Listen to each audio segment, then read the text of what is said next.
Childhood arc. The incident. Alone again, he wandered through the darkness. He cursed the tears that were still in his eyes, even though he had vowed to never cry due to sorrow or anger again. In his 6 years, young Naruto had gotten used to the way people mistreated him. He had cried enough and was sick of it. It didn't change anything about his life. Not that the adults openly abused him, at least not usually, but no matter what he did, people always seemed to blame him for something he did not do. For some reason, people always expected him to do the worst kind of things. No matter how hard he tried to please those eyes filled with hatred and fear kept staring down at him. He never got treated like the other kids. Never trusted. Never cared for. Never loved. He never once got a chance. And why? Young Uzumaki Naruto did not know why. All he knew was that the world was unfair. It frustrated him, but he was too weak to make them pay. Too weak to change a single thing about it. Today had been particularly frustrating. Even though Naruto had made a habit out of avoiding people, a few boys twice his age found him when he walked back to the orphanage. It had resulted in a firm beating. Sure, Naruto had tried to fight back, but he was too small. They were older, stronger, and outnumbered him. His powerlessness was enough reason to be angry. Why did they do such thing? There was no reason for such violence. There never was a reason. Not that they ever needed one. Kids like them just to beat him up because no one would scold him for it.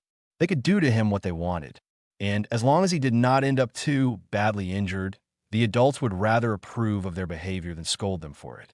In some cases, the adults had even encouraged the other kids. Like on his birthday, the worst day of his year. After all, who would care what happened to Uzumaki Naruto? He was just one outcast orphan, a child nobody wanted to see. Only the odd old man, Sarutobi Hiruzen, met him once in a while. And young Naruto could not even bring himself to complete trust him. Covered with bruises, dirt, and some blood, he had dragged himself back to the orphanage. Not that he liked it there, but it was the only place where he could go. With the lack of a better word, it was the place he called home. Not that the word ever had the same meaning it had for other children. There was no kindness for him there, no warmth or care. In fact, Naruto had only been in this particular orphanage for a few months, and he already hated it more than the previous one. He hated it because incidents like today happened with some frequency. Being relieved that he had finally reached his home, happy that he would not need to sleep on the streets again, he only found the warden shouting at him, scolding him because he was so dirty, because he was late. Before she shut the door before him, she remarked that if Naruto was acting like an animal, he should live like one, that he should live outside, like the stray dog he appeared to be. Vicious old cow, Naruto mumbled. True, the previous orphanages did not treat him well, but it usually came down to being ignored, at least until they managed to find or create some petty reason to throw him out. But the warden of this orphanage really seemed to hate him. She enjoyed tormenting him as if he had done something to her, as if it was personal. Perhaps that was why she was the only one to volunteer after the last orphanage had thrown him out. No one else wanted him. They called him wild, dangerous, only because he had lashed back at one of the bullies that had tormented him in that place. Finally succeeding in fighting back the tears, the boy sighed wearily. Why do they always have to pick on me, he thought. What have I ever done to deserve this? He felt angry, but ignored the weird sensation that always seemed to follow whenever he became angered. Perhaps I should just kick them all out of the village when I become Hokage, he mumbled darkly. Jizan said people have to respect a Hokage, so when I become Hokage, they will stop picking on me. Lost in thought, Naruto failed to spot the man that was rushing through the dark alley. Nor did the man spot little Naruto, as he was preoccupied with the people of whom he knew that they were chasing him. The very moment the man smiled at the thought that had shaken of his pursuers, he crashed into the boy, losing the bag he was carrying in his fall. What the? As he tried to get up, he looked at the little boy who was now glancing at him. Damn it, get lost, you darn mongrel. His body hurt from the collision, especially his ribs, as he was kicked there earlier that day. But Naruto did not mind this pain. Yet another person to shout at him. Another person who hurt him. When did it ever end? He snapped. The anger he felt before was nothing compared to the rage that now pushed away every other thought he had. This smothering emotion which flooded his mind. Somewhere in the back of his head, Naruto wondered why his whiskers itched so much, or why his senses suddenly improved so much. All those thoughts were drowned in his blood-red rage. No more. No. More. I've had enough. The man felt the boy's chakra spike. Impossible for a mere child, unless... The man realized what the boy must be. Sure, it worried the man for a moment, but Naruto was no match for a fully trained Jonin. The man just knocked him out before more of his chakra would leak out. The boy might be too weak to stop him, but his chakra could give away his position to the man's pursuers. And even though he was confident he could beat just about everyone in one-to-one combat, he was literally the center of the enemy's village. Combat would equal suicide right now. Combat would mean a failure of his mission. An angry Hyuga Hayashi ran towards the place where the kidnapper was last sighted. No one would kidnap his daughter and heir and get away with it. As he got near, he activated his Byakugan once more and spotted 2 members of the police force waiting for him and several others spread out in the area. "Where is my daughter?" he angrily demanded to know from the most senior of the 2. Composure be damned, Hayashi had more important things to worry about right now. "Ichigo-sama, we apologize, but the person who kidnapped her slipped away after he..." The man stuttered before being cut off by a nearby blast. Hayashi ran off before the agent could finish his sentence. "Incompetent idiots," he growled. If only the kidnapper had not used those explosives to attack the Hyuga compound, more of his clan members could have tracked the kidnapper down, rather than clearing the rubble and search for survivors. If only he had been home, then he could have protected his family. Now is not the time for guilt, Hayashi reprimanded himself as he arrived at the scene of the latest explosion. In the narrow alley, the blast they had just heard had ripped right through 2 of the nearby buildings. But there was no one to be seen. Not a trace, even with his Byakugan, could be found. A distraction, the Hyuga growled. Seems like head ninja is not just an empty title. Hayashi already knew who had taken his daughter. His earlier suspicions must be right. Damn that treacherous village. Naruto's head hurt. It felt like someone was still using a hammer or a similar heavy and blunt object and pounded it into his skull. Aching and disoriented, it took the young Uzumaki a few seconds before his eyes got used to the darkness. Where had he gone? What he saw was some old room, part of what looked like a derelict building. The building was in an even worse condition than the abandoned shed next to the orphanage. And they had told him that the shed had been abandoned for 6 years now, an eternity to a young boy like him. But somehow, this building was even worse. Trying out his body, Naruto regained some feeling in his limbs and started to look around for a way out of this mess. Last thing he remembered was walking into a strange man, and that this man had attacked him. A kidnapper? It made no sense to him. People would beat him up, yes, but kidnapping had never happened before. Unless he carried something. Perhaps his target was not me. Naruto looked at his side, and his suspicions were confirmed. Next to him was a girl of his own age, tied up and gagged so tightly that she could not make a single sound, let alone move a muscle. Her eyes spurred wide open when she noticed that Naruto moved. He froze for a moment. Looking right into her eyes, Naruto was confused by what he saw. She had eyes which Naruto had never seen before. Even though tears fell down from their corners, Naruto thought that the pure white eyes were the most beautiful eyes he had ever seen in his life. So pure, so innocent, yet at the same time, they seemed to pierce right into his soul. Numbed from the kidnapper's hit, Naruto tried to get up. Much to his surprise, he was not even bound. Apparently, the kidnapper had never suspected that Naruto could recover that quickly from a blow. The kidnapper stood at the doorway, thinking how he could escape. Catching the heir of the Hyuga clan had been his primary objective, but he smiled at the thought of how his village would reward him when he returned with a Jinchuriki as well. Reikage-sama should reward me richly for this. But first I need to get out of this place. Their security is better than I had anticipated. This closed-off temple was a stroke of luck, but but I need to figure out how to get across the walls without being noticed first. The kidnapper was a shinobi from Kyomobikure. The Shinobigashira, or head ninja, of Kyomo, ranked second only to the Reikage himself. Acting as a diplomat, the man was attending the signing of the peace treaty between Kyomo and Konoha. Once he saw his chance, the man had grabbed his opportunity at night to execute his real mission. His masters from the Hidden Cloud Village had preferred capturing the Byakugan over an unstable treaty. Though the girl he had captured was far too young to give birth, she had been of the strongest blood within her clan, and of the main bloodline, one untouched by that accursed seal of theirs. The Kyomo shinobi knew that a decade of patience was worth the price of obtaining one of the strongest dojutsu that existed. Once she would be of age, they would make sure she produced enough children. Kyomo would have access to the Byakugan within several generations. And with the loss of their Jinchuriki, Konoha's position would be damaged too much for them to afford a war with Kyomo. It would be more likely that the other nations would tear apart Hai no Kuni in its weakened condition. Even that peace-loving old fool of a Hokage would not be able to prevent their downfall, the Jonin smirked. But first he needed to get out of here first. After knocking out the Jinchuriki, the man had rushed towards the wall that surrounded Konoha, but security was too tight for him to escape while carrying both of his captives. Their response time was faster than anticipated, but luck was at his side once more when he saw the sealed-off old temple.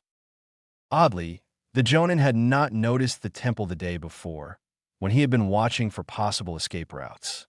But across the bridge that spanned over the small lake, there had been the decayed building where he had found shelter. The ruin seemed to be an old temple, and it was conveniently located to the side of the mountain that backed Konoha. The temple was located at a small plateau that had been cut out at the foot of the mountain. From here, it was not even that far towards his left that the man from Kyomo could see the gigantic stone face of the former first Hokage. Now what? How can I get out of this? Naruto thought, pondering on what he could do best now. He noticed that his kidnapper was looking the other side, so getting away on his own wouldn't be that hard. But that girl, should I abandon her? I don't even know who this guy is or why he took this girl away. Clearly, he is on the run from someone, so he probably is not an ally of Konoha. In that case, maybe I should go with him. Wherever he's going, it can't be much worse than this place, right?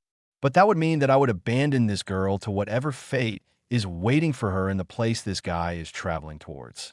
I can't let that happen, can I? Should I really risk my life for someone else? For someone I don't even know? Or should I make a run for it? Naruto looked at the pure, white eyes. She was strange, Naruto noticed.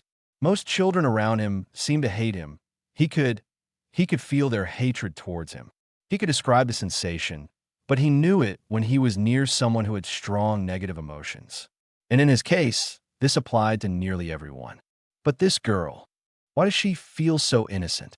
Abandoning someone like her would make me the bad guy. Think, Naruto, what would Jizan do? Looking at him, with her eyes wide open, it was as if she saw his dilemma. It really seemed as if she looked right in his soul. Naruto shuddered a little when he saw her frightened stare. He knew she saw his dilemma, and a single tear was her answer to his doubts. One tear which answered all of Naruto's questions. Careful not to make a single sound that could notify their currently distracted kidnapper, he dragged the girl away to another room. Naruto found himself lucky that she was gagged, or she likely would have drawn the kidnapper's attention. Not that he could really blame the girl for being panicked. After all, she would probably be some spoiled kid, because she would have to belong to some rich clan if someone wanted to kidnap her like this. After he had dragged her to the other room, he started looking for a way to barricade the room, or to escape. Naruto did not know what kind of knots the kidnapper had used, but he could not untie the girl. And the debris in this room was useless. Nothing was sharp enough to cut the ropes. Stay quiet, he whispered in the girl's ears. Don't move. I'll look around. The white-eyed girl paled even further and nodded. Though, Naruto could see she did not like it that he left her there. But he couldn't drag her around either. Naruto was lucky that the wind caused the old wooden building to make enough sounds to mask his own slip-ups.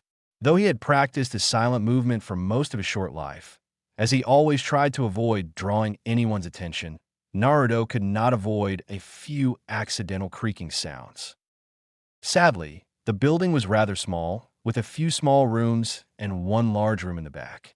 That larger room was strange, not in the first place because of the strange sensation Naruto felt when he set foot in the room.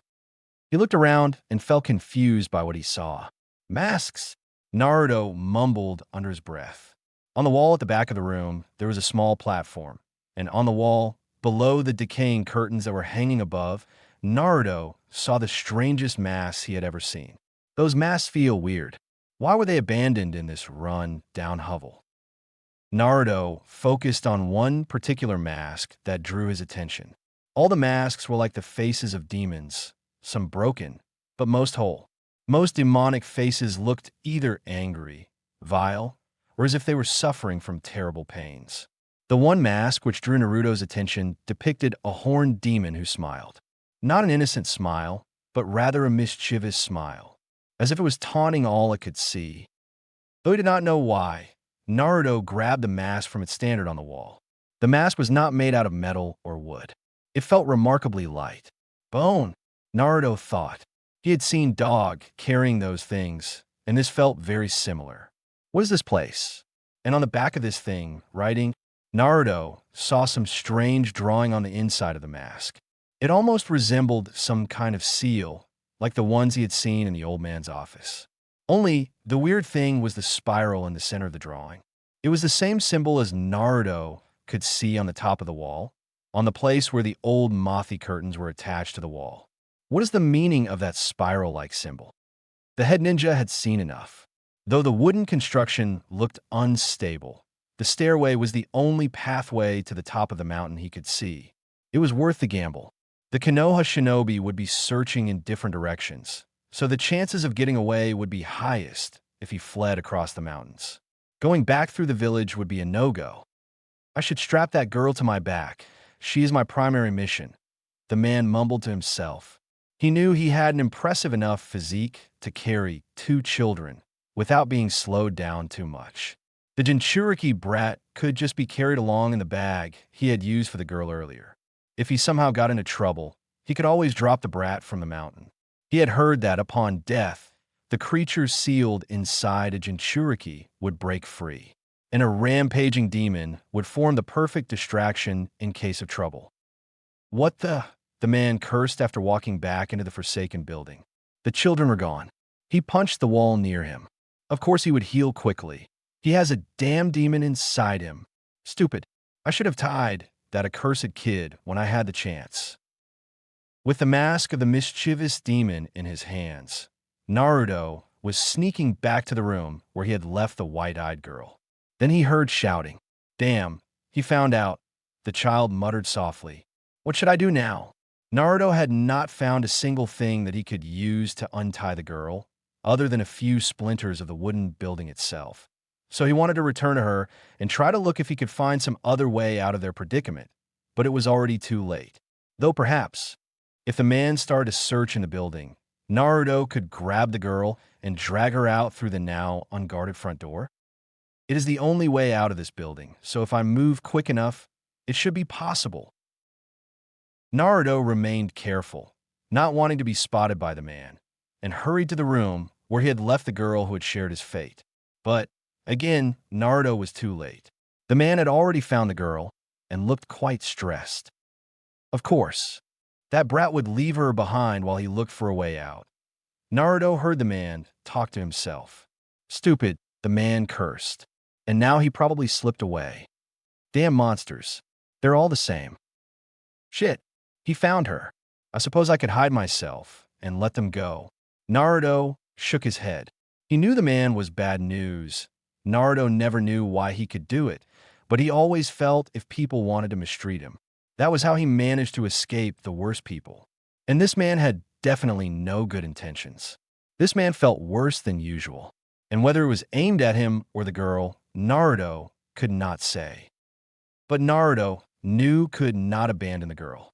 The sight of those white eyes looking at him, filled with fear, but also with a glimmer of hope, haunted him. She trusted him. He was the only hope she had. Naruto looked down to the mask. Perhaps I can scare him and follow up with a hit. If I hit him between the legs, I might buy enough time to grab the girl and get away. Naruto looked around, and between the debris, he found a chunk of wood large enough for him to use as a club. Nervously, Naruto waited till the adult was turned away from him. For some reason, the man was busy with the girl's ropes. "Don't be foolish, brat," the man said, hearing someone enter the room. Naruto froze as the man stood up and turned towards him. What the? The head ninja had heard the kid. He was sure of that, but he saw nothing. What kind of joke is this? Damn it, I hate these demonic freaks. Not that Naruto understood anything of what was going on. He felt his heart thumping. For a moment, he had lost all hope. But the man looked straight at him, but did not seem to be able to see him. The mask suddenly felt heavy, though, as if it drained Naruto from his energy. Without further hesitation, Naruto jumped forward, stabbing his improvised wooden weapon into the man's stomach. Sarutobi Hiruzen realized his age began to slow him down. In the middle of the night, an Umbu shinobi had informed him about the attack on the Hyuga compound, as well as the chase that was currently going on. Hokage-sama, a boar-masked Umbu bowed as Hiruzen reached Konoha's outer wall. Report, Hiruzen ordered. There are no signs that anyone has passed the walls, the Umbu said quickly. Someone has attacked the Hyuga estate during the night and kidnapped the heir of the clan. Hyuga Hayashi has given chase, but most of the Hyuga are occupied with the danger done because of the explosion. Do we know who is behind it? No, Okage-sama. Another Umbu jumped down. The gray-haired shinobi panted as if he had been running at full speed. Hokage-sama. The seal on the Uzumaki shrine was reported to be breached. Hiruzen blinked for a moment. That is not too far away from the place where the kidnapper was last seen. You people continue the search. I will go to the temple myself, he ordered. Move out. Kumogakure's head ninja was furious. He heard someone move around, but could not see a soul. And then someone stabbed him. Invisibility? He had lost patience. A man of his stature did not take it well when a mere child was playing trick on him. No, he was far too proud for that. Did the brat get some weird power from the demon he carries? Whatever was there, he would kill it. No more playing around. Visible or not, you'll die. Raiton, mai noado. Naruto did not understand what the man had done, but some kind of shock wave suddenly hit him.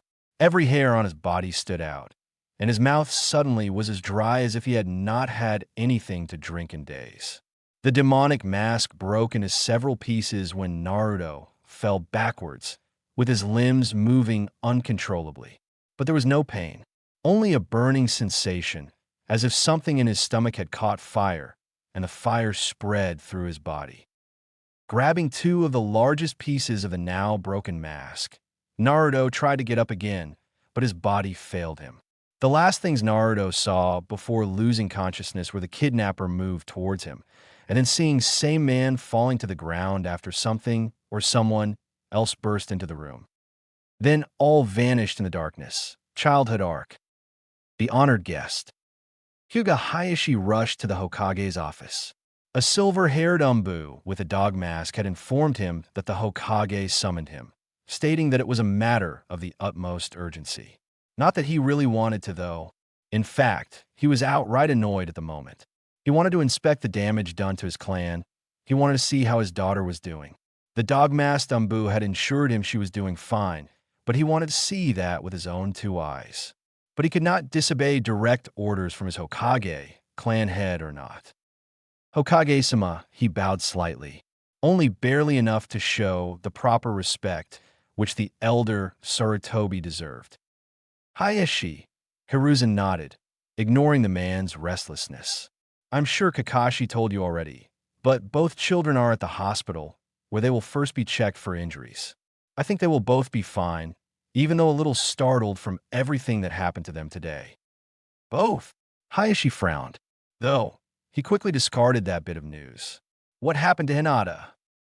Apparently, the ambassador from Kyumo was more interested in capturing a Jinchuriki and Udaughter than he was in the peace treaty we just signed, Hiruzen sighed. Fortunately, he triggered a seal upon hiding in a building. I found a 3 there. I was just in time, or so it seemed.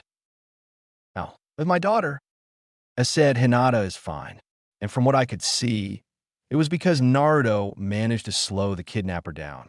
Else, the man would have been on his way to Kumogakure before I had arrived at the scene. Uzumaki Naruto? Hayashi asked. Of course, that child. Only now did he realize what the Hokage said. With all the adrenaline running through his veins, Hayashi was still rather distracted. It was one thing to keep your calm during battle, but when it was an attack to you family and clan. Hayashi. Hiruzen bowed forward over his desk. We both know how much influence your clan has, but I must ask you not to take any measures after this incident. We have yet to ascertain whether or not the ambassador was acting independently, or if he was executing a mission on behalf of Kumogakure. But whatever happened, I would prefer avoiding war. Hiruzen put up his hand when Hayashi stirred at his words. While the incident is disgusting me, I am not planning to let this escalate into something much worse. I do not think that this grave insult excuses the sacrifice of countless lives. The Hyuga have no interest in war either, but we will defend when we are attacked, Hayashi said. But if you will excuse me, I will visit my daughter first, before I make any decisions. Very well, but do not delay too long. There are parties within the village who are already scheming for an immediate retaliation against Kumogakure. I cannot afford to wait much longer. Pensive after his meeting with the village's leader, Hayashi barely paid attention when he strode through the hospital towards the room which the receptionist had pointed him at. Oh, he heard his daughter squeak when he entered the room. Hayashi smiled. Though it was technically not proper behavior, he could understand the child's tears. She did go through quite an ordeal. Are you all right, Hinata? The girl nodded and quickly tried to wipe away her tears, knowing her father disapproved of such lack of composure. Not that she had much success, as new tears appeared just as fast. Hokage-sama saved us. But, Naruto-kun is fine. A female voice spoke from behind Hayashi. Not that he was very surprised, as his wife at times seemed to be aware of everything. Hayashi knew very well that if he was to be regarded as the best Juken practitioner of the clan, Hyuga Hitomi would be the one with the best eyesight. Hitomi. Hayashi, the woman smiled. Hinata is uninjured, despite the kidnapper's crude methods. Oka-san, can I? Hinata looked up to her mother. See, can I see him? Is he awake? He is still asleep, she said gently. Hinata's face turned to the down, her disappointment obvious to her parents. But the clan owes Naruto-kun. If he had not stalled the kidnapper at the risk of his life, the man would have been on his way back to Kumogakure before Hokage-sama could have stopped him, Hitomi added. Can we help him? Hinata begged. Hayashi looked at his wife, who was busy correcting a deviant strand of her daughter's dark blue hair. His wife took a strange pride in that their eldest daughter had the same color of hair as she had. We will, and should, Hitomi assured her daughter, looking up at her husband's frown. From what Hinata just told me, Naruto-kun could have chosen to stay out of it. He could have run for his own life and abandoned our daughter, but he did not. His wounds are not severe, but his tenketsu are strained. We could offer him a place where he could recover in peace, while we find a proper way to repay him for his role in today's events. Naruto can stay with us, Hinata said hopefully. Hayashi nodded. That will be proper. For now, I will convey this to the doctor and ask Hokage-sama for formal approval. He emphasized on the last word, making clear to his wife that the case of Uzumaki Naruto was a special one. Not that he needed to tell her. Hitomi often paid more attention to affairs outside of the clan than he did. She knew very well who and what Uzumaki Naruto was. Excellent. I will arrange that my cousin Haruki looks after Naruto. If I recall correctly, the cottage next to his recently became vacant. I suppose it would be a suitable place for Naruto to remain. I can imagine that some distance from main buildings would be better for the child, and it would no doubt be preferred by many within our clan. Besides, if we would accommodate him inside the estate itself, it would create the wrong impression that we took him in. She smiled at her daughter. Shall we visit Naruto together? After he wakes up? Any thought of refusing his wife's plans vanished when Hayashi saw his daughter smile. Even though he thought she showed too much emotional weakness, she was still his daughter, and he loved her with his entire heart. As much as the responsibilities to his clan weighed on him, he could still allow himself a humane side underneath his cold Hyuga facade. Hokage-sama. Hayashi, the Hokage, answered with a tired voice. Meeting the elders of the council had been a very bothersome half-hour. Any developments regarding the kidnapper? Did Kumobiku respond? The Hokage sighed. Ibiki has worked quickly. Interrogation revealed that the ambassador was sent here with a mission to kidnap a suitable female Hyuga so that Kyomo could gain access to the Byakugan. Hiruzen saw Hayashi's eyes narrow as he considered the implication of what was said. No father would like to hear his daughter was targeted for the children she could bear.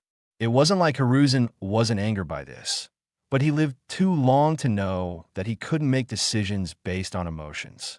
But he was not in control of the Hyuga clan, and if the Hyuga would demand retribution, with the substantial influence they had within the village, this demand could lead to war. It all boils down to what Hayashi decided.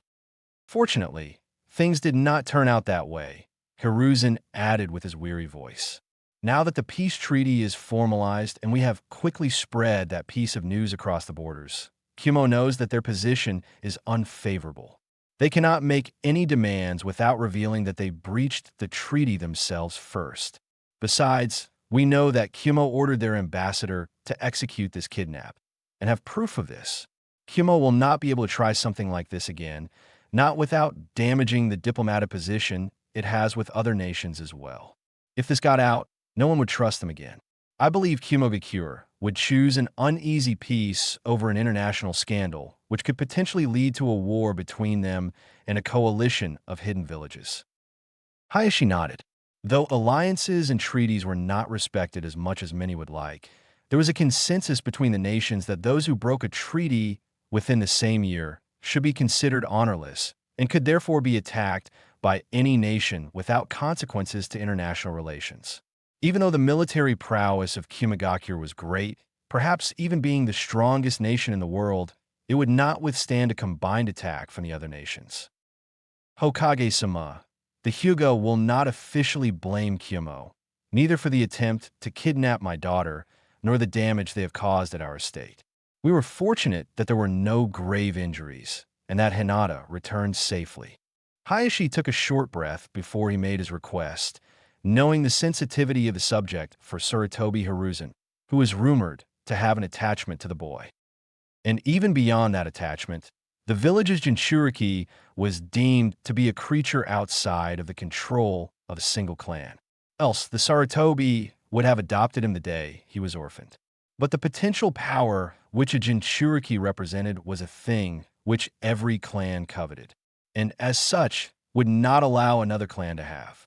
But if the voices of the most powerful clan, the Hyuga, and the most powerful person, the Hokage, aligned, even if it was done in order to repay a debt, Hayashi was shrewd enough to ensure that his clan would benefit. Hokage Dunno, though I will not blame anyone, I would like to acknowledge the debt our clan owes. Your debt?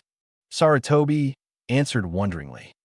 Without Uzumaki Naruto, my daughter and heir would be on her way to Kyomo.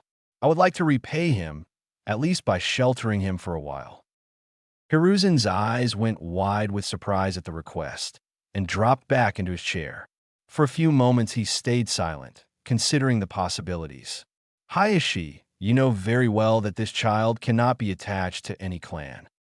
Yet his presence would remove my desire for retaliation. Sarutobi Hiruzen closed his eyes and sighed. He then stood up and made sure the door was closed and no one could listen in, before continuing. So either the Hyuga get their hands on Naruto-kun, or you will vouch for war. Hayashi, you are well aware that this matter transcends simple local politics. You cannot reduce this situation to a mere gamble. If this situation goes south, it could result in a world war. I am well aware, and yet it does not change my request. But do not be mistaken. I do not wish the boy to become property of my clan. No, he would be my clan's guest of honor. Besides, we already took him in and provide the medical care he needs for his recovery. Even if the hospital released him, it was obvious to us that his tenketsu were badly damaged due to the attacks he sustained. We could, with good conscience, let him walk out of the hospital without proper care. I assume you know what caused the damage to his tenketsu. The damage does not seem a result from an outside attack, and I suspect that a child of his age is not capable of generating enough chakra to withstand any jutsu cast by a jonin. Still, the child did survive an attack from one of Kumogakure's strongest shinobi. Knowing what resides with the seal the boy carries, I suspect that it is both the cause that Naruto survived and why he sustained a lot of damage. I believe the Kyuubi forced some of its chakra into Naruto's chakra system, Hiruzen admitted. He looked at the face of the Hyuga, on whom the discomfort was obvious. You should know that Minato made the seal, and that it is easily strong enough to contain the Kyuubi for at least another 10 years. There is no danger from Naruto. Hayashi inhaled as he considered the implication of what was said. Only 10 years. Perhaps longer, perhaps shorter, Sarutobi admitted with a sad voice. It depends on the strength of the child himself, both his physical and mental strength. And seeing how most people in Konoha are treating the boy, in spite of the laws I put in place in order to protect him, I think Naruto has faced a lot of trouble. Not that they openly act against him, they fear me too much to do such things, but still. You know as well as I do that there are many forms of pain. I suspect that the anger and hate which Naruto feels makes it easier for the Kyuubi to force some of its chakra into the boy. If that process continues long enough, it could affect Naruto's mental stability, and that might give the Kyuubi a chance to break the seal. The Hokage started pacing through his own office, his sadness now somewhat replaced by an undercurrent of anger. The kidnapper stated that he accidentally ran into Naruto. I contacted the orphanage where Naruto lives, and they claim Naruto did not return on the night of the incident. Claimed? So you doubt their intentions? The warden clearly lied, but unless I fully investigate the situation, I cannot be sure. I don't want to draw too much attention to Naruto. His position as a Jinchuriki already draws enough unwanted attention. I had to transfer Naruto a few times already because I suspected that the orphanage did not treat him well. But you know why my clan could not take him in. And if I show too much concern for the boy, I even create the risk that my enemies will turn to him in order to get to me. And the other clans would not allow me to adopt him either, as the Jinchuriki should not be bound to a single clan according to the will of the council. Last time it was put to a vote. I'm aware of that, but this day changed my opinion of the boy. And you want my support in this, no doubt. When we treated Naruto, he was already covered with bruises and had 2 of his ribs cracked. The hospital did not seem to care, but our doctor suspected that those injuries were older. Hayashi changed the subject. Months or perhaps days. The rate at which he seems to recover makes it hard to be sure, but it is sure that the boy was injured before today's events. I think I will ask Ibiki to pay the orphanage a visit as well. Hiruzen said darkly. The Hyuga owe a debt to Uzumaki Naruto. He saved my daughter and my clan's heir from a fate worse than death. This is why I request to give him shelter for a longer period of time. At the very least, my clan owes him that. And yes, this will create some resistance, but there are plenty of people whom owe me a favor. But this will require your help, Hokage-sama, to make sure that this will pass through the council. I admit I had not expected such an offer, he said softly. Personally, I want what is best for Naruto-kun, disregarding the whole political situation. And I think your clan could at least see the difference between Naruto and his burden. Understand. In fact, my wife was adamant in this case, because she knew the previous Uzumaki who lived in Konoha very well. Hayashi looked thoughtfully and remarked, considering his hair, his looks, his behavior, his name, and the fact that Kushina was pregnant at the time, it is easy to deduce who the father dash. Naruto's lineage is an S-class secret, Hiruzen warned. Exposing this secret is punishable by death, regardless of rank. Even the council is not aware, and I would prefer it to keep it that way. And I expect that those who knew Kushina that well also know the reasons for keeping his secret. Hiruzen paused for a few seconds. Naruto has been the victim of several accidents before. I don't want to attract any more attention to him, especially from abroad. IWA would go to war for this, and I highly doubt the people from Konoha will treat him very different if they knew the truth. I am afraid that many only see the monster and not the boy. Do you intend to tell Naruto? Do you expect him to understand? No, I will tell him when he is ready. I would prefer not to burden him with the issues of his lineage and his prisoner. You will notice he hardly trusts anyone, always expecting the worst of others. I try to talk to him at times, just like how Jiraiya accidentally met him a few times. But even to us, he hardly shows any trust. I cannot blame him, Hayashi sighed. Hiruzen sighed. Very well, I will agree with your proposal, but I will compensate for the cost of his stay. Even if the Hyuga clan allows Uzumaki Naruto to live on their estate, funding him through my office would at least create the impression that he is not dependent on your clan. But would you also be willing to provide him the education he needs? I would like him to become a shinobi, just like his parents. And it would be best for him, both as a person and as a Jinchuriki, to learn as much as he could even before he entered the academy. I do not think the civilian population will ever understand him. Hiruzen looked up, straight into Hayashi's eyes.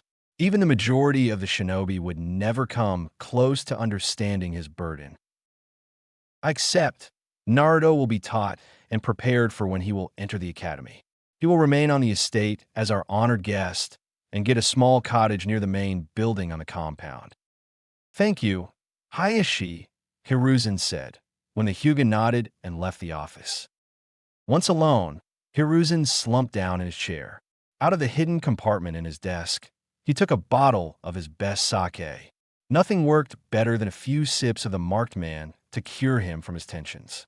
And this day surely excused a fair amount of sips, even from this expensive bottle of sake. He felt heavy and very, very tired, as if he had not slept for days, a sensation which he, sadly, knew all too well. Hostile environments tend to make people rather paranoid, and paranoia is not the best recipe for a good night's rest. But for some strange reason, Uzumaki Naruto found himself lying in a very comfortable bed, the most comfortable one he'd ever experienced. And there were all kinds of strange objects around the bed, just like when he was at the hospital last year, the day after his birthday. Odd, Naruto thought. How the hell did I get here? And this isn't the hospital. Is this prison? The warden said they would put me in that place if I didn't behave. Naruto grabbed the white clothes which were lying next to the bed on a dresser. They were not his own, but he did not see his own clothes, so this just had to do.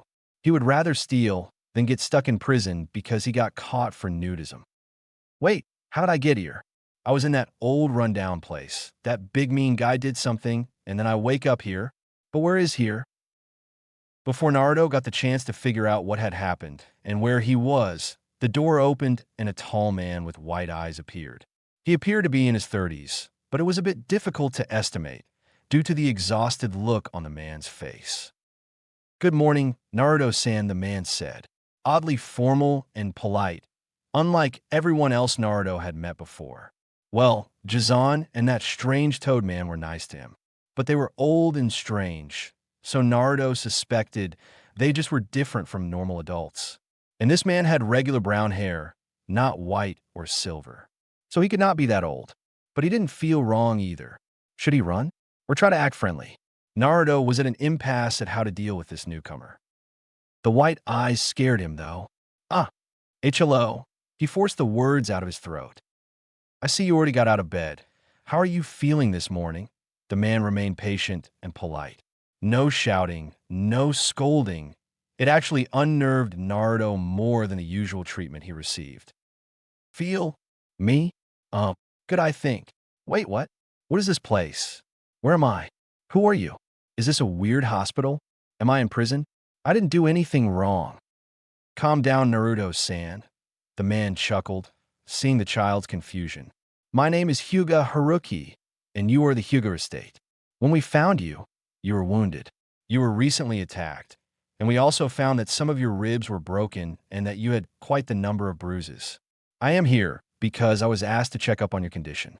Did that answer all your questions? The tall man answered with a small smile. What's a Hyuga? Naruto flapped out, even though he remained on guard, as if he expected the older man to lash out to him at any moment. The old man was too friendly, so something fishy was going on. Aside from the Hokage and the Toad Man, no one had ever been this friendly to him without some kind of ulterior motive. And Naruto half expected the Hokage and Toad Man to have some kind of hidden agenda as well. Hayashi-sama will explain that to you when I am ready. The man gently pulled Naruto to the bed so that he could sit down. Please remain still for a moment, he said, and then he just looked at Naruto with his white eyes. And somehow the veins around his eyes bulged out, freaking out Naruto. Though Naruto wanted to get away as quickly as possible, those freaky eyes urged him to remain immovable. Still confused by all those pupilless eyes, and whatever it was that happened to him, Naruto was walking alongside the man who had introduced himself as Haruki. Aside from the hospital, Naruto had never been in such a clean building, and this one was more luxurious than anything he had ever seen.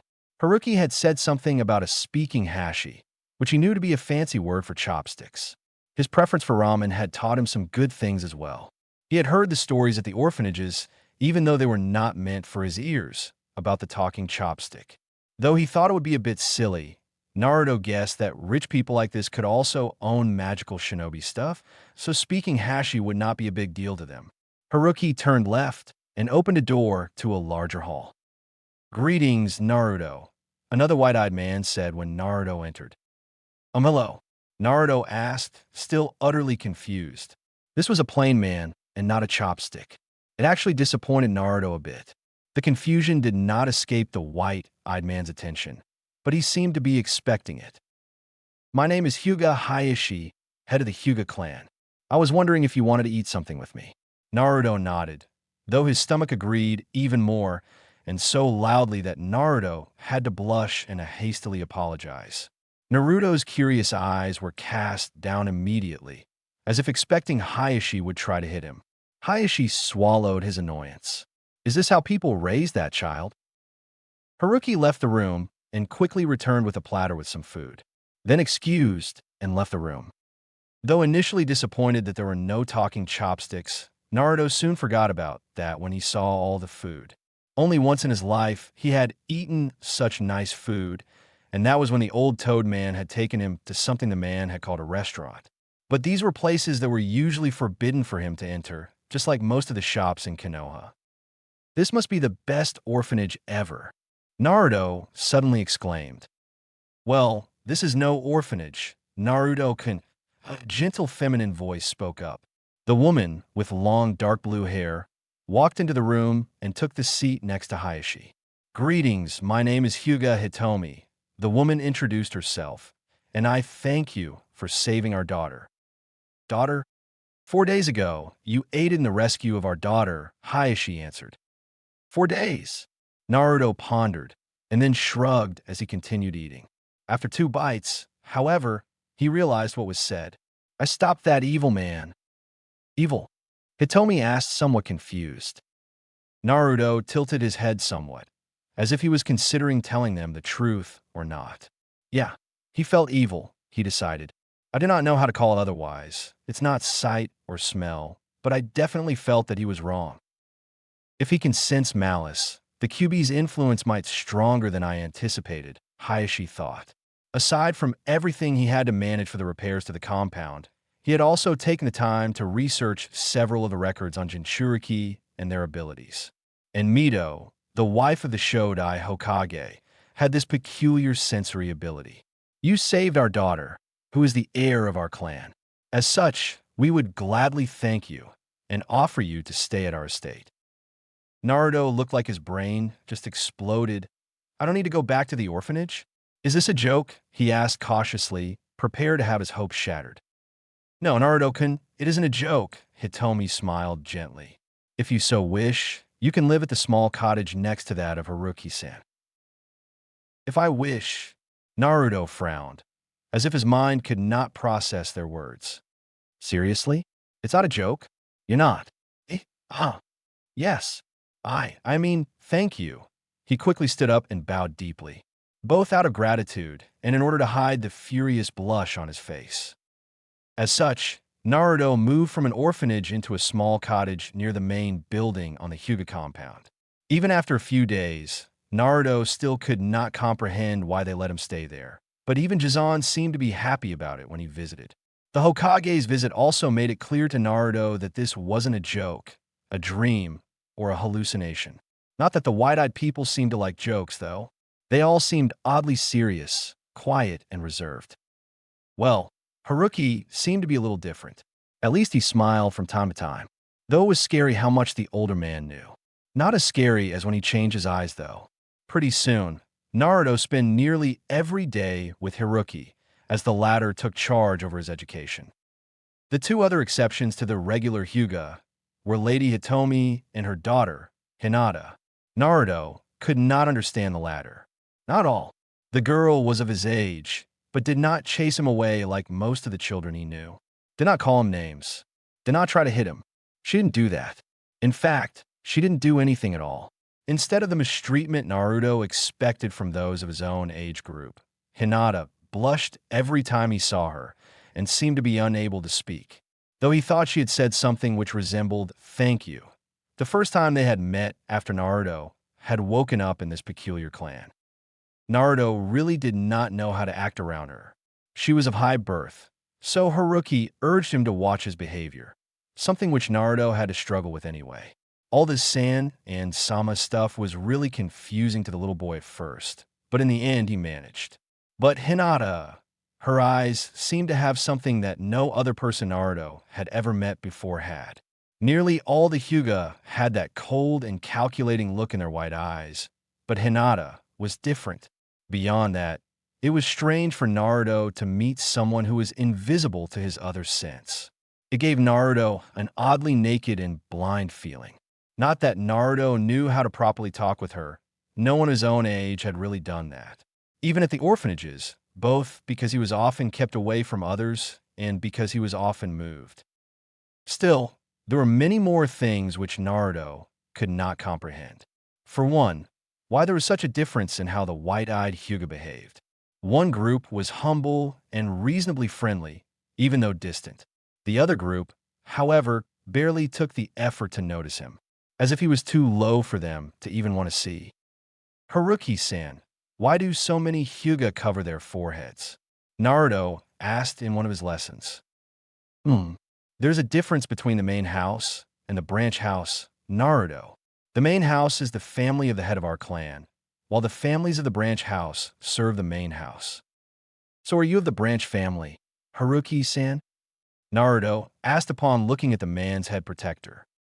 Yes, that is why I am assigned to take care of you, as you are the honored guest of our clan. And as I retired as a shinobi shortly before you moved in, this became my new task. It's certainly more interesting than gardening, Haruki smiled. You were a shinobi? Naruto asked with his eyes wide open in surprise. Could you please tell me about that? In his small cottage, living next to his caretaker, Naruto spent 3 years within the Hyuga clan. Haruki taught him etiquette, cooking, gardening, and generally just everything he needed to know to live a normal life. Hayashi's brother, Hisashi, from time to time, helped Haruki with Naruto's combat training. For some reason beyond Naruto's understanding, Haruki was not capable of exerting his body, even though he could teach the theory and stances. But where he initially was capable of sparring with Naruto, he soon grew too weak to do such strenuous things. And though Naruto was officially a guest of the clan, he happily helped carrying chores in his spare time. Especially gardening was something Naruto found very satisfying to do, and it gave him some chances to interact with other people from the branch family as well. At the very least, it could be said that young Uzumaki Naruto was not bored in his time growing. It probably saved Konoha from quite some pranks, which he might have pulled if he had been bored. Not that Naruto was always well behaved. But pulling pranks on people who seemed to see everything was a bit difficult. Well, the other children he could trick, but Naruto still preferred to stay away from those of his own age, as he had never forgotten the orphanages. In his experience, those of his own age were the cruelest to him. Though, to his amusement, Hinata always seemed to be embarrassed when she didn't notice him on time. Haruki always berated him for teasing a main family member though. But Hitomi never seemed to mind. For some reason, the wife of the clan had always seemed to tolerate his deviant behavior, even when most frowned upon it. Especially the elders of the clan did not hold him in such high esteem.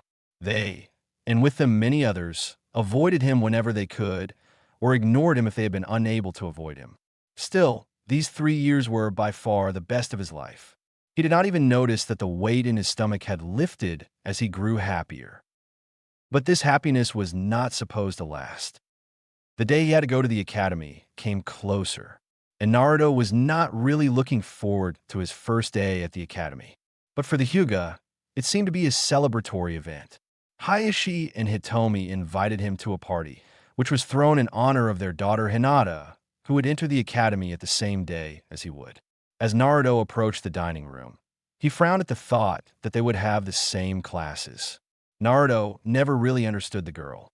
She avoided him just like all those who disliked them, and blushed in shades of deep red as if she was really mad at him. But she never said anything and always avoided looking him in the face, especially when he directly looked at her. Perhaps he could determine whether she hated him as much as he feared she did. In his defense, young Naruto had only met the disapproval of others in his life. How was he supposed to expect anything different from others? Before Naruto reached the doors of the dinner room, though, he smelled something familiar. Well, smelled. What do you call this sense if even Haruki didn't know what Naruto thought? Still, it disturbed him. Usually, he only felt such a thing near people who wanted to hurt him, so he looked around. It does not come from the kitchen, nor the living room. Guest room, perhaps. Naruto thought as he walked towards the said room, noticed voices. I assure you it'll work. Just spread the powder over it, a whispering voice said. If you say it will do the trick, then who am I to doubt you? Another voice answered sarcastically. Do not forget your position. And the cinnamon rolls are powdered anyway, so no one will notice the difference. Well, next morning they'll know, the first voice answered with a soft laugh. And perhaps you could try to offer one to that fox brat as well. Who knows if we are lucky enough to take him as well. Odd. Naruto thought they talk odd and feel odd. That guy almost feels as foul like that one elder with the funny nose. Naruto, spurred, opened his eyes at the realization. He quickly regained his composure before one of the branch members, tasked with serving dinner by the look of his clothes, left the guest room. Where is the bathroom? Naruto asked innocently, but the man just looked coldly, pointed, and moved on. Good thing they rely too much on their eyes and have such bad ears. Naruto, though, smiling a bit as he recounted the times he exploited his much better hearing. But now I'll need to go to dinner, and quick. Whatever they put over the powder, with that intent, it can't be good. Probably poison. Again, as Naruto closed the doors of the dining room behind him, he had finished planning a way out of this mess. Sure, it was quick and dirty, but Naruto was convinced it would work. Welcome, Naruto. You're late, Hayashi said accusingly. It would work if Hayashi cooperated. Naruto grinned and scratched the back of his head, a gesture Haruki couldn't get out of him, no matter how hard he had tried, and simply stated, My apologies, Hayashi-sama. I got distracted on my way here.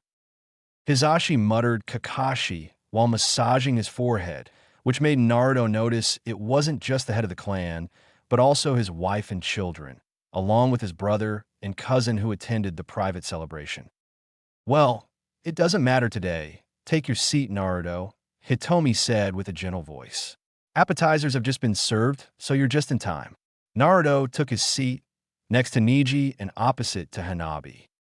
As the branch member passed him to put the last plate on the table, the cinnamon rolls which Hitomi and Hinata liked so much, Naruto decided that the timing was right to ask, with his most innocent voice, May I ask what you put on the cinnamon rolls?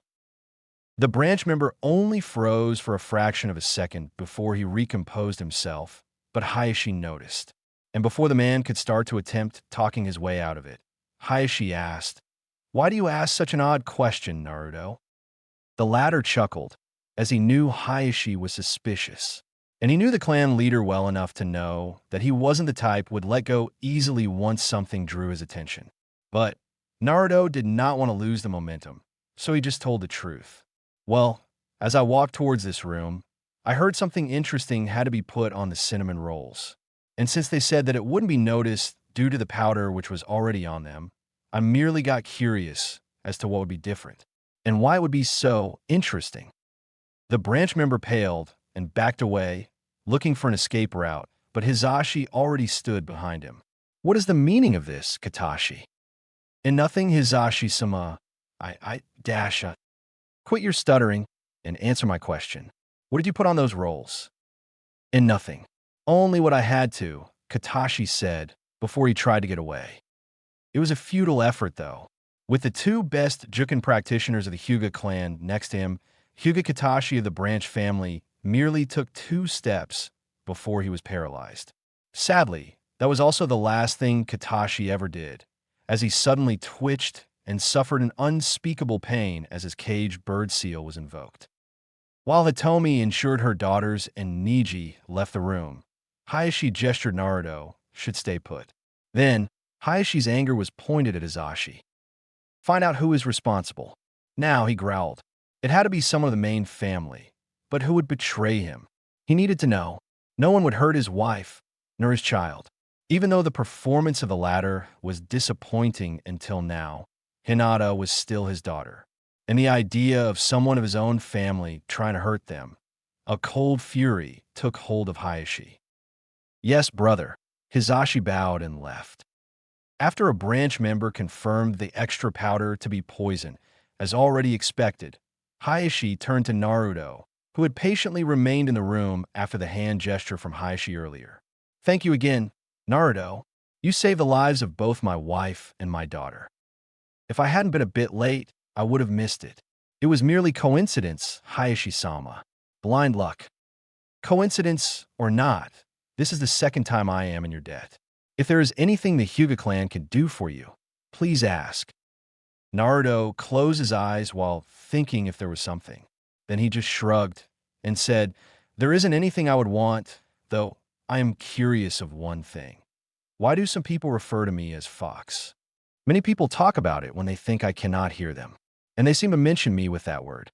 It's either fox brat, demon child, or just simple that when they refer to me." The seemingly simple question caught Hayashi completely off guard. "I am sorry, Naruto, but I'll have to ask you to wait till tomorrow before I can provide you an answer to that question." Childhood arc. Academy years. Without making much haste, Naruto followed Hinata and her guard Ko to the academy. After the events of the day before, Naruto had hardly slept due to overthinking what happened and what was said. Time after time, the scene replayed in the young boy's mind. How bad was the situation, really? Naruto had realized through his years living among them that Hyuga strongly restrained themselves when it came to showing emotions. And as the clan leader, Hayashi especially did not easily show any surprise. The man was, after all, the prime example of what a proper Hyuga was supposed to be. Though, in Naruto's view, Hayashi was also the epitome of boredom. How terrible would it be to always keep up that mask of his? The only variation Naruto knew to his regular mask of neutrality was when he displayed his dismissive mask. In that light, Naruto knew very well that the fact that he stumbled over Naruto's question was not something to be taken lightly. Even at 9, Naruto knew that Hayashi's slip was a matter of great importance. But why? Naruto couldn't fathom what it could be that was so important about him. He often wondered why people hated him, even if he had done nothing wrong. He sometimes wondered if his parents had been criminals, but never found any answers. He did not know a thing about his family or about his own origins. All he had were a date of birth and a name. And even the latter was a subject of frustration. He carried the clan name Uzumaki, but he could not find much about them. Even in the books from the library at the Hyuga compound, which Haruki provided him, the Uzumaki were only mentioned as being a clan from Yuzushiogakure. The only other hints at his own wrongness were the occasional mentions of the word fox. But foxes had nothing to do with the Uzumaki. The only fox which Naruto had learned of which was as hated he was the demonic creature called the Kyuubi. Naruto could not resist the chill that crept up his spine as he thought about his conclusion. He had a seal on his stomach, was born at about the same time the demonic fox attacked Konoha, and people called him Fox. Maybe he really was the Kyuubi, but simply did not know. Perhaps he had lost his memories when the famous Yondaime Hokage had beaten him, or maybe it had been a result of what the man, whom had been one of Naruto's idols, had to do take away his power. Because it was obvious to Naruto that he was powerless compared to that demon. And then what? If he was right, what would happen to him? Would his powers recover and return to his demon form once again? And when? So lost in his pondering, Naruto failed to notice that Hinata had stopped walking. The result? Well, Naruto knew that she'd be mad when he bumped into her. Still, he tried to save the situation, and with his quick reflexes, he was fast enough to catch her before she would hit the ground. Though this, as usual, only made things worse for the young Hyuga heiress. Whether it was embarrassment or anger, Naruto could never tell. But considering how people usually treated him, he assumed the latter. Still, Hinata was someone with whom Naruto had a hard time understanding. She acted so differently from all the others he knew that he usually ended up being confused with how she behaved around him. "My apologies, Hinata-san," Naruto said. She blushed until even her ears were crimson. "Great, now she hates me even more. Oh, well, I guess this is a pretty small place. I expected the academy to be a lot bigger. Shall we go in, Hinata-sama?" He quickly continued before the frowning Ko would scold him for his indecent behavior. No surprise there. That stuck-up Ko team always seems to think I'm not even worthy to look at. Prick. "Why, yes," Hinata mumbled, looking away from him. "Then let's see if classes are as boring as Niji-san said they are." Naruto tried to hide his discomfort and attempted to lighten the mood a little.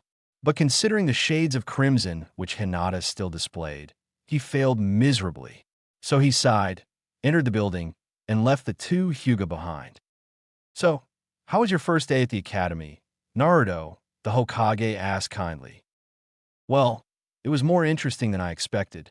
Though, I guess Haruki-san already taught me most of the things I've heard about today. You know, history about the shinobi of Konoha and so on. That part was pretty boring." "I can imagine," Hiruzen chuckled, before turning more serious.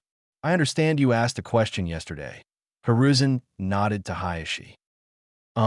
Yes, Hokage-sama. I overheard people talking about me, and they call me a fox." "Well, not that they realized that I could hear them," Naruto added quickly, after seeing Hiruzen's angered expression. "My hearing is just a little better than most, so sometimes I hear things others don't expect me to hear." And dash. "Like the attempted poisoning yesterday," Hiruzen interrupted. "Hayashi told me about the situation." He gestured at the clan leader standing with them in the office. "Well, yes, I heard someone talk, and I knew it wasn't good, so I interfered. But the talk about the fox confuses me." Naruto frowned. He hesitated to speak his mind, but decided that the quickest way to get it over with was just to ask, even though his traitorous voice faltered. "Jiji-zon, am I the Kyuubi?" Hiruzen paled, and from the look on his face, it was clear that Hayashi had not expected this direct question either. Hyuga diligence or not, this surely created a few crack in Hayashi's stoic mask. No, you're not the Kyuubi. And don't you ever think you are," Hiruzen exclaimed. "Oh, Naruto."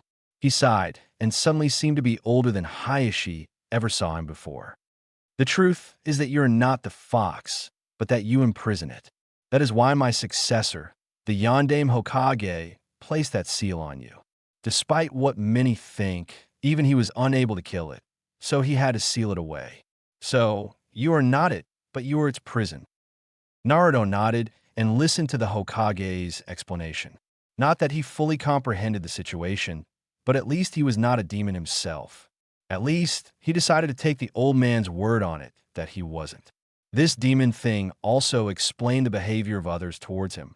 why they radiated such fear and hatred towards him, even when there had never been a reason for it. Why? Why me? Naruto eventually forced the words out of his mouth.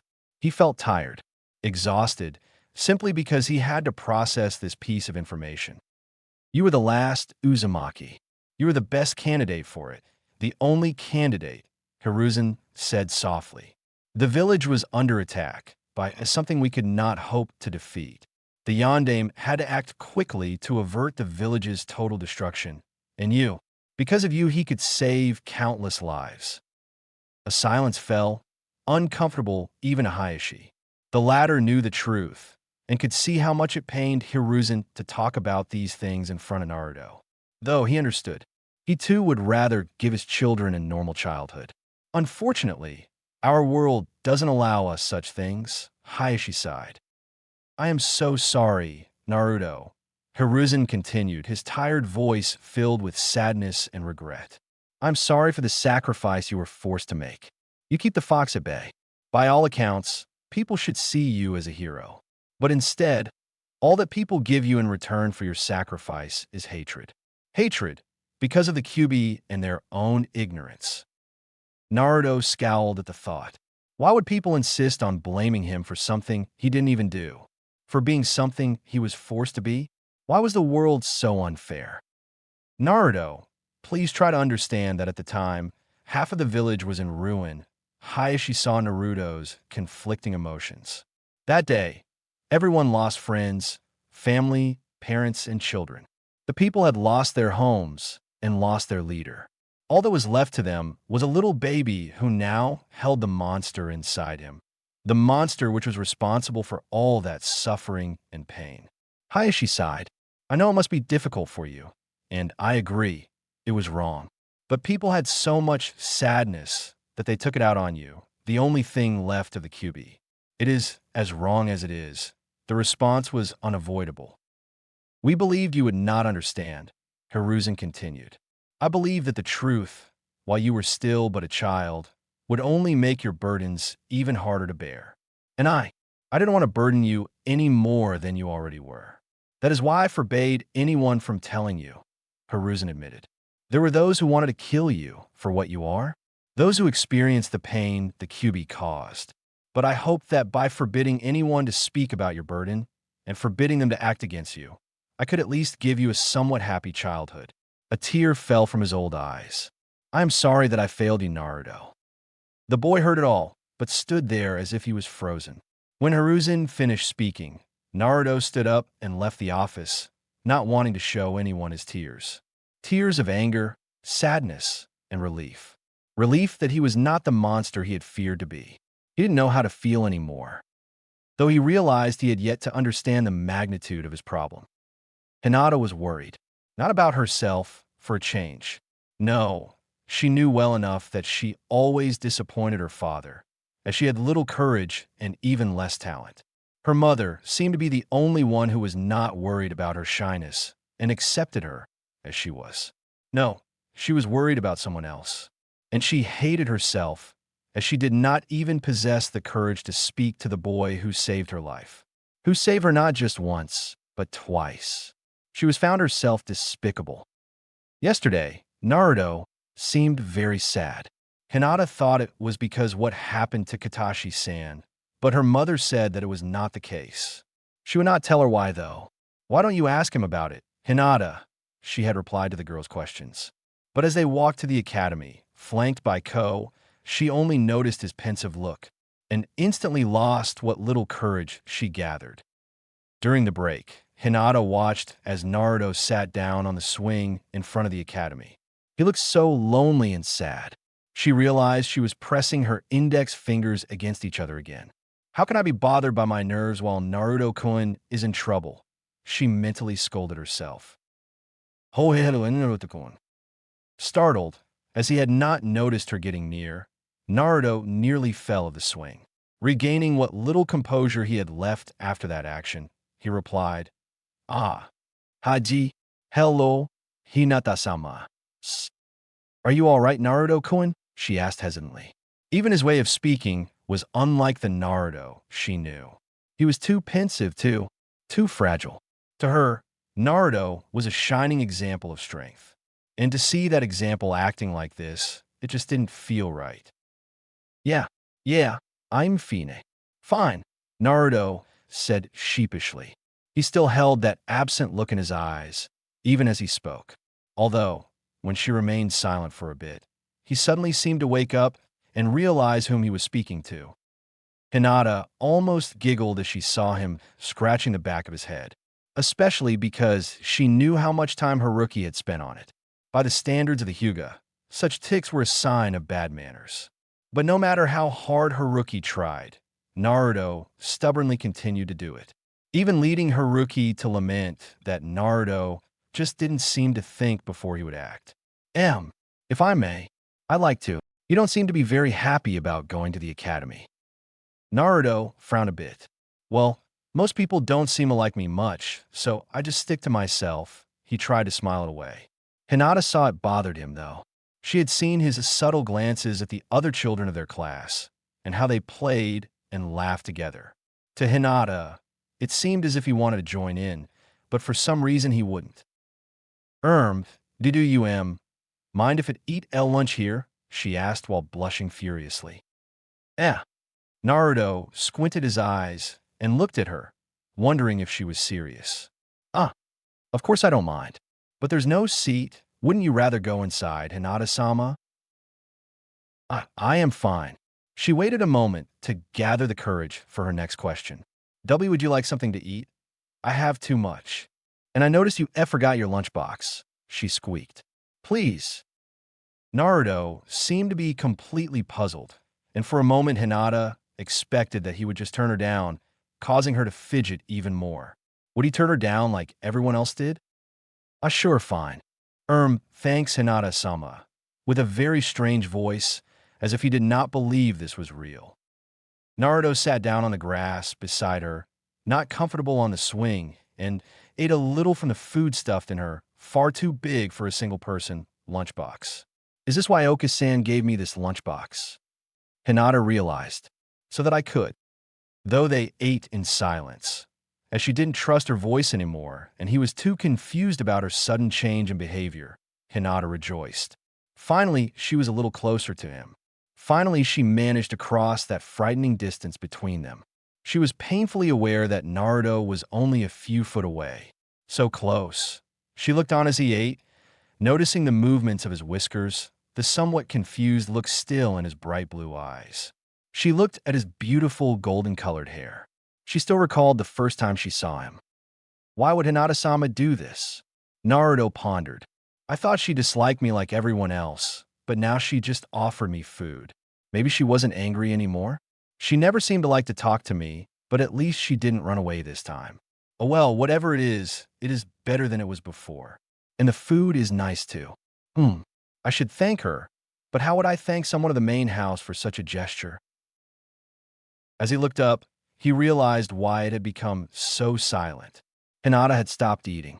She had fainted, her face still bright red.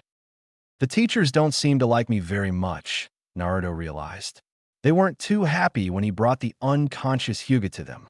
Their glares kept getting colder, and there seemed to be more distance between Naruto and the others than before. After all, the students mimicked the behavior of their teachers. Oh well, at least now I know why, Naruto pondered. Though the history lesson this morning was a bit annoying. The teacher, a chunin named Mizuki, had taught them about the 4 men who had held the position of Hokage. The first, renowned for his strength and his unique skills. The second, the younger brother of the first, who was well known for his ingenuity and intellect. And lastly, the fourth, the hero who had sacrificed himself to save the village. Mizuki also spoke of the third Hokage, who had taken back his position after his successor had died, and to Naruto's surprise, Jizan was known as the Professor due to his famed knowledge and wisdom. Naruto had thought about his view on the old man. He was one of the few people who seemed to trust Naruto, so when he revealed the truth, Naruto had decided to trust the decision of the old man. I guess that if Jizan is that smart, he probably figured out the best way for me as well. And what Mizuki-sensei told about Yandame's death. I guess his death really created a lot of trouble for Konoha. Naruto had always admired the fourth, as everyone said that he had been a hero who had saved the village. When he was younger, Naruto had always dreamt of becoming a revered hero like him. Ironic that it was him, of all people, who had to seal the Kyuubi inside me. Guess I can't blame Jizan for what he and all the others did. Just like others shouldn't blame me for what I didn't do. After all, that was all the fault of that Yondaime team. Naruto crossed the small square in front of the manor. He was walking alone today, as Hinata had been dragged away again by a bossy and dangerous-looking blonde girl, who was followed by an insecure-looking pink-haired girl. The latter looked like she hated Naruto. Though it was mostly masked a cold attitude, he could clearly sense it. He couldn't really blame her. Just like the kids at the orphanages he lived in, most of his classmates just copied the behavior their elders had towards Naruto. Naruto had seen it happen over and over again. And even though it was only a few weeks ago that he joined their class, this pattern had already showed up. Still, Naruto was somewhat disappointed that the pink-haired girl, who others had called Sakura, acted like that to him when she was bullied by others herself. Naruto had hoped that she could, perhaps, relate to his struggle of being an outcast. But that did not seem to stop her from picking on him whenever she decided that his behavior was annoying. He honestly did not understand why someone who was bullied would inflict that same pain upon others. It made no sense to his young mind. Perhaps it's just to show to the others that there is someone ranked even lower than her in this group. Though Hinata had tried to apologize to him for having to leave, Naruto had just shrugged and wished her luck with the flower arranging class and walked home. He knew Niji had gone home a few hours before, as he had a different schedule, being 1 year their senior. So he didn't have anyone else to wait for. Besides, aside from Niji and Hinata, Naruto didn't really know anyone else. At least, not anyone who would actually talk to him. He had enough to worry about. So Naruto had thought that a little solitude was actually nice. It is still hard to understand all this stuff. I guess that is why Jizan and Hayashi-sama waited to tell me, he realized. They had talked with him a few times now regarding his fate. Naruto was what they called a Jinchuriki. A Jinchuriki was someone who acted as a container of a demon. The way they had talked, Naruto had felt hope for a moment that there were others like him. But those hope had been short-lived when they told him that there were no other Jinchuriki in Konoha. Opening the door of his cottage at the Hyuga compound, Naruto noticed one of the windows had been left open. Odd, that's not like Haruki-sen, Naruto thought, on his guard for possible intruders. Who is there? It's been a while, Naruto. A familiar voice spoke. My, you've gotten quite a big boy now, haven't you? What did they feed you to get you to grow this much? Naruto hadn't heard that voice in a long time, but still recognized it immediately. Toad guy, what are you doing in my house? The man sighed. Toad Sage, Naruto. And the name is Jiraiya. And he added with a sarcastic voice. Besides, I am as much a toad as you are a fox. Jiraiya chuckled at the confused look Naruto gave him. The Hokage told me you learned about your burden, so he asked me to teach you a thing or two, so that you can deal with this stuff a little better. Teach me? But I have to attend. The academy will get a notice from the old man himself, and Hayashi already knows about this as well, so don't worry. We'll be back in soon enough. I have already prepared you backpack, Naruto-kun, Haruki added, startling Naruto when he showed up behind the boy. Please be careful with our guest, Jiraiya-sama. Teach him well and properly, Haruki added with a respectful and formal, though slightly worried tone. Obviously, Haruki had learned about Jiraiya's other profession.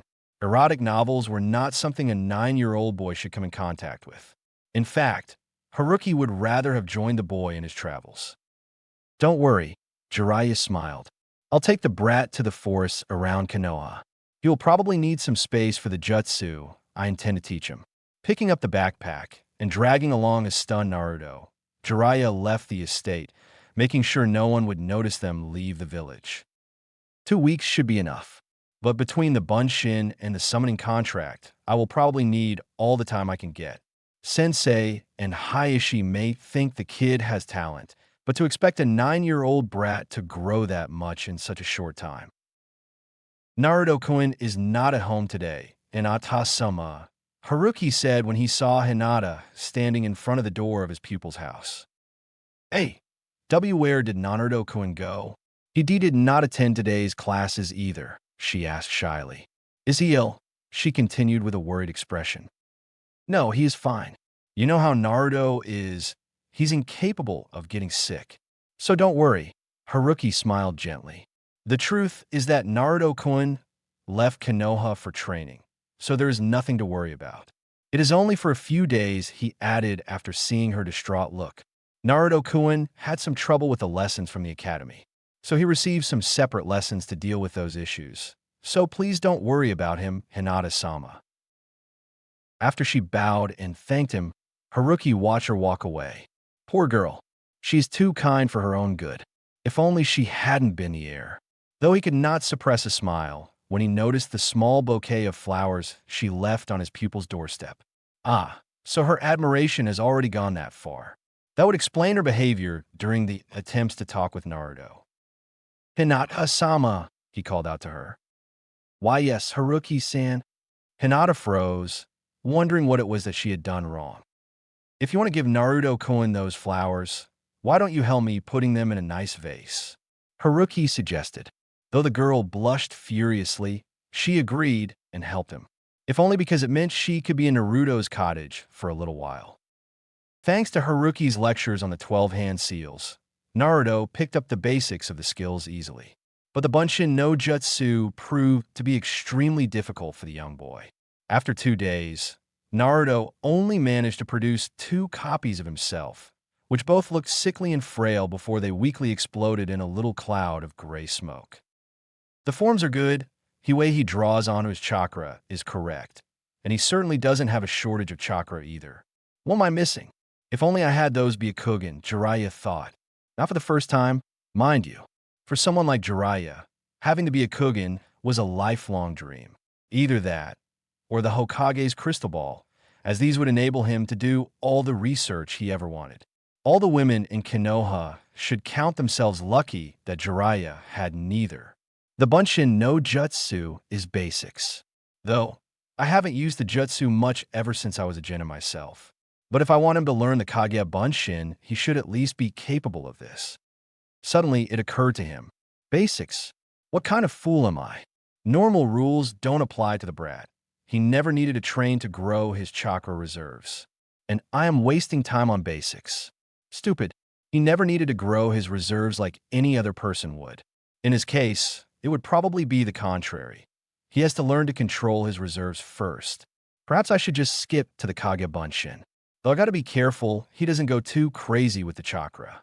I can't have him die because he tries too hard. Unaware of Jiraiya's train of thought, Naruto just soldiered on.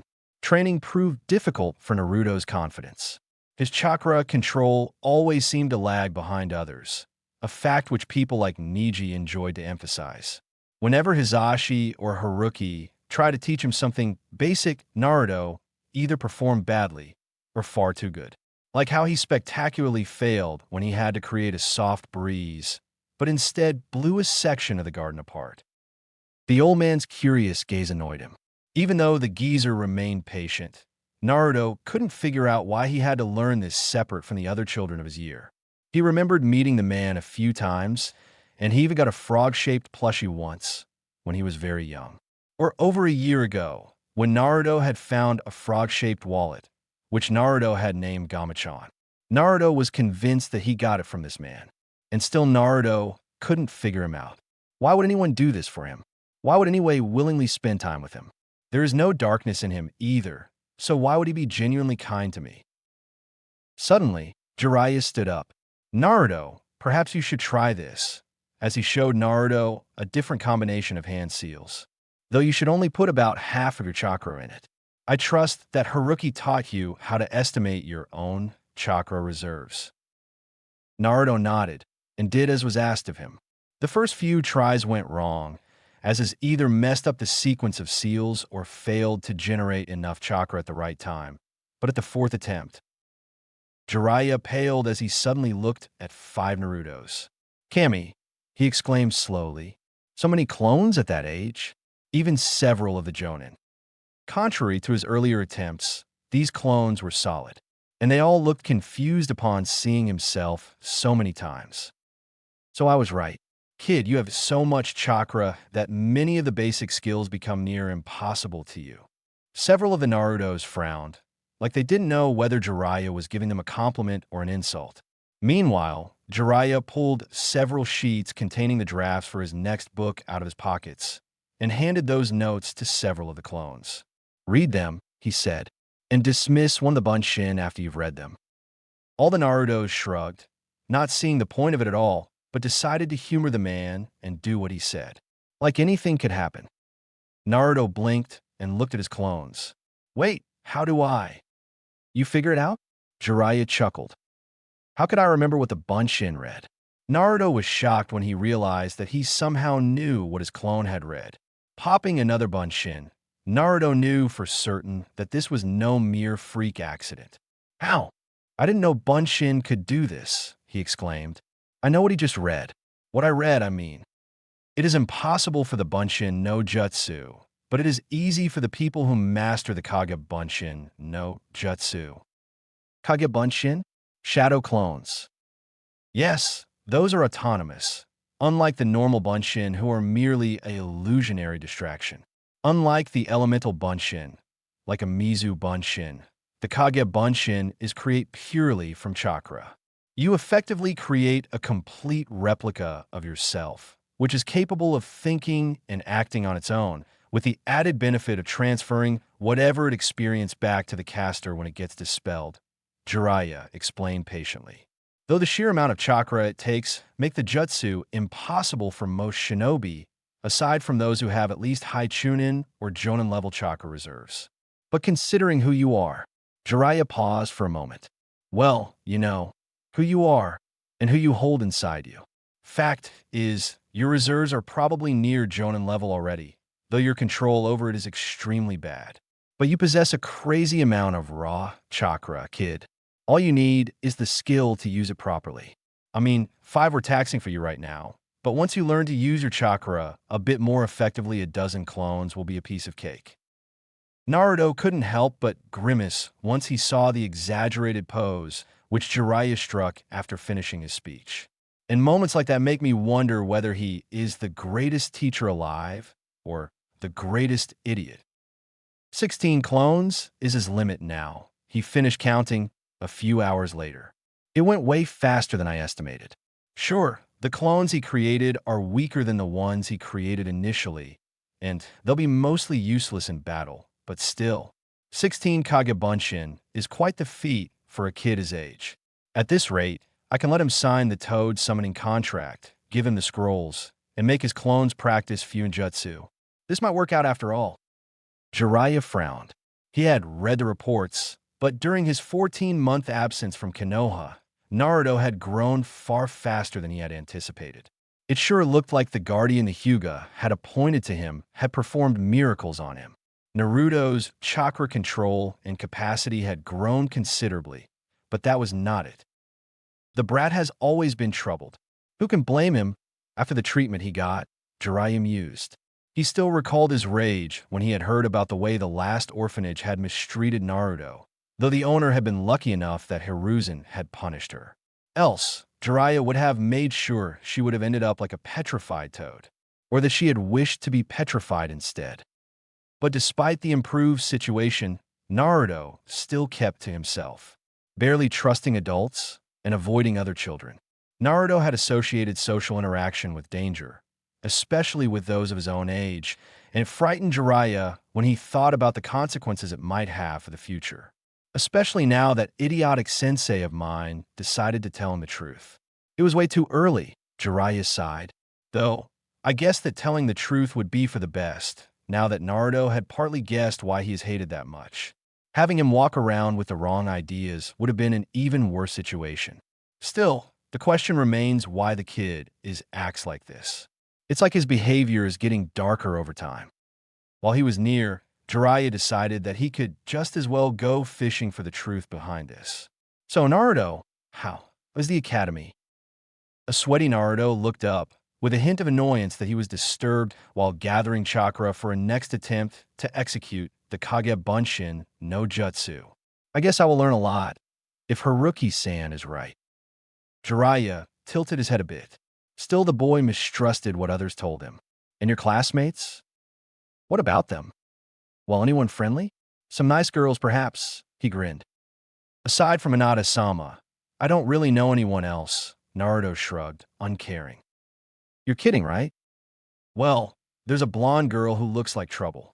I think she was named Ino. She always has that pink-haired girl tailing her. Naruto looked blankly at the Sannin, wondering why the older man would ask for such things. Don't you want to know them? Who knows, you might get friendly with some. Jiraiya tried. Friendly with me? Naruto frowned. Perhaps, but it seems unlikely. They have no reason to get close to me, and I don't mind keeping my distance. Even though they don't know what I am, everyone still avoids me whenever possible anyway. That's one of the few things they quickly picked up from our teachers.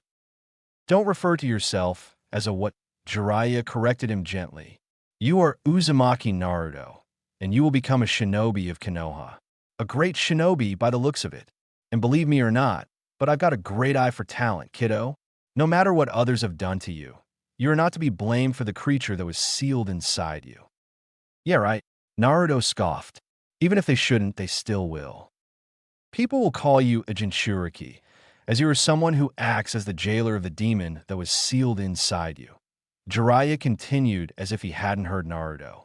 But you're also a normal human being.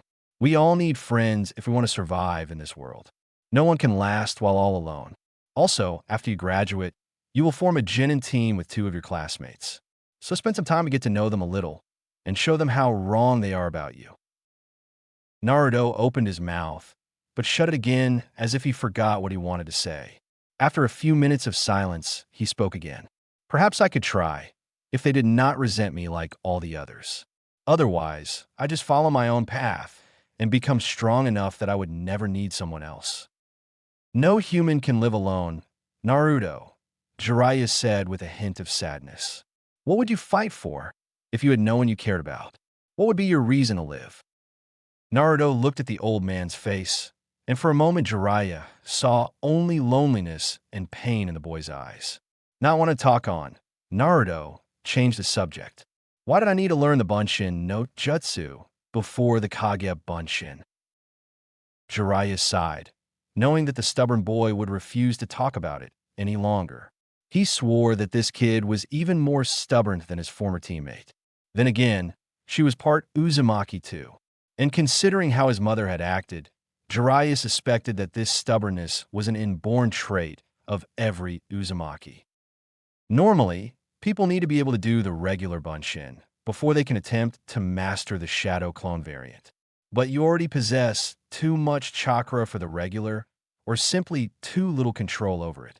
So while you cannot do the regular one, which you'd need for your final exam, you have little trouble with the advanced form. I suppose you still need to train your chakra control until you are capable of limiting the amount of chakra you put into the simple jutsus. I still put too much chakra into it. Naruto frowned. I thought I limited myself enough and barely used any at all. It was still way too much, Jiraiya laughed jovially. That's why the normal Bunshin failed. But like I said, the Kage Bunshin requires more chakra, so your overcapacity does not cause it to fail like the simple Bunshin did. Though, I suggest you keep this particular skill a secret. Why? The regular Bunshin is a skill they teach you kids at the academy, but the Kage Bunshin is usually reserved for the Jonin level, shinobi only, Jiraiya smirked. People would become suspicious of you if they know you possess this level of skill. And I prefer it that they all stay unaware of the fact that I've been training you. So that's why you wanted me to keep it a secret? Why? Yes, the less others know about me training you, the better, Jiraiya sighed. Look, kid, I can't fully explain it now, but if too many people knew that you and I knew each other, well, it could be bad. So I would like to keep the fact that I train you hidden for now. That's why I took all those precautions when we left town. But enough about that. Now that you've managed to execute the Kage Bunshin no Jutsu, we will continue with.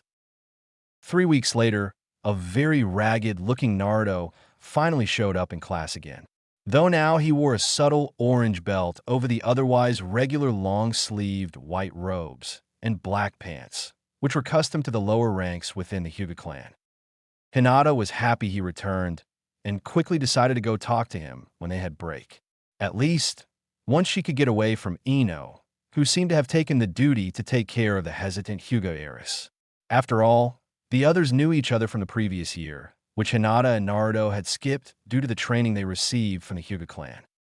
The Dojutsu clans always kept their children from the academy the first year, as they learned the basic skills in a different way. They could learn from seeing, after all, something the academy teachers could not comprehend. Subjects like the usage and detection of chakra were completely different to them, though this obviously did not apply for Naruto, but for some reason he had gotten his lessons on the estate as well. Not that he minded.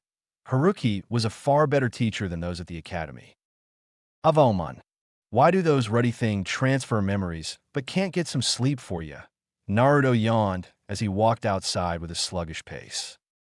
Ha hello Naruto-kun, vinata stuteret. Good morning Hinata-sama, Naruto bowed. If he was startled that Hinata had been waiting for him, he didn't show it. Then again, this could also be because he was simply too exhausted to react. Please don't use that honorific. We are all just classmates, she blushed. Naruto frowned a little, mistakenly wondering why him being polite angered her. I can't. As you wish, Hinata-san. Are you all right? Oh, yeah. I'm fine. Just had to skip some classes because I needed some extra training, he grinned. It seems like my chakra control was a bit of a problem. Picking up a leaf, he held it up and said, watch, and put the leaf on his head. Activating her Byakugan shortly showed Hinata that he focused some of his chakra into the leaf. As always, when she looked at him using his chakra, she thought he was unique. He was the only person she knew who had that much chakra, or who had two colors of chakra.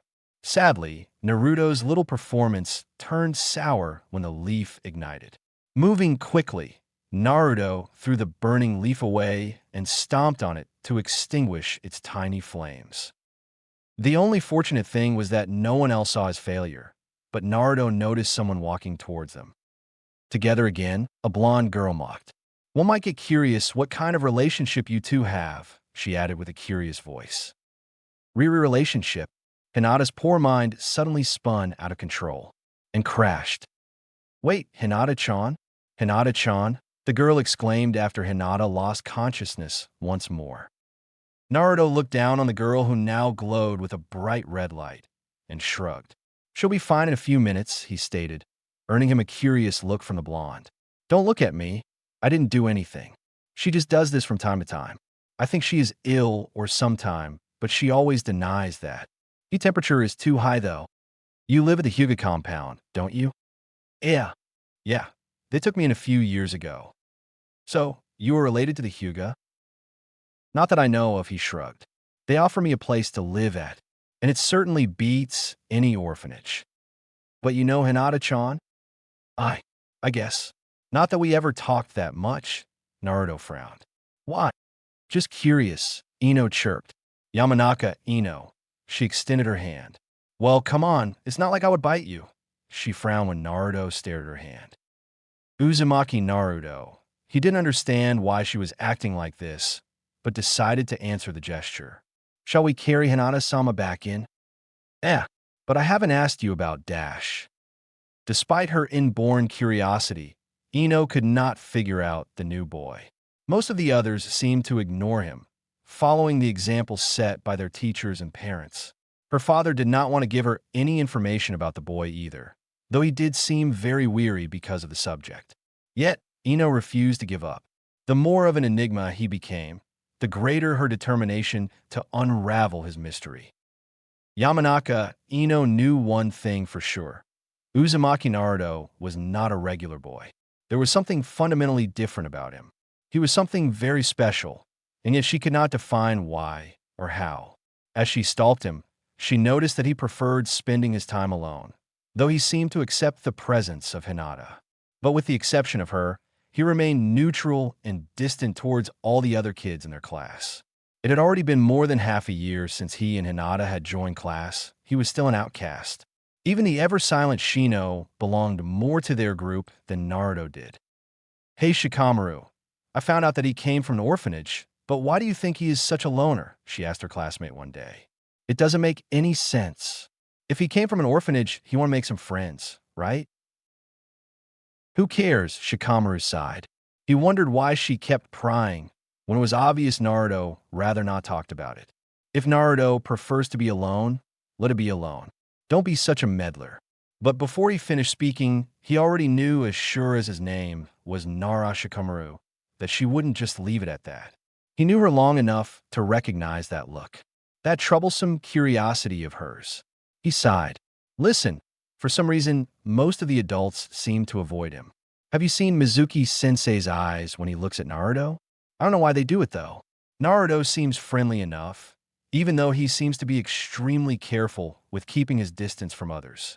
Obviously, there is some secret that is way too troublesome for us to get involved in, or else their behavior wouldn't make any sense.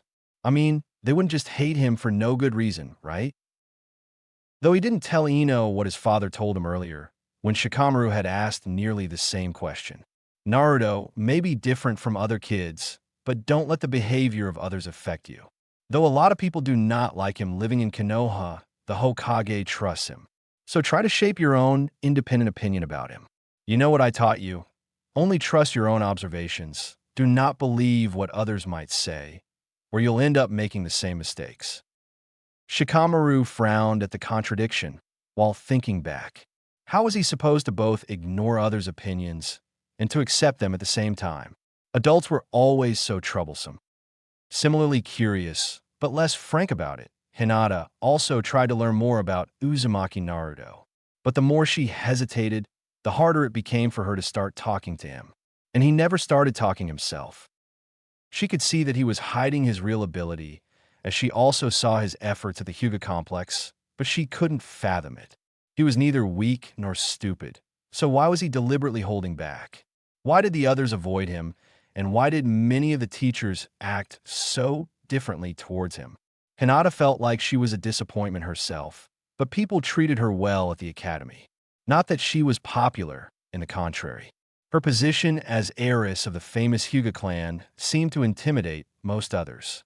Well, apart from those who were born in similar high positions within their clans, like Ino, Shikamaru, or Choji. No, Naruto never seemed to expect anything of anyone. Most would think he was simply not interested in others, but Hinata suspected that was not the case. He was hiding for some reason, and at days, he even seemed faint when she looked at him while she activated her Byakugan, as if he only had access to a small portion of his regular chakra. Not that she activate her Byakugan openly in the middle of the classroom. She wouldn't dare. After all, many seemed to think that the Byakugan looked ugly and scary. I'm just pathetic, always watching, but always from a distance and never at his side. Unknown to most, Uzumaki Naruto usually did not even attend the majority of the classes.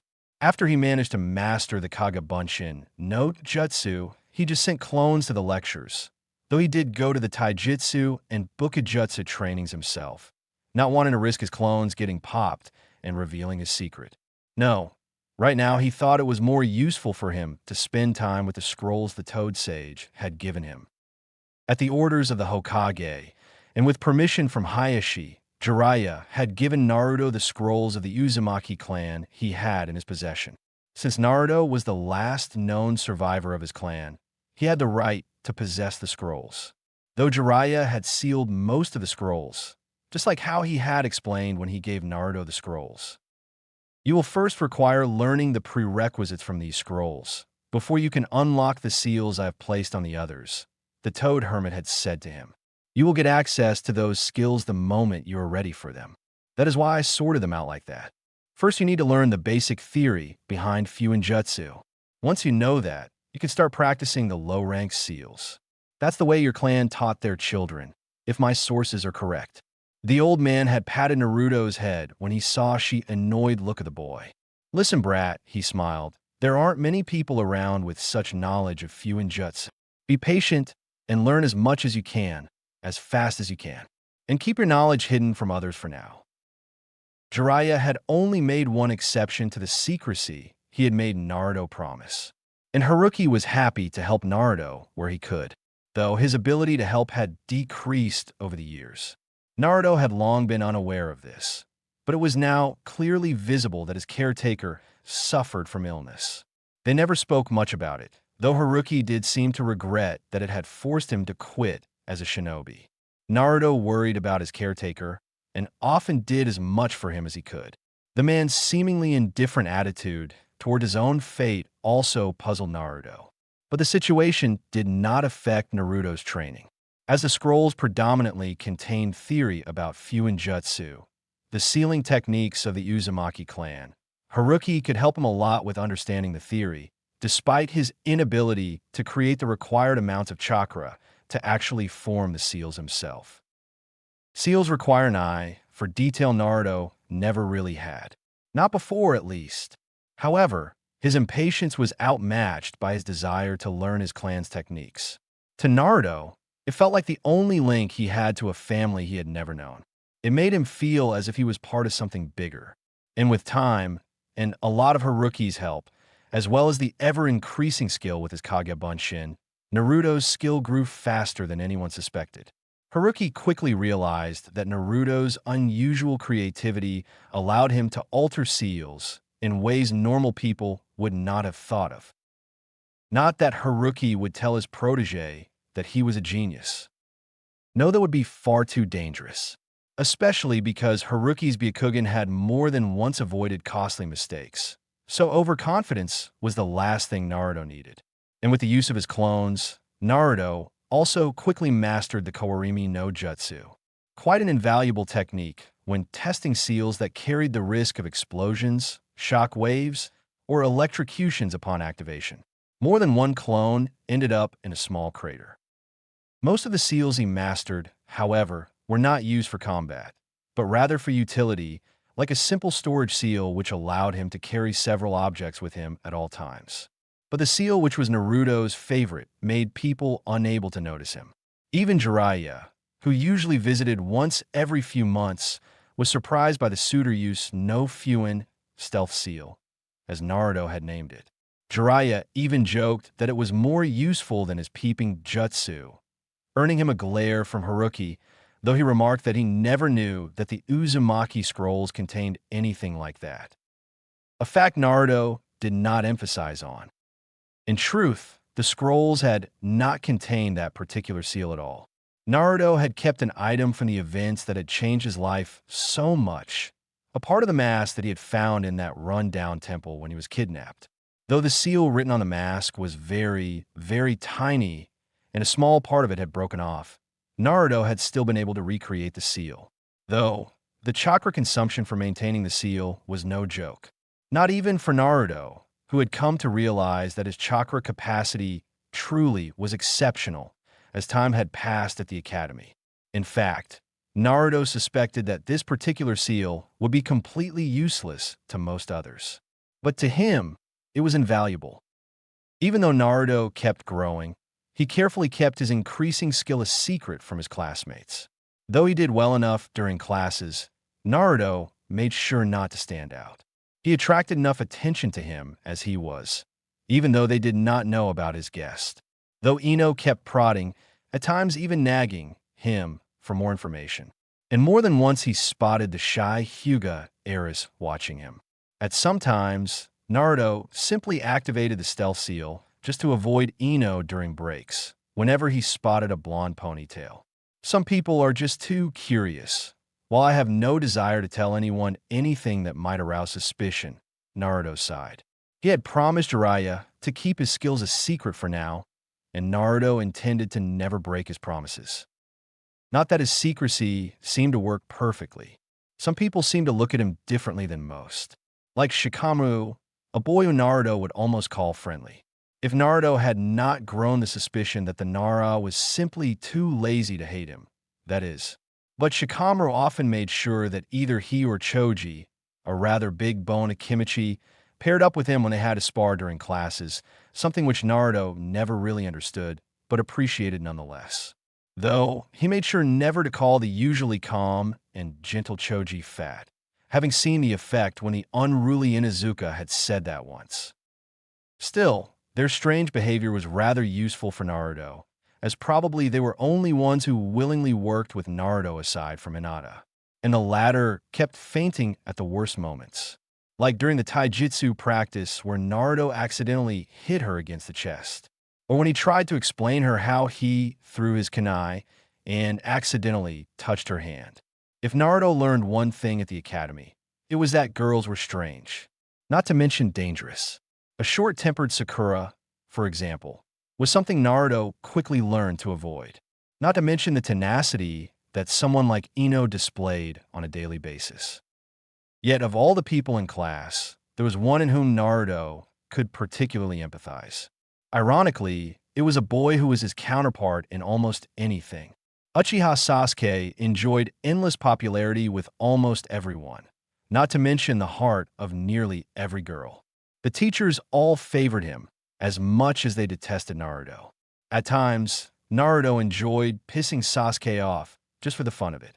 And it was pretty easy to do as well, as the latter always tried to be best of the class and handled any defeat badly. Very badly. But Naruto got a different view on the boy after he had learned that Boy's clan was massacred a few years before, all during one night at the Uchiha estate. And though Sasuke acted spoiled and ignored all the things Naruto desired, the love, trust, or admiration from others, Naruto couldn't bring himself to being jealous.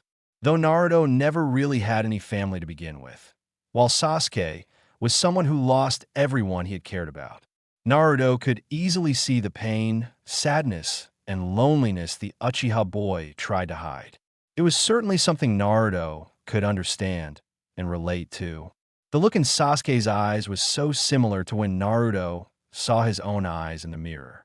Still, at times, for instance due to losing a match, Naruto also saw the boy's lingering anger and hate smoldering underneath it all, as if some kind of darkness lay waiting for a chance to consume him. In an introspective mood, Naruto realized he too had a lot of anger and hatred inside him. With all his heart, he felt like he never could repay what the Hyuga had done for him. He felt gratitude to Hinata, to the point where he vowed to keep her safe from everything. But he was also thankful towards Hitomi, Haruki, and several other Hyuga, just like he felt gratitude towards Jiraiya and the Hokage. But Naruto could not forget how everyone else had treated him either. The villagers, many of his classmates, and those teachers, such as that bastard Mizuki. Many of them treated him like he was some rabid dog whom they'd rather put down than teach. Though Naruto thought that one teacher, Yumino Iruka, was different from Mizuki. Perhaps Iruka was the only non-Hyuga adult aside from the Hokage and Jiraiya who treated him like an actual human being. Even to the point where he once treated Naruto on ramen. When he saw the boy wandering through the streets of Konoha, Naruto did not understand why the man did it, but he never forgot about it. Ever since, the two visited the ramen stand every now and then, and Naruto even got to the point where he actually started to trust the man. A little. Uzumaki Naruto, one of the teachers, called.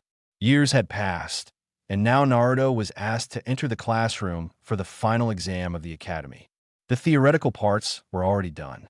The taijutsu and bukijutsu exams had been the day before, and Naruto had passed those with relative ease. All that was left was the ninjutsu exam, which he had to attend right now. The one he found the most annoying. After closing the door behind him, Naruto saw that Mizuki took the lead. Predictably, as he had started out like this on every exam, seemingly eager to make Naruto fail. Well, Naruto-san, could you please start by showing us your skill in the Hinge no Jutsu? Naruto smiled, as had long mastered the techniques that were mandatory in the academy. Well, the Bunshin was still impossible to him, though Naruto had to admit that he had not really put any effort in it either. After learning the Kage Bunshin no Jutsu, he simply thought it was not necessary.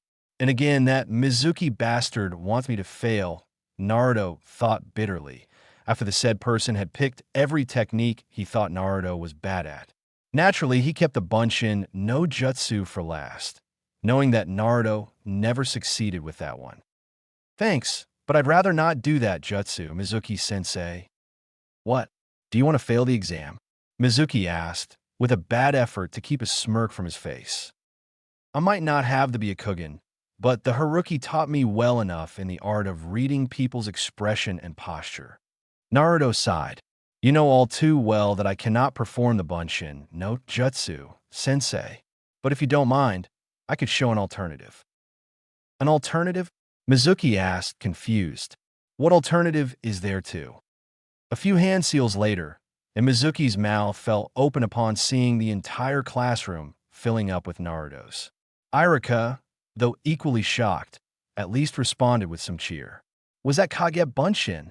Naruto, how on earth did you learn this?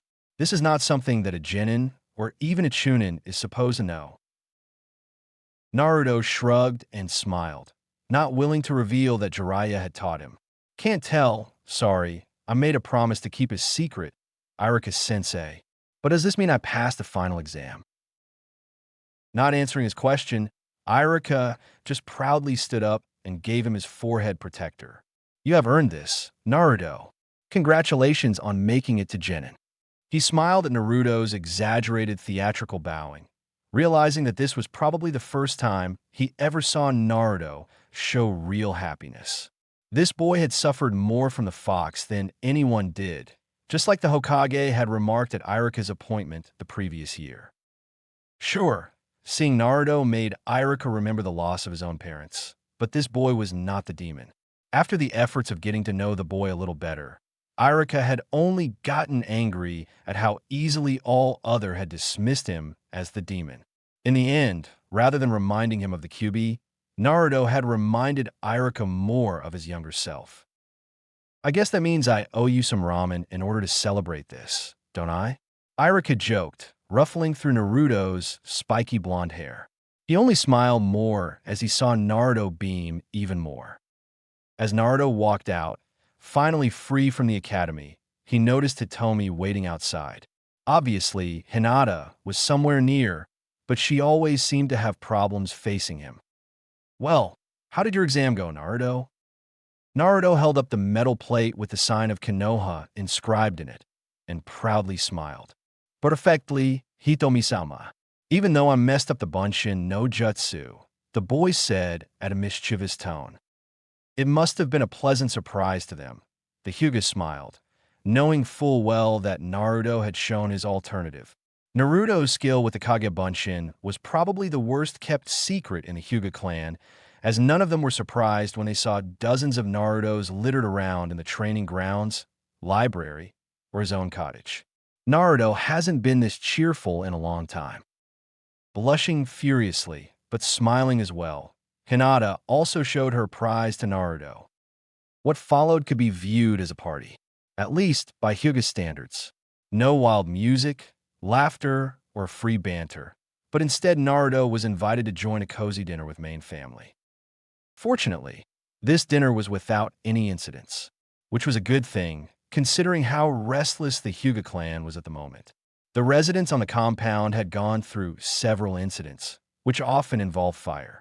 There were some who lost their lives, and others had vanished in the thin air. It was unnerving the Hyuga that someone could cause all this without them seeing it. The supposedly all-seeing Byakugan did not help them, which led to people pointing fingers at each other, which only increased the rift between the main and branch families. But it was more popular to blame Naruto, even when there was little to no proof that he had been involved. Still, it was whispered that Naruto had to be responsible, and there were rumors originating from both sides of the clan. But a simple test had pointed out that Naruto had an affinity for Futon Jutsu rather than Katon. This removed much of the suspicions, but not all. After all, people knew that the Kyuubi was rumored to be able to breathe fire. So, whatever Naruto did, he still ended up being a suspect every time a corpse was found or a person went missing. Even after living among them for several years, the Hyuga clan still couldn't decide whether or not Uzumaki Naruto could be trusted. It was tiresome, but Naruto tried not to be bothered by it. At least the Hyuga were too civil to openly act against him. Not like some shopkeepers in Konoha who would just throw him out for no good reason, or the more violent responses some people had at his presence. Naruto knew who and what he was, and the injustice of his situation frustrated him. But he had no choice but to accept it and move on. At least, this was what Haruki told the boy. Lingering in the past and resenting people for what once happened was a bad thing, especially for one as young as Naruto. And Haruki always told him to never treat anyone in a way he don't wish to be treated himself. Naruto listened, though mostly because Elder Hyuga had emphasized that other behavior would not fitting for a Hokage. But tonight was a night Naruto did not have to worry about those things. Tonight was celebration. As formal as the Hyuga might be, having two of their residents go through a promotion was reason enough to throw a little feast. Even when it concerned the two children who were arguably also the two least trusted by the clan. And where Naruto was not trusted for whom he was, but at least appreciated for his ability, Hinata was at the short end for both of it. Many within the clan doubted her skill just as much as her personality. It was not a secret that Hinata was considered to be too gentle to ever become a proper shinobi. Not that Hitomi ever allowed anyone to openly speak such words about her daughter. Still, it was impossible to stop the gossip, especially when it was a public secret that her own husband was the first to be disappointed in their daughter's skill. To make matters worse for the young heiress, Hanabi, Hinata's younger sister, was considered a great talent within the clan. The younger sister showed a lot more potential and determination, making Hinata's position as heir shaky at best.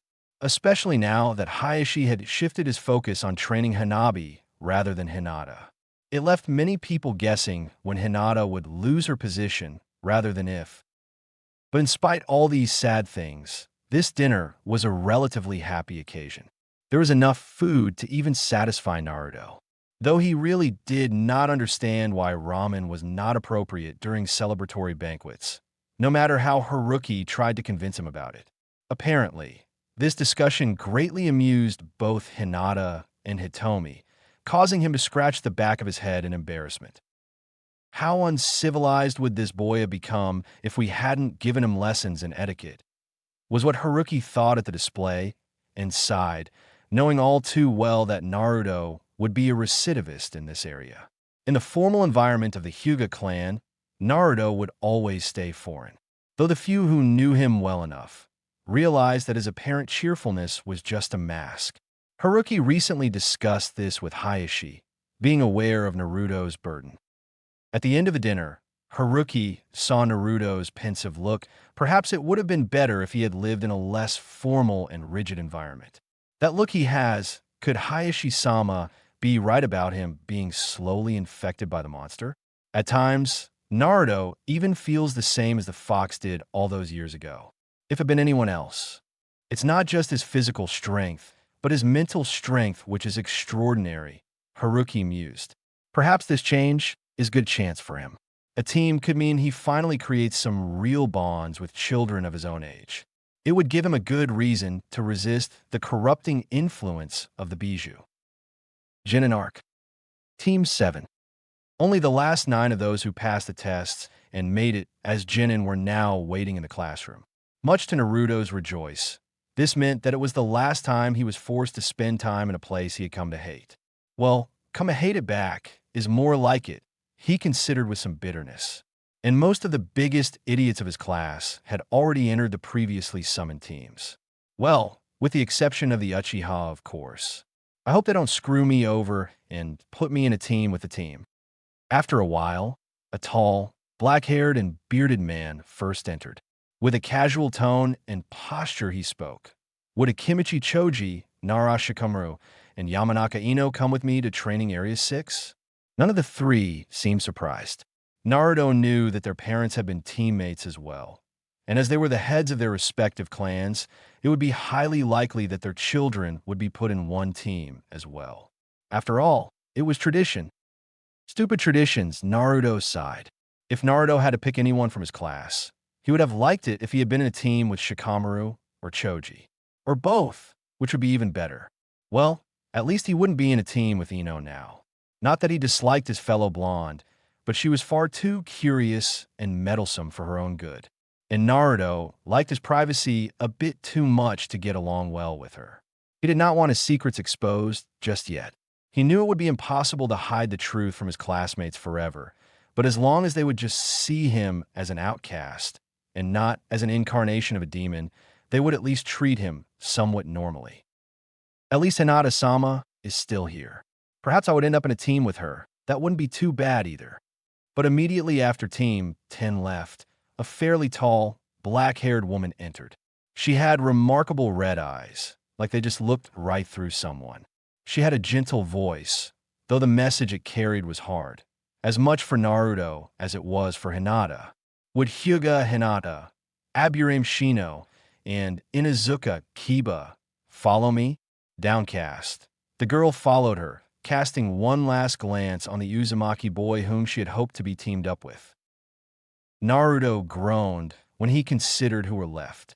He would be in a team with Sakura and Sasuke.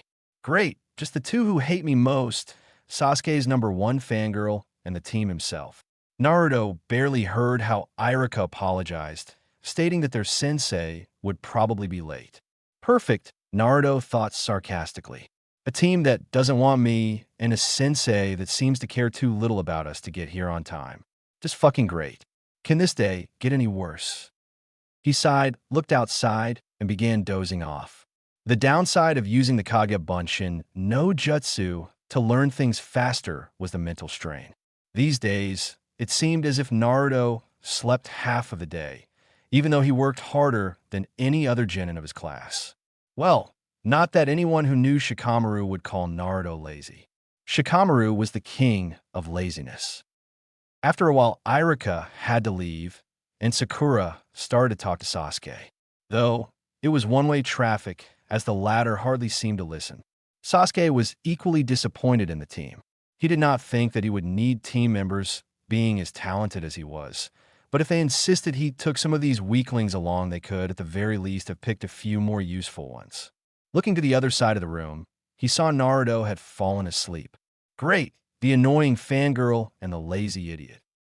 About an hour later, a man finally entered the room. His silver-colored hair spiked in all directions, giving him the appearance of someone who just got out of bed. His single visible eye did not show any hint of interest in them. He coughed hard enough to wake Naruto, seemingly annoyed that the genin showed so little interest. Training ground 3, 30 minutes, he said with a bored tone before he vanished in a small puff of smoke and leaves. Wait, what? Sakura exclaimed. Naruto shrugged. It's just a little north, next to the river. I guess he wants to see how fast we are. Yeah, but he could at least have wait. Where did he go? Sakura turned to Sasuke after she noticed Naruto had already left. Not that Sasuke was still in his chair, making Sakura realize that she too had to move. And fast. Like he had expected, the Uchiha prodigy arrived first. Kakashi had heard a little about him and knew he was the top of his class. Well, it made sense to drop the last Uchiha on me, Kakashi mused. I am the last one capable of teaching him. Aside from his brother, of course. Not that they want Itachi to teach this boy even a single thing. The second one to arrive was a surprise. Kakashi hadn't heard that much about the Hirano girl, but when he observed them for a few minutes while they waited for him just now, she had mostly seemed the fangirl type of girl to him. Usually not the most useful type of kunoichi, but she seemed to have above-average chakra control, Kakashi remembered from the reports Hiruzen had given him. Well, not that he had really read them, but while scanning through, Kakashi had noticed that her scores on the theoretical exams were even higher than those of Sasuke. Sadly, she was average at best when it came to applying those skills. Still, she had been good enough to compete with the Yamanaka heir for the position of Kunoichi of the Year. This did not exactly give Kakashi high hopes for the current generation. Kakashi actually began to worry as the 30-minute mark was nearly reached. The reports on the Uzumaki boy were a bit inconsistent. Kakashi realized now that he thought about it. On average, his grades weren't anything special, but every once in a while he excelled, and his ratings were all over the place. Never showing much talent at ninjutsu, and then suddenly throwing out Kage Bunshin at the exams like it was nothing. Failing to perform something simple as kunai practice one day, and then defeating someone like Sasuke in single combat on taijutsu the day after. Obviously, he's been hiding his true skill. Hokage-sama warned me he might be a bit troublesome to deal with, but didn't say much about his skill or potential. And the Jinchuriki business only complicates things further. Sure, my Sharingan gives me an edge if the boy would lose control, but as long as I don't even know how strong he is, it still is bothersome. Though his status as Jinchuriki also explains why no one ever bothered to properly examine how skilled the boy actually is. Still, Irika spoke highly of him. Perhaps that made me expect a little too much. Luckily, Naruto arrived just in time, casually strolling, with an empty box which had contained the takeaway food he had bought at Ichiraku's. The fact that he took the time to buy and eat food made Kakashi's brows raise a bit. At least, the one that was visible behind his mask. He couldn't have used Shunshin on this distance, could he? Well, now we're all here. Welcome to Team 7. Introductions first, I guess. I'll introduce first, and then each of you will state your name, goals, likes, and dislikes, okay? My name is Hatake Kakashi. I'm a jonin. I don't have any desires to talk about my likes or dislikes. As for my dreams and hobbies. The three genin looked at each other and shrugged at the nondescript statement. Naruto started out, even though he did not like to, but he just wanted to get it over with. Guess. My name is Uzumaki Naruto. I like ramen. While he held up the empty box, and I dislike short-sighted and stupid people, he resisted the urge to point at the other two genin, albeit just barely. I guess my dream would be becoming Hokage. The latter caused a cynical chuckle from Sasuke, irking Naruto. But before the blonde could react, Sakura continued, not even having listened to the Uzumaki in the first place. My name is Haruno Sakura. The thing I like is, well, the person I like is, and, my dream is... Oh, wait, yeah, she squeaked. Obvious to all but the fangirl herself was the sigh of their new sensei. Naruto found a somewhat embarrassed look on Sasuke's face amusing, though. The perfect payback, because Naruto knew very well that the Uchiha hated the fangirls of their class just as much as he did, or perhaps even more, considering that Sasuke was their target. While Sasuke looked away, attempting to hide his embarrassment, Naruto just rolled his eyes. He had seen enough of these kinds of situations the previous 3 years. Worse, he had seen Sakura and Ino together. In hindsight, it didn't surprise Naruto that much that Hinata never really managed to fit into the little group of aspiring kunoichi. Hinata may be a little odd, but I would rather have had her in my team than any of the other girls. Why can't they just act normally around Sasuke? It's not like he ever gave them any hope. Having had enough, Sasuke spoke up before the girl's rant could continue. My name is Uchiha Sasuke. There are lots of things I dislike, and there's not really anything I do like. And my dream, I guess you can call it a dream, the resurrection of my clan and the death of the one who caused it to fall.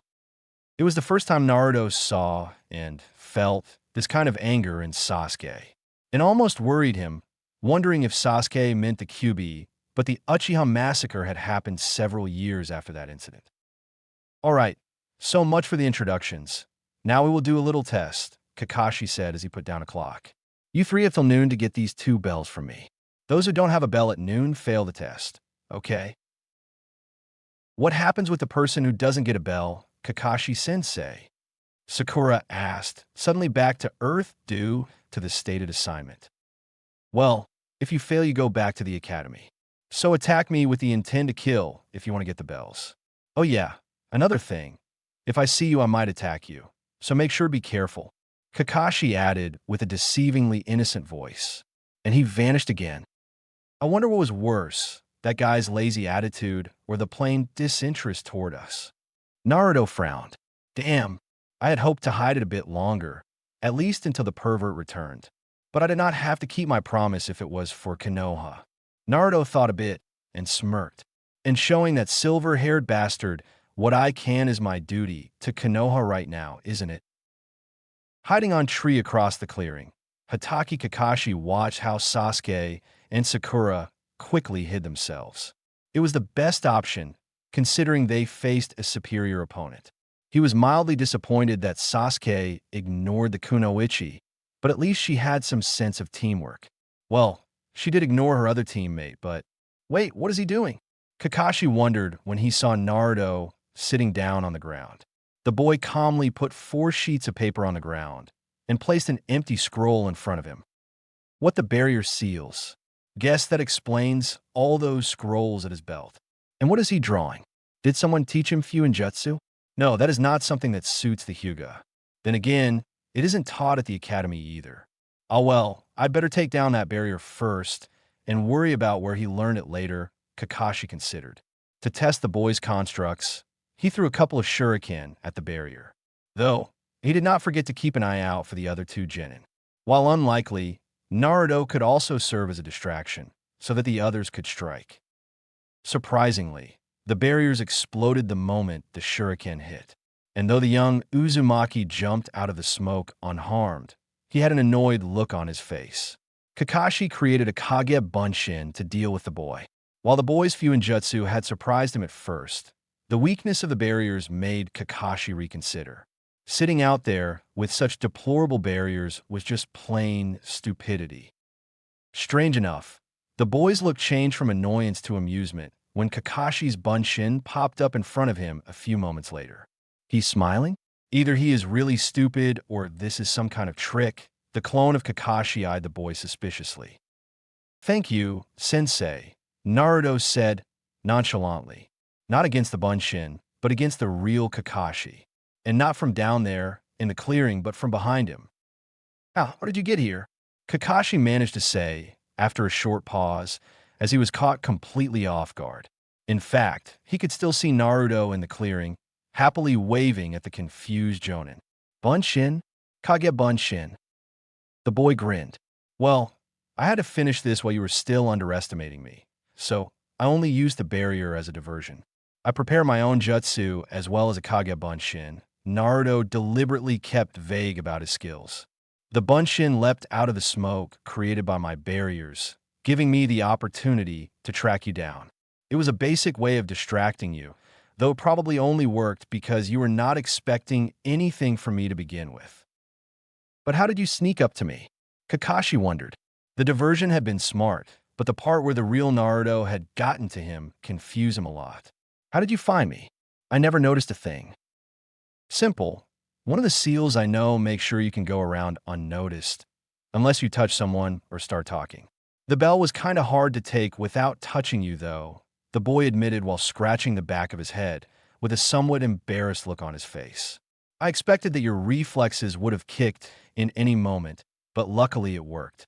And, well, as for finding you, you probably know who I am. No offense, but sensing you is not that hard at all. You're a rather troubled person, so negative emotions can be sensed aplenty. Still, it was obvious to the Jonin that Naruto hadn't expected this to be this easy. Kakashi nearly lost count of how many people he had tested, and none had ever taken a bell. Sure, a few had gotten close, but to pull this off. Never had Kakashi expected the boy to possess such skill. After a few moments, Kakashi regained enough composure to start worrying about the other 2. You wait down there, Naruto, by the logs over there. But be careful that you don't trigger the traps. Hey, what a kid. He didn't even give me the chance to start reading my book. Damn, I haven't felt embarrassed like this since Itachi. I'm going to be the laughingstock of Konoha when this leaks out. It took a while, but when noon finally arrived, Kakashi returned to the 3 stubs at the center of the clearing. All things considered, Kakashi was somewhat impressed. Not that he would show it to them, of course. No need to make his genin too complacent, especially because they did fail the actual test. But the individual level of skill which Naruto and Sasuke showed had been reason enough for him to be a bit more lenient than usual. They had piqued his interest, if only a little. Sakura had just kicked Naruto, who had been sitting against one of the logs and was fast asleep. Where the hell were you? How can you sleep during the test? Did you want to fail? She shouted. Sasuke looked annoyed, but Naruto, for one of the first times, showed emotion. And he was angry. Go kick someone else, bird brain. Whenever you can't deal with your own shit, you always need someone to throw your frustration at. Don't you, Sakura? Before she could reply, he threw the bell at her face. Here, he sneered, ignoring the wincing girl. If you act like that, it is obvious that you guys couldn't catch one. Now you can at least see how it looks like. What? Sakura started to protest, not believing what she saw. How did you but Sasuke-kun? Well, seems like Naruto-kun was the only one who caught a bell. And it looks like you two need to go back to the academy. Kakashi sighed. But that doesn't matter. All three of you should just quit pretending to be shinobi. That certainly caught the attention of the three. Naruto was the first to recover. That cannot be right. You said that we had to catch a bell to pass it, and I caught one, he said, his eyes narrowing. If you think like that, you should already know why I think all three of you should quit. Why I think that none of you deserve to be shinobi. Naruto, your performance was easily the best. Yes, Sasuke. The Jonin responded to the scowl Sasuke made. But Naruto, you never considered your teammates. Even worse, you hid your abilities from them, hindering any chance of teamwork. Not like they ever intended to work with me, Naruto scowled. Sasuke, the Jonin continued, ignoring the Uzumaki. You just rushed away on your own. Right from the start, you never considered your teammates, just like Naruto. How is this teamwork? You cannot expect yourself to do everything, no matter how good you think you might be. You came close to grabbing the last bell. I have to commend you for that, but otherwise your performance was unworthy of a genin. And Sakura, your performance was the worst. Easily. You really should not have fallen for a simply genjutsu like that. Kakashi added with a disapproving tone. Unlike the others, you thought of someone besides yourself, but you only focused on Sasuke. You were close enough when Naruto caught me off guard. If you had paid a little attention to what he did, you would have had a fair chance of getting a bell as well. I don't say your affection is something bad, but at least try to control your heart a little. If you allow yourself to be blinded by your love for Sasuke, you can better quit entirely. Just go work in a hospital or something like that. If you continue as a kunoichi with that mindset, you would only be a liability in the field, a burden to your team.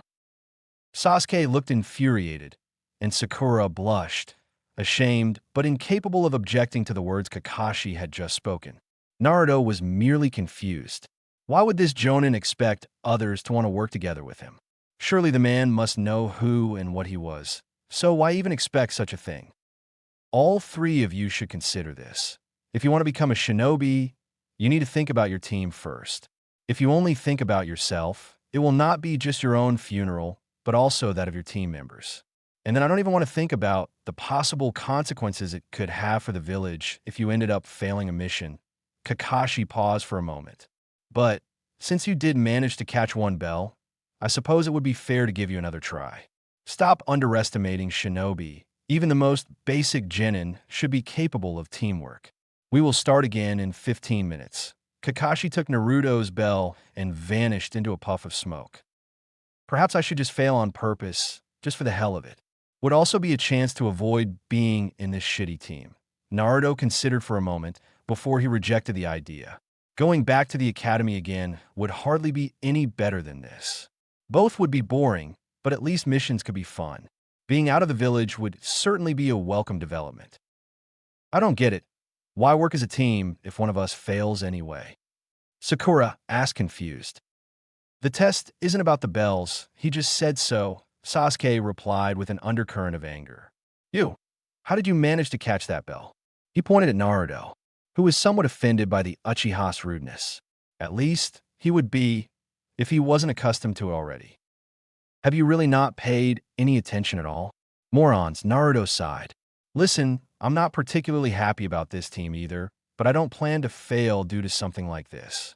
Yes, I might be able to catch him again, but it seems unlikely that the same way will work again.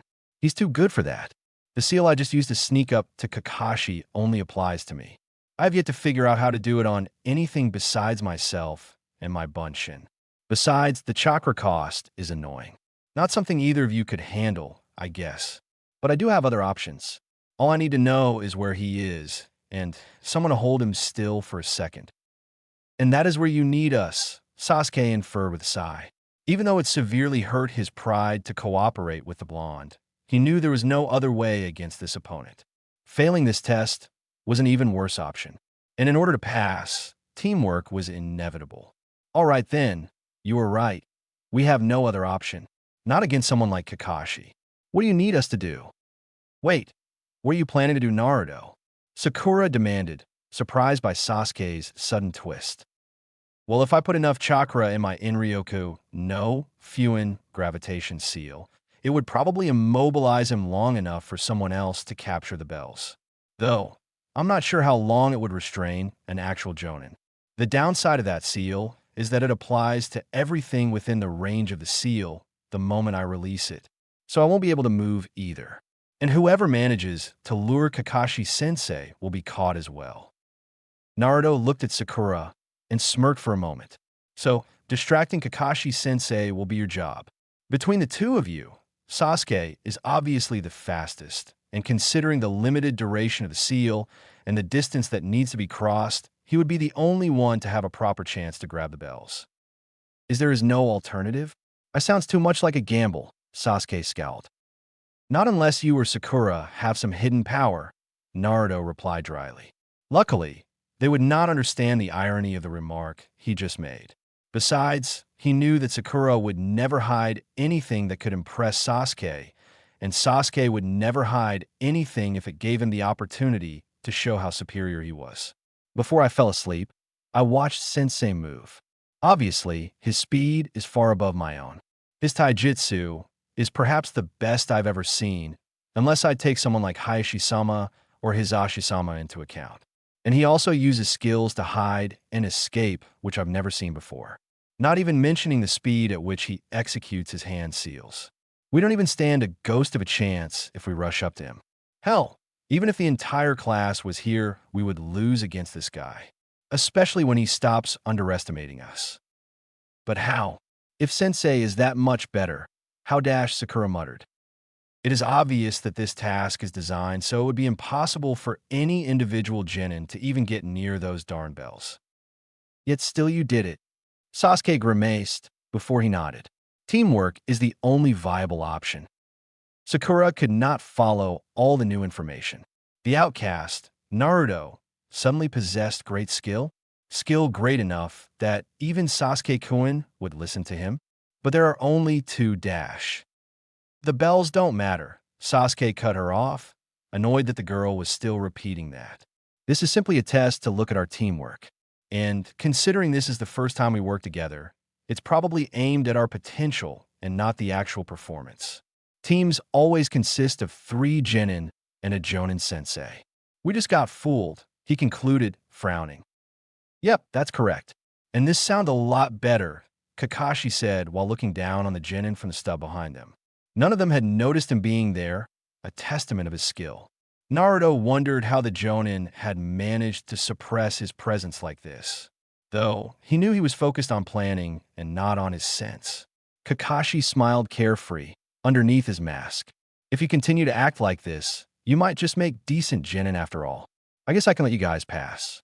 Though, I need to hear more about your Fuin Jutsu, Naruto. Well, that was partly true. The other part was that Kakashi did not want to bother with another few hours of being chased. And that Fuin Jutsu of Naruto sounds dangerous. Whilst did he hide? This surely reeks of Jiraiya-sama's meddling. It would make sense if he is the one who kept the library from Minato-sensei and Kushina-sama. It would make sense for Naruto to get them eventually. Though, I wonder why Hokage-sama never said anything about it. Then again, perhaps I should have read those files a bit better. You know, you guys are the first who didn't start fighting with each other after I scolded you, Kakashi continued after hopping down from the stub. Most of them were just morons who only thought about their own chances, blamed each other, and were not willing to risk being the one not getting a bell. There are all those great codes and rules, but most people just fail to understand that they have to risk their lives, or sometimes chose to forfeit their lives. And only trash sacrifices others for a meaningless mission. The real heroes of Konoha you can see on the stone monument at the entrance of the village. Those are the people who sacrifice their lives for their teammates, for their friends, family, and village. Tomorrow at 9 we meet again at this training ground, all right? Just tell him about the team I'm stuck with. I guess he will want to know. Though Kakashi-sensei was one of the few Jonin he previously mentioned, so I suspect that he already knows, Naruto grumbled. Hinata, who noticed him as he entered the estate, frowned. Whatever he talked to, it was small. Curiously, she decided to get closer. Though, you might add that he could have picked another pair of Jinin, if he had a hand in the formation of my team anyway. Putting me in a team with those two idiots. Though I suppose Sakura wouldn't have been such a problem if he wasn't around, Naruto added sourly. I'd rather have had Choji or Shikamaru around, or Hai. Ow. Hinata tried to speak up, though they were both cut off by someone else grumbling something unintelligible. Why didn't you call a messenger if that's all you want? An odd voice croaked after that. And a few days ago you complained that I hadn't summoned you enough. Kichi, Naruto chuckled. Well, this is no action, nor is it fun. And I should go before the chick sees me. The one named Kichi said before vanishing in a tiny cloud of smoke. Hinata noticed Naruto stare at her and was unpleasantly aware of how her jaw had dropped. AF frog, she managed to say. Naruto laughed, which surprised Hinata. Naruto did not laugh very often. Not genuine laughter, at least. Never mention that to them. They hate frogs. Don't ask me why, though. No, Gamakichi is a toad, Naruto chuckled. I signed the toad summoning contract a few years ago. He explained upon seeing her confusion. Jiraiya made me do it and taught me summoning them. Best way to exchange messages, he said, as we're the only two who have the contract. He also made me promise to keep it a secret. So, please don't tell anyone, especially not Hayashi-sama. I heard he met Gamabunta, Gamakichi's dad, a long time ago. They weren't very friendly from what I gathered. Toads aren't very well-mannered, he smiled. And your family is, well, they like etiquette a bit too much to handle Gamabunta. I see, Hinata stammered. How did your meeting with Wire Jonin-sensei go? My God, that Kakashi guy. Remember the one that Hizashi-sama is always grumbling about? The guy who is always a few hours late. Hinata smiled faintly as they recalled her uncle's latest rant concerning the less punctual Jonin. Ajisen did say that Kakashi-san was highly skilled. I saw that during the test he gave us, Naruto agreed. T-test. Hinata wondered. Kurenai-sensei did not give us a test. She seemed very nice, though she did scold Kiba-san a few times. Knowing Kiba, she didn't do that without reason, Naruto frowned. But yeah, Kakashi-sensei tested us for our teamwork. Not very surprising in hindsight, if you know a little about my team, he added sarcastically. Sakura and Sasuke in one team might prove to be a bit troublesome. Hinata copied one of her other classmates. That's quite the understatement, Naruto added darkly. Sasuke seems to be just as annoyed by her behavior. I suppose everything annoys him. Naruto suddenly looked at his watch and apologized to her. Apologies, Hinata-sama. I have to run some errands for Haruki-san and Akio-san. I told you to stop with Sama, Hinata said softly, unheard by the boy as he already ran away. Though she supposed that it was progress, being able to talk with him for this long. Usually, either she messed up or he went away with some polite reason. She always got the feeling he wanted to flee whenever someone was talking to him. As she turned towards the main building on the compound, Akio appeared. The younger sister of Hinata's personal guard, Ko, had been tasked to take care of Naruto and Haruki after the latter had suffered a particularly heavy seizure a few months ago. Apologies, Hinata-sama, but Haruki-san asked me if you wanted to speak to him. The brown-haired young woman bowed and led Hinata towards the man's cottage after Hinata had nodded. Akio was a bit of an atypical branch Hyuga, while kind and responsible, almost to the point where she appeared to be docile. Akio also had a bit of a temperament once you got to know her. Due to that, she had gotten into a chain of events which had led her to serving Naruto. Wearing the standard full-length kimono with a white apron, Akio was now the example of seriousness. Hinata could not figure out why, but for some reason the young woman seemed to be conflicted about something. The inquisitive gaze from her white eyes made Hinata shudder when a young servant held the door open for her. Good afternoon, Hinata-sama. Haruki greeted the girl from his chair. Don't look that worried, please. I don't look that bad, do I? Though I hope you don't feel offended when I don't stand, he added with a slight grin. before nodding towards AKO, who left the room and closed the doors. Though it is not very courteous to do this, I'd like to discuss Naruto-kun's well-being with you. Haruki became a little cautious. I'm sworn not to share any details, but I do believe this is necessary. You must understand Naruto-kun has some burdens to carry.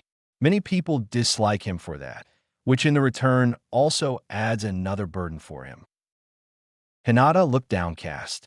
Haruki-san, why do people hate Naruto so much? Otasama won't tell me, and Ka-san said that I should either ask Otasama or Naruto-kun himself. Tears appeared in her white eyes. Naruto-kun never did anything wrong, yet no one ever gives him a chance. It is so unfair. I know he acts like it doesn't bother him, but he hides his feelings and evades other people whenever he has the chance to do so. Haruki finished the sentence for her. I must apologize, but I cannot tell you more about this either. What I do want to ask of you is to help him.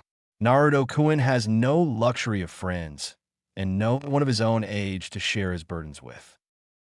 Hinata's shocked look made Haruki laugh. I apologize for being so blunt, but I know you are quite uncomfortable around Naruto. On the other hand, you are one of the few people who Naruto talks with, who he cares for, and who genuinely care about him as well. I think that Naruto keeps people at a distance in order to protect himself, but he sees you as the one who saved him from those orphanages. I think that if anyone is capable of helping him, it is you, Hinata-sama, if you're willing to do so. Hinata's blushed and seemed confused. But Naruto-kun saved me. Twice. How could he feel indebted to me? My guess would be that Naruto-kun thinks he did what was the right thing to do, while the Hyuga clan did something for him, which was unprecedented to him. He had only experienced orphanages, where people only thought of him as another burden at best. The Hyuga clan took him in, trained him, and educated him, Haruki said. And I believe Naruto now thinks in terms of what his duty to others is. I never knew he felt like that. Whenever I talk to him, I always seem to mess everything up. I just freeze and F-faint. I'm just a file of dash. I believe Hinata-sama has a lot more strength than she thinks. Please believe in that too. I know our clan puts high demands on you, but there are many kinds of strength. Your kindness is not a weakness, Haruki added kindly, looking at her shocked face. Your kindness could be the thing which can save Naruto. I fear what could happen if Naruto-kun completely loses faith in humanity. And Kami knows that people did enough for that to be understandable, Haruki sighed. Hinata nodded, seemingly more confident than when she entered. Even though she was not in the same team as Naruto, she could at least talk to him when he was at the Hyuga compound. The few years older AKO let her out with a look of sympathy. Please ask me if you ever need any help, Hinata-sama. I will do whatever I can for Naruto-kun. Hokage-sama, Kakashi Boed. Good afternoon, Kakashi, Hiruzen answered. So, how did your team perform at the test? HMMPF. Can't say it much of a team. Individually, both exceeded my expectations, but I still don't understand why you insisted in putting Sasuke and Naruto on one team. They are about the two least compatible genin I've ever seen. If you ask me, putting them together will only result in more trouble. The Hokage sighed and gestured that Kakashi should take the seat opposite to his desk. I know that both boys carry heavy burdens, but my hope is that they might be able to understand each other because of those burdens. Hiruzen paused for a moment. Besides, they both need your Sharingan. Sasuke will need someone to guide him when he awakens his own, and Naruto. The Sharingan might be the best chance we have if he should lose control. The visible part of Kakashi's face paled. You mean you really expect me to? How stable is his seal? The seal is as strong as it could be after all these years. But the Kyuubi no Kitsune is no simple creature, not something that is stopped, even with a seal as strong as the one which Minato made. I fear its influence on Naruto could become dangerous. You are one of the very few who might stand a chance when a monster takes over, and it might be possible that Sasuke could help you if he manages to awake his Sharingan. Kakashi nodded, knowing what he would need to do. This assignment was more dangerous than expected, almost enough to make him long for his old position with the Yumbu. I do have a few questions regarding Naruto's current level of skill, Hokage-sama. That was quite a harsh thing to do, to put such a burden on an already troubled girl. Haruki's white eyes widened in shock. Hitomi-sama. So, cousin, can you explain to me why you took this course of action?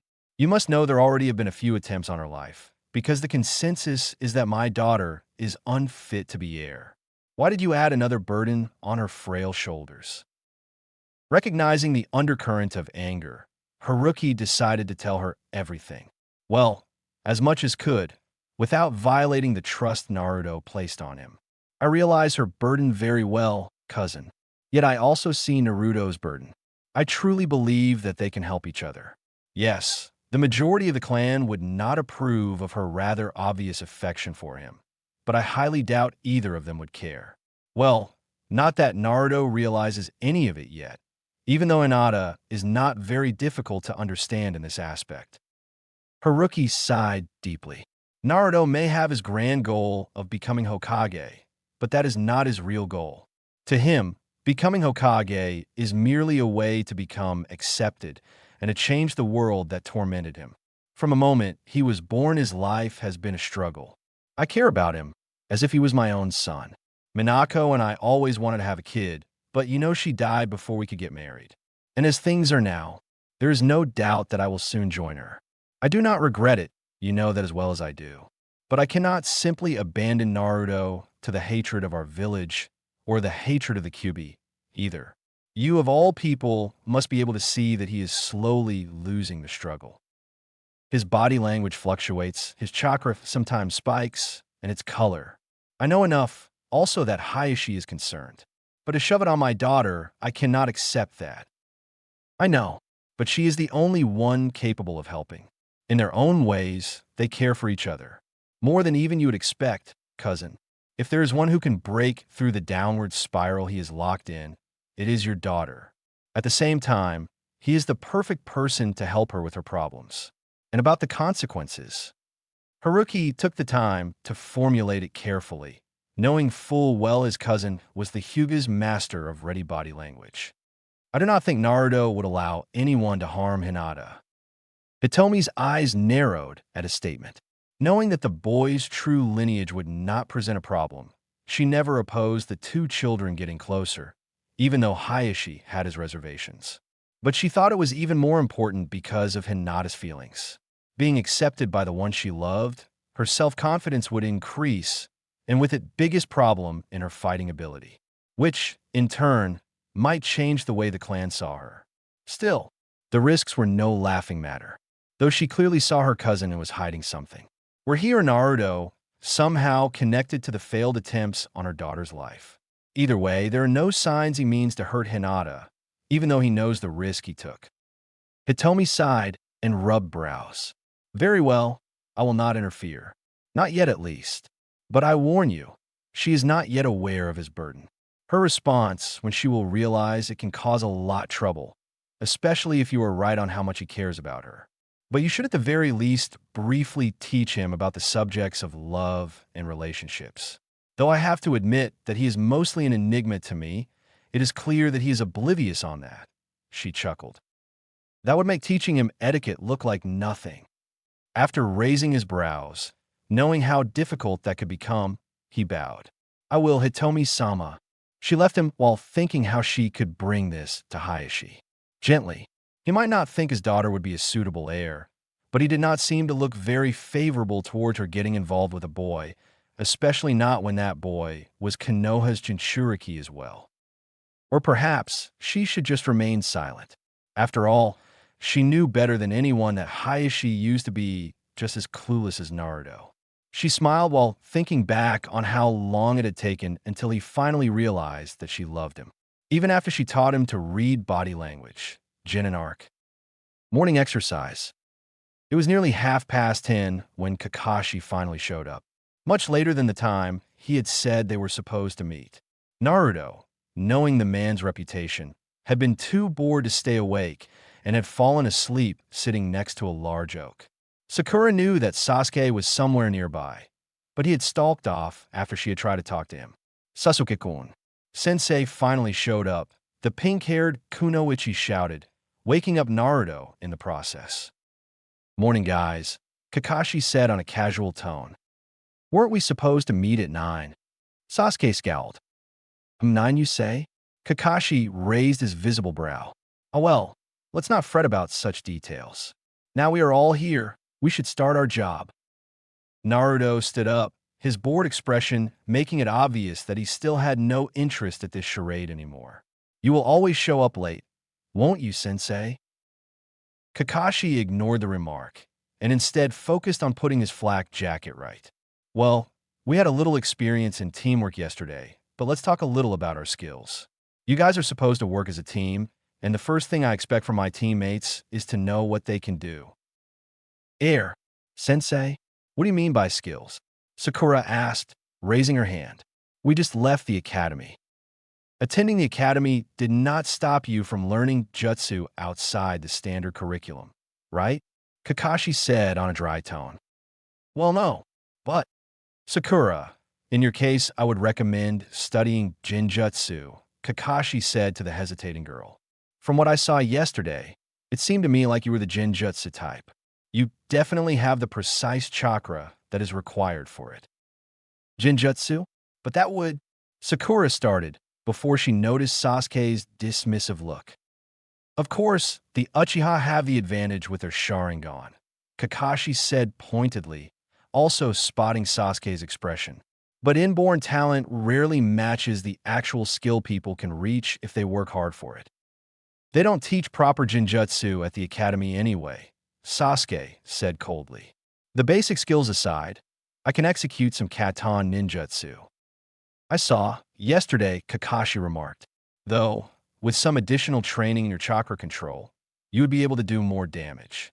Your affinity for it alone is not enough. Not by a long shot. The Jonin turned to the silent last member of his group. Basic skills, plus some Futon ninjutsu and Fuinjutsu, Naruto sighed when Kakashi kept looking at him, as well as Kage Bunshin. I saw your Kage Bunshin yesterday. Very impressive for a genin to master an A-rank jutsu like that, Kakashi admitted. And I would like to hear more about your Fuinjutsu. What I can do with it? Naruto frowned. He sighed when Kakashi kept looking. Well, I can create markers for barriers and have a variety of more offensive seals next to it. Such as Kakusa no Fuin, Stealth Seal, Inryoka no Fuin, Gravitation Seal, and Amori no Fuin, Weight Seal, Naruto shrugged. Those few he named had already been revealed anyway, so there wasn't any point in remaining silent about them. Nothing special. I'm mostly focused on learning the basics of Fuinjutsu, thus far, rather than memorizing specific jutsu. Nothing special, he says, Kakashi smirked under his mask. While I presume that these jutsu are relatively low-level Fuinjutsu, learning them and being able to use them in combat are completely different things. I wonder how many of our Jonin or Umbu are capable of such a feat then again. The kid is an Uzumaki. It makes me wonder whether he is still hiding more. Naruto did not have to look at Sakura's surprised face or Sasuke's annoyed expression to sense the tension in their little group. Not that he cared much about the opinion his teammates had. They didn't like him, he knew that. And that uncaring Jonin seemed little better. Although Naruto considered that indifference was less annoying than outright hatred. Still, he had plenty of reason as to why he wasn't willing to tell that much about himself. Well, I'd suggest we make a little schedule from now on, Kakashi said. Every day we start at 1 in the afternoon and execute missions together. These missions will be easy ones in the beginning, seeing how you are all merely rookies. I suggest you all spend your time in the morning wisely and train yourselves hard. If you want any help on it, either ask me or consult the Central Konoha Library. With the clearance you guys have as genin, you can probably access most of the basic information you need to improve your skill set. So, that's individual work? Sakura asked with a disappointed voice while looking at Sasuke. If you guys want to become shinobi, you should be able to take care of yourself. Though most things are done as a group, your individual skill is very important as well. I won't lie, I expect discipline from you guys. If you wanted to take you seriously, that is, Kakashi said on an even tone, or you can just mess up, and I'll treat you like kids. Your choice. Take today to plan out what you want to do, and meet me here at noon tomorrow. After we discuss your plans, we will take our first mission. Or he just doesn't want to admit he is too lazy to teach us personally. Naruto sighed, looking at the smoke his teacher left behind as he disappeared. Jizan certainly knows how to pick him. So, how did your Jinin do? Yuhi Kurenai asked when Kakashi entered the room. Sarutobi Asuma and Mitarashi Anko looked up curiously, while the fifth Jonin, Yamanaka Inoichi, only continued his grumbling. They passed, Kakashi shrugged. Jinin who passed your test. Anko exclaimed. Wow. Impressive, considering your track record. My track record is not half as bad as yours, Anko. Kakashi smirked from under his mask. I take it you failed your team again this year? Of course, she smiled. Those fools should even be happy I did. Possibly the worst team I saw in 5 years. Though, they endured longer than I had initially expected. Well, until my snakes caught them. She chuckled, triggering some concerned looks from the others. We weren't very lucky, indeed. Inoichi sighed, seemingly depressed. Perhaps the curriculum at the academy should be improved if kids like them were able to pass. Still, with Kakashi passing his team, that makes 3 teams who made it this year, Sumo remarked. While I have to admit my team does have quite some work to do, if it wants to function properly, it really isn't that bad this year. Sorry, Inoichi, he added when the blonde Jonin's head jerked up, but you really spoil your daughter too much. She's proud and bossy, and in combination with Choji, who lacks confidence in himself, and Shikamaru, who is as lazy as one can get, their teamwork is completely terrible at this point. I could have told you that in advance, Kurenai smiled. I followed that class for a day, when Hokage-sama ordered me to take charge of one of the new Genin squads. I know you didn't want to be a Jonin sensei so soon after being promoted, so why didn't you just fail them? You are too damn nice, as always. Anko laughed at her friend. Well, I have my doubts on this team, but they are good kids. I couldn't fail them, even if they all have their flaws. My only worry is that they lack the skills for when they get in a real fight. But as trackers or scouts, they will be great, Kurenai replied with some pride. An Inuzuka, a Hyuga, and an Aburame, Inoichi said with noticeable envy in his voice. Though I guess you would be right. Imagine that team if the Uchiha boy was in it. That would certainly increase their fighting ability. Yeah, how did the famous Uchiha prodigy do, Kakashi? Anko asked. He was the top of his class, after all. Kakashi shrugged. He did pretty well for Genin.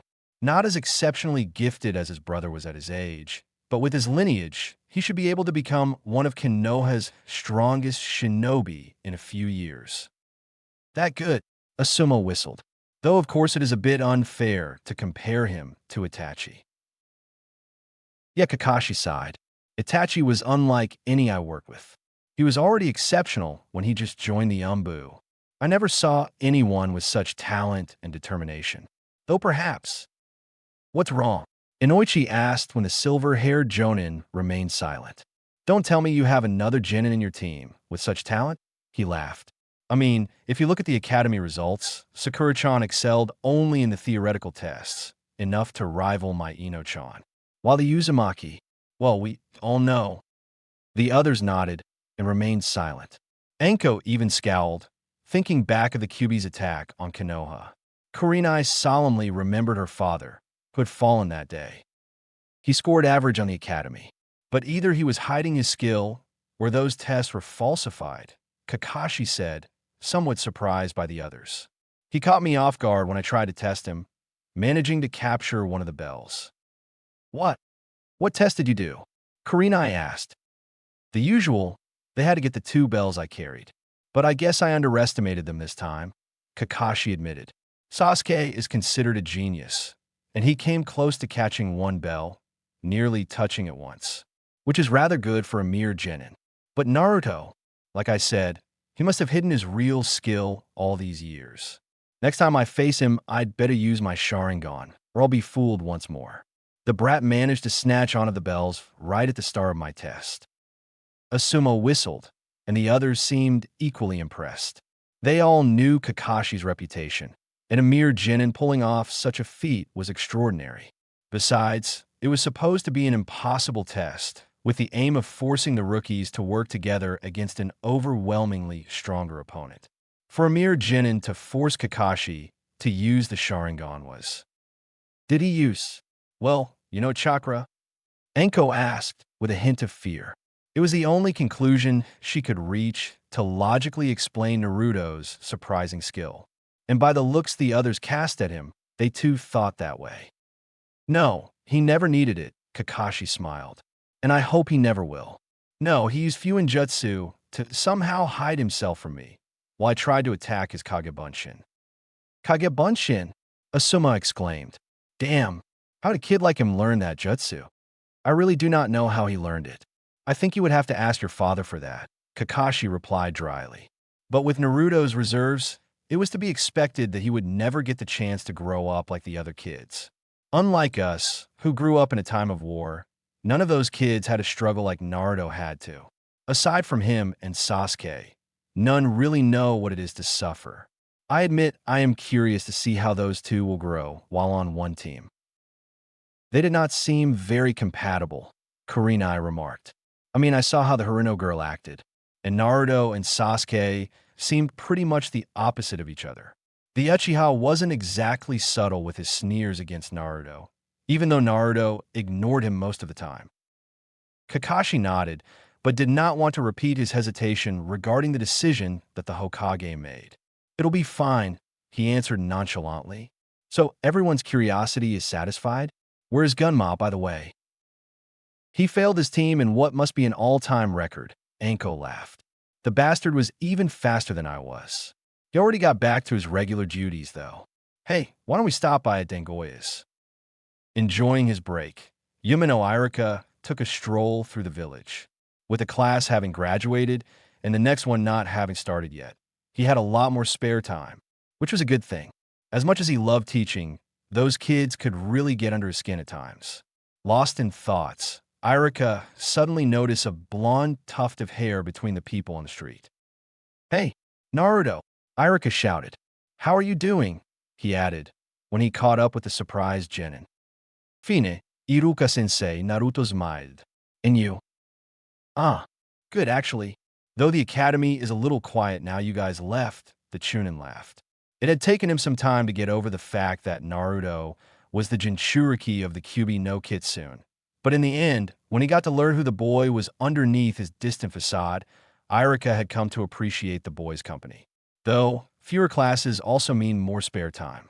Come on, I'll treat you some ramen. I owe you that, remember? Thanks, sensei. Naruto smiled, quickly following his former teacher to Ichiraku's. Now, tell me all about your team. Well, that was a story which didn't last very long. Naruto didn't lie about his discontent, from how he and Sasuke barely tolerated each other, to Sakura's fangirlism. Kakashi wasn't really a subject which Naruto had to spend many words on either. The Jonin seemed to be perfectly happy with not doing a thing for them, and just left them to figure out their own paths.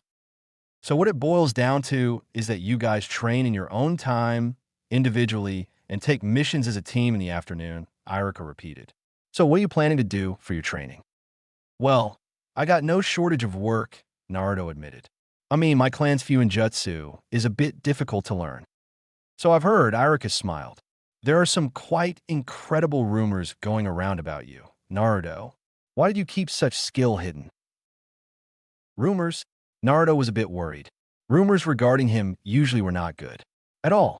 Most of the times, it would revolve around the Kyuubi and how Naruto was an abomination, etc. There was never a shortage in stupidity. It seems you managed to trick the infamous copy ninja Kakashi, so you bet that this is the kind of news that travels fast throughout the village, the man laughed, while Tucci handed them their bowls. The owner of Ichiraku's frowned. Kakashi, isn't that the guy who recently stepped down from the position as captain of the Umbu? Kakashi-sensei was part of the Umbu. Naruto asked surprised. Hatake Kakashi is quite a famous jonin. Irika smirked at the oblivious boy. Tricking him is quite a feat. Tucci laughed and congratulated his now famous customer, adding that the ramen was free for them today, a thing which definitely did not go unnoticed. Naruto attacked his ramen with double ferocity, much to the dismay of Ayam. The young woman had no idea how she was supposed to keep up with that. When Naruto ordered his fourth bowl, another extra-large serving of miso ramen, Irika had to apologize. Sorry, Naruto, but I have to go now, or I'll be late at the academy. And remember to keep variety in training. You need to work on your taijutsu, right? If you ever need any help, make sure to ask me, all right? Yes, sensei. Naruto smiled back, waving Irika goodbye. No matter how people treated Naruto, Irika had always been a sympathetic man. The only teacher who treated Naruto as an actual human being. You actually want to train? You must be nuts. An exhausted voice startled him. Naruto was not used to people talking to him, as most people in Konoha tended to avoid him. And with his other sense, not many people were capable of sneaking up on him, unless he was too focused on a subject, but that wasn't the case right now. Hey, aren't you? Don't you live at Niji's place? Naruto looked at the brown-haired Kunoichi who had just ordered something to eat. Yeah, I live at the Hyuga compound, Naruto frowned. Aren't you Niji's teammate? Tenten-san, if I recall correctly? Thanks, the girl said when Tucci gave her the usual. Yesh, by Damish Dindin. Hungry, eat fished, she spoke, while frantically attacking her bowl of ramen at the same time. Naruto was somewhat surprised by her behavior, as if the kunoichi who had her hair in two buns had not eaten for days. Naruto shrugged and attacked his own bowl before his precious ramen would get cold. So, you plan to train on your own, Naruto-kun? Tenten said after she finished her bowl in a time which impressed even a self-proclaimed ramen expert as Naruto. Yeah, that was what my sensei told me. Who is your sensei? Hatake Kakashi. Kakashi, where? Another voice startled them. Not here, Lee. Just sit down, Tenten said somewhat annoyed. You already finished your extra lap? Lee nodded enthusiastically and quickly ordered something to eat. You guys were training just now? Naruto frowned. Yeah, Mato Guy is our sensei, and his morning exercise is hellish, Tenten groaned. Lee blinked a few times, which Naruto found rather amusing due to the remarkably round eyes. Guy sensei makes us work hard so that we can get stronger each day, the heavily eyebrowed boy added with more than a little pride. I see. Naruto looked from the green-clad genin, who now attacked his food, to the exhausted kunoichi. So the other jonin trained their genin themselves. As he had suspected, Kakashi was tardy. What does he make you do in this training regime? Lots of push-ups, sit-ups, and running and more of that sort of things, Tenten said. And after all that we get 2 hours of sparring. Damn, Naruto whistled. You guys make long days. Well, Lee starts early, at 7 each day. Usually I join them at 8, Tenen admitted. After 4 hours, we usually get something to eat in this area, before we join with Niji and do some missions. Niji trains at the Hyuga estate, she added a bit softer, almost as if she was disappointed. Yeah, I've seen, Naruto remarked. He spends each morning with his Ashisama and seems to train pretty hard. I guess his Jukin requires another approach with training. Tenten nodded. That, and because Lee always takes the sparring too seriously. He started it. Lee looked up from his food. Niji certainly is not the most friendly person around, Naruto said with some sarcasm, while attempting to remain neutral in front of Niji's teammates. What did he do to you? He told Lee that he was a failure, a loser. That is why Lee made it his goals to beat Niji. Yash, I will beat Niji, and then he will see that hard work can beat any genius. Naruto smiled at the overly enthusiastic genin. Those geniuses are certainly annoying. I have the bad luck of getting one in my team as well. The arrogant bastard always thinks he is better than me. Lee nodded frantically, as if he fully understood Naruto's problem. A heavily panting jonin joined them. Though, for a moment Naruto had wondered if something was wrong with his eyes. The jonin was an adult version of Lee. The same haircut, the same suit, the same brows. Ali, Tintin, there you are. I told you, Gai-sensei, the kunoichi said dryly. Doing even more laps than Lee is pointless. Guy quickly seemed to recover, as Tucci gave him some food as well. Apparently, Tucci was accustomed to this ritual, as he had already finished preparing the meal before the Jonin got there. Naruto, why don't you join us in our morning training? Tintin remarked, anxious to have someone normal around her while spending the hours along the two training fanatics who seemed intent on driving her mad. Yeah, that way, I would have someone around me who is still sane. Tintin pointed at Lee and Guy, who looked surprised. And there are some great stories about you going on, and seeing how you don't have anywhere to train in the morning. But that's a great idea, Tintin, Guy suddenly shouted, startling Tucci and his daughter, but none more than Naruto. Certainly this Jonin must know who Naruto was, and still he thought it was a great idea. I heard great things of you, that even my eternal rival was surprised by your skill. I would be honored if you took your morning training with us. Yash, that way, we can train as a three-man team as well, and ignite the fires of youth even higher. Yash, Lee shouted before the Genin, in his enthusiasm, accidentally knocked away Guy's bowl of ramen straight into the man's face. Lee, you fool! Guy hit his student on his head, rubbing the noodles from his face. A true youthful ninja should always control himself. I am Sora-sensei, Lee cried. Lee, Guy-sensei. Lee, Gi-sensei. Tintin face-bombed when she saw their usual antics. Don't worry, Naruto. Just look away. They always do this. Tintin sighed when she saw Naruto's baffled look. Are you sure this is all right? Naruto said, not sure what to make of the near-identical duo. Was the Jonin too silly to be bothered by the Kyuubi? He seemed to be completely insane, yet Naruto knew that someone holding that rank also had to be smart enough to earn it. You live at the Hyuga place, right? I'll pick you up at tomorrow morning. Tintin smiled, ignoring her slightly insane teammate and sensei. Why the disappointed look, Naruto-kun? Guy asked loudly. Naruto sat down, too tired to keep standing up. I knew my stamina and speed were bad. But why you just did the same things as we did on your first try? Tintin exclaimed. Perhaps, but much slower. And getting this tired in only a few hours like this. My condition really has deteriorated, Naruto panted. He had focused too much on learning Fuinjutsu, that his physical condition had gone down. Dumb. Haruki even warned me that this would happen. That's not a very youthful thing to say. Naruto-kun, Lee frowned with his humongous brows. Indeed, Guy agreed. It took Tintin and Lee a lot of training to reach this level. You should feel a little more pride, Naruto-kun.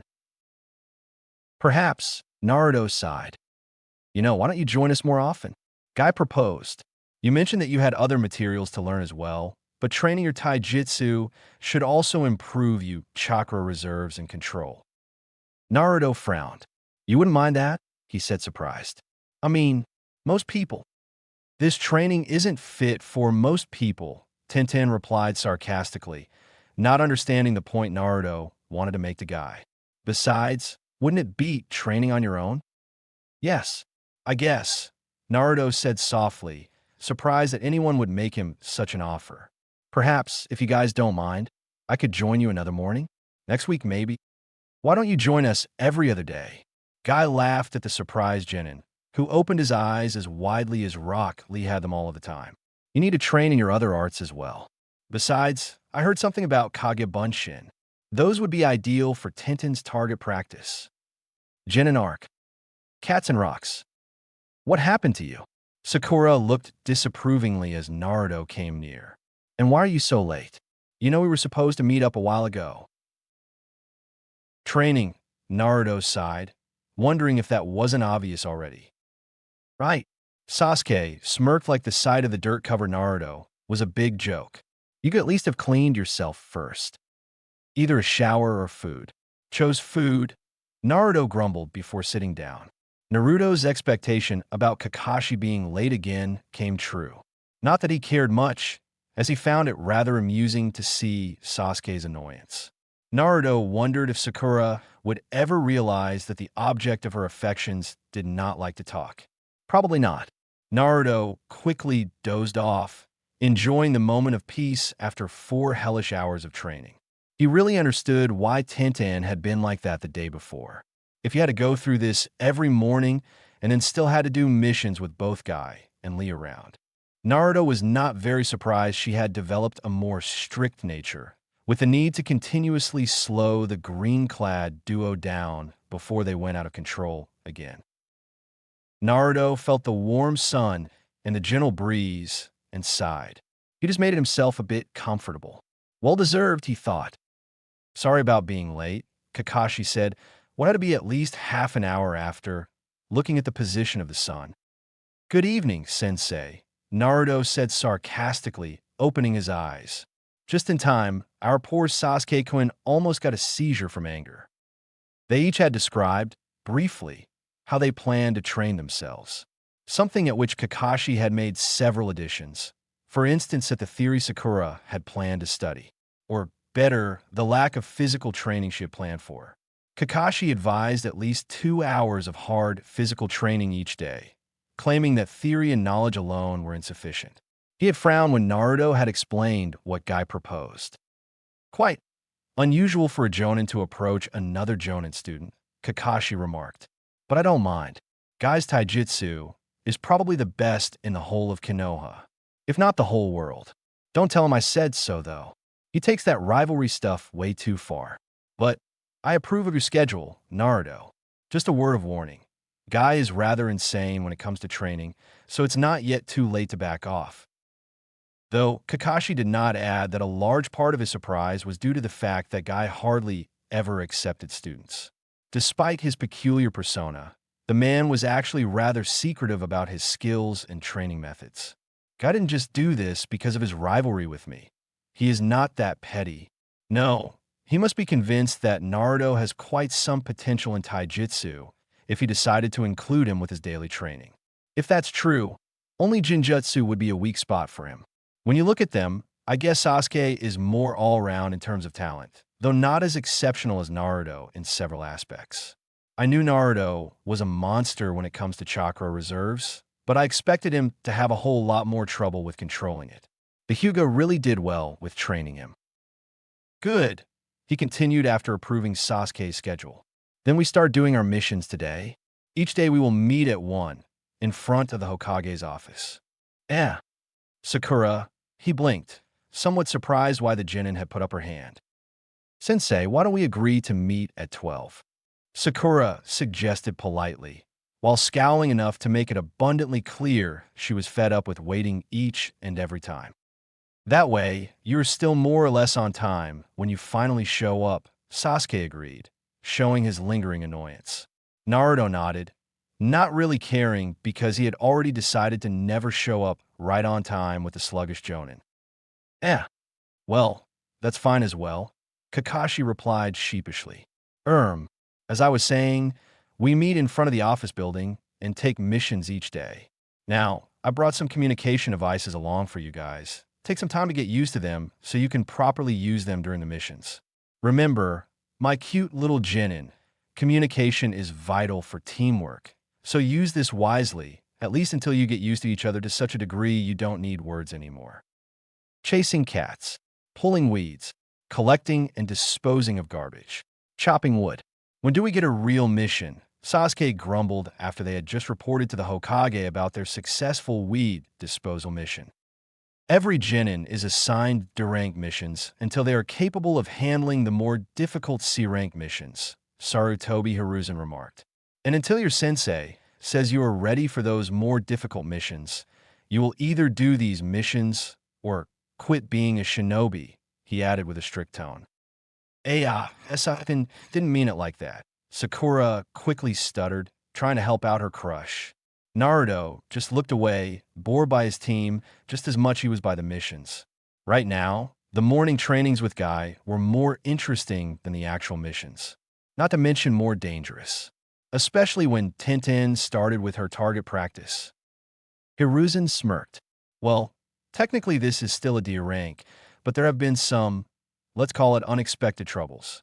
Team 8 encountered some unknown resistance while tracking down a creature that was harassing a nearby farm. Kurenai requested some backup to properly search the area, so Team 7 will head out and aid them. I'm sure Naruto's skill with the Kagebunshin no Jutsu will come in handy when they need more eyes. Thank you, Hokage-sama. Kakashi bowed after receiving the scroll with the mission's details and left, followed by his students. But not before Naruto and Hiruzen exchanged thoughtful looks, whereby Hiruzen realized that Naruto was not taking his team very seriously. Team 7 had packed up so it could spend the night outside Konoha. Because of the unknown nature of the threat that Team 8 had encountered on their mission, Kakashi had decided that they would set out as soon as possible and had stated that it would be unlikely that they would return on the same day. Luckily, Team 8 was not far from Konoha. Thought it would have been a C-rank mission if it had been outside of Konoha's protection. Kakashi set the pace, quickly followed by the overexcited Sakura. Naruto wondered if her excitement was because she would spend night out near Sasuke, who didn't look too happy with the mission. Other than that, Naruto was walking behind his teammates, being rather bored by the whole thing. He had left a Bunshin at the Hyuga estate with enough chakra to last 2 days, or so he estimated, so that he could still study some of his scrolls, warn Tenten that he couldn't join training tomorrow, and help Haruki and AKO whenever they needed him. Maybe I should just have sent a clone and stayed home myself. Too bad Kakashi-sensei can somehow tell the difference between the Bunshin and me. I wonder how he figured that out. Naruto pondered, thinking back at when he had just sent a clone to do the team missions, and Kakashi had responded quite annoyed that Naruto wasn't taking this seriously. Well, not like Naruto cared too much. So far, the Jonin had done little to earn his loyalty. The man's blatant disinterest towards his students only caused the same response in Naruto. They finally arrived at the camp set up by Team 8, who did not seem very surprised by their arrival. Naruto imagined that Kiba's keen senses and Hinata's eyes would have spotted them long ago. Greeting Kakashi-senpai, Kurenai spoke. We've prepared food for you and your team. And Naruto-kun. Hinata spoke up when Naruto was standing on the edge of their camp, staring into the darkness of night. They were already at a dense forest, but at night time, Naruto thought it was a beautiful silence, much better than in a town. Hinata-sama. Naruto shook up from his thoughts. How are you? Did you like dinner? She asked shyly. Dinner? Yeah, dinner was great. Not like Ichiraku's heavenly ramen, but a damn lot better than I had expected from camping outdoors. Naruto smiled at the hesitant Hyuga heir, who was glad that it was dark, concealing her blush. After all, he complimented her cooking. Thank you. She tried not to stutter. So, there is something out there that killed cattle, and it is somehow capable of evading you guys. Igriega. Hinata looked down. There is no scent. Kiba-kun can't track it, nor Shino-kun. Whoever it is, it managed to evade all the Kikai Shino-kun has sent out. And I. Naruto looked at the face of the sad girl, who seemed to be disappointed in herself. So what information did you guys find? Air. The tracks look like those made by cats. Or one cat. Only it is too big. And a cat doesn't attack and eat an entire goat. Hinata frowned. And bigger cat-like creatures like lions or tigers shouldn't be around here. I see. Naruto nodded. Perhaps someone left fake tracks. No, these guys are far too good to fall for that. Perhaps someone who used the hinge no jutsu? No. Why would a shinobi eat goat meat? Raw. Naruto mused. Perhaps it really is some kind of monstrously big cat. But that would mean that, with nothing else around, I should be able to track it down because of its intent to kill whenever it sets out to hunt. Down here, without all the interference that I feel inside the village, it might work. Thank you, Hinata-sama. Let's go back to camp. It's been a long day. Naruto faked a yawn. Hinata nodded, and for some reason Naruto could not fathom. She suddenly started blushing so furiously that she could see it, despite there being very little light to see. Had she been a little older, a little tickle of blood might have run down her nose at the idea of sleeping in the woods together. Hinata had bad luck and drew the second shift of guard duty. The fact that absolutely nothing seemed to happen made it quite the boring task. Luckily, Sakura took over after 2 hours had passed. But before Hinata could fall asleep in her tent, she heard something. "Be it Kugen," she whispered softly, after doing the required hand seals, not wanting to wake Kurenai, who she shared her tent with. "Naruto-kun. What is he doing?" she thought when she spotted him leaving camp. Following Naruto at some distance, Hinata wondered how the boy could see where he was going. Moreover, how it could be that he walked so purposefully toward his goal. Teammate had scouted the entire area several times now during the last few days, but found nothing. And how could Naruto-kun sense something here? It must be around here. I can feel it, Naruto thought. It's left. He turned towards his target. But whatever the creature was, despite the weak scent of malice Naruto could detect, it seemed to keep away from him. It watched him, sensed his approach, but for some reason it did not run off. "Kuchiyose no Jutsu," Naruto whispered. In a puff of smoke, a small toad appeared. What complete retard dares to summon me in the middle of night? "Naruto? You crazy son of a rainworm!" Gamakichi exclaimed, while Naruto frowned seeing the bizarre nightcap that the tiny toad wore, just as his little vest had been replaced by ugly PJs. "Hush," Naruto whispered. "Something is near, and it seems unusual to me. Not a regular animal, at least. Can you figure out what kind of creature it is?" "Quite smart for a human." Something laughed sarcastically. "Tell me, how did you find me? Who or what are you?" "Everyone has some evil," Naruto said towards the figure that spoke from the dark. It was a feminine voice, but it was clearly not human. "And the same question to you, what the heck are you? So you can sense evil? Interesting. Very interesting. And here I wanted to go out to hunt. I suppose that gave me away. But I never heard of any of you two legs who could do that. And you can summon the toad from Mount Mayaboka too. Indeed, you are an intriguing little two-leg. So who are you, and why did you attack the animals in this area?" Naruto asked, curious how the voice knew of Gamakichi. "Sounds like one of the Bakaniko tribe," Kichi added. "Rather dangerous folk. They like to play with their food." "That is a good guess," the voice replied. A large black and white cat stepped forward from behind a tree, and in the moonlight Naruto's sharp eyes saw how much larger was than an ordinary cat. The creature was about 5 foot long and had an unusually long tail. Its fur was pitch black, apart from a few wild spots on its belly and the right front leg, which also was pure white. "Bakaniko." Naruto misheard, thinking that Gamakichi was talking about stupid cats, Baka meaning stupid. "Bakaniko, you deaf fool," Gamakichi scolded him. The toad had jumped on top of Naruto's head as soon as the cat revealed itself. A tribe of large cats. They can grow old and possess a basic level of control over their chakra. Not the most renowned tribe of summoning species, but they have rather specific contracts between an individual of their clan and their summoner. Too specific, the cat sighed, barely able to suppress the bitterness from her voice. "The idiot who summoned me died on me, and in my inexperience I had not made a condition in the contract that the contract would end upon his death. So on top of it all, I became an oath breaker, an outcast amongst my clan." "An outcast? Seriously?" Naruto frowned. "So if I would die right now, Kichi would." "No," Gamakichi spoke up. "We toads have a different contract. But like I said, they make contracts on an individual basis, while we have the same contract for the few people who we allow to summon us. Those specific contracts they form also have downsides."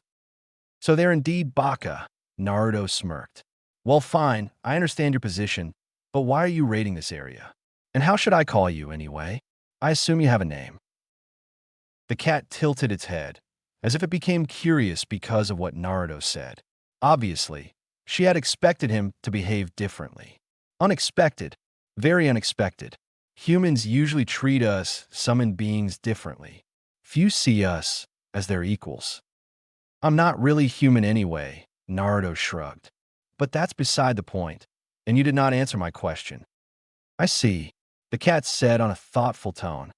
When I sensed a great danger approach, I thought my time had come, though I guess saying that I felt admiration would be more fitting than fear.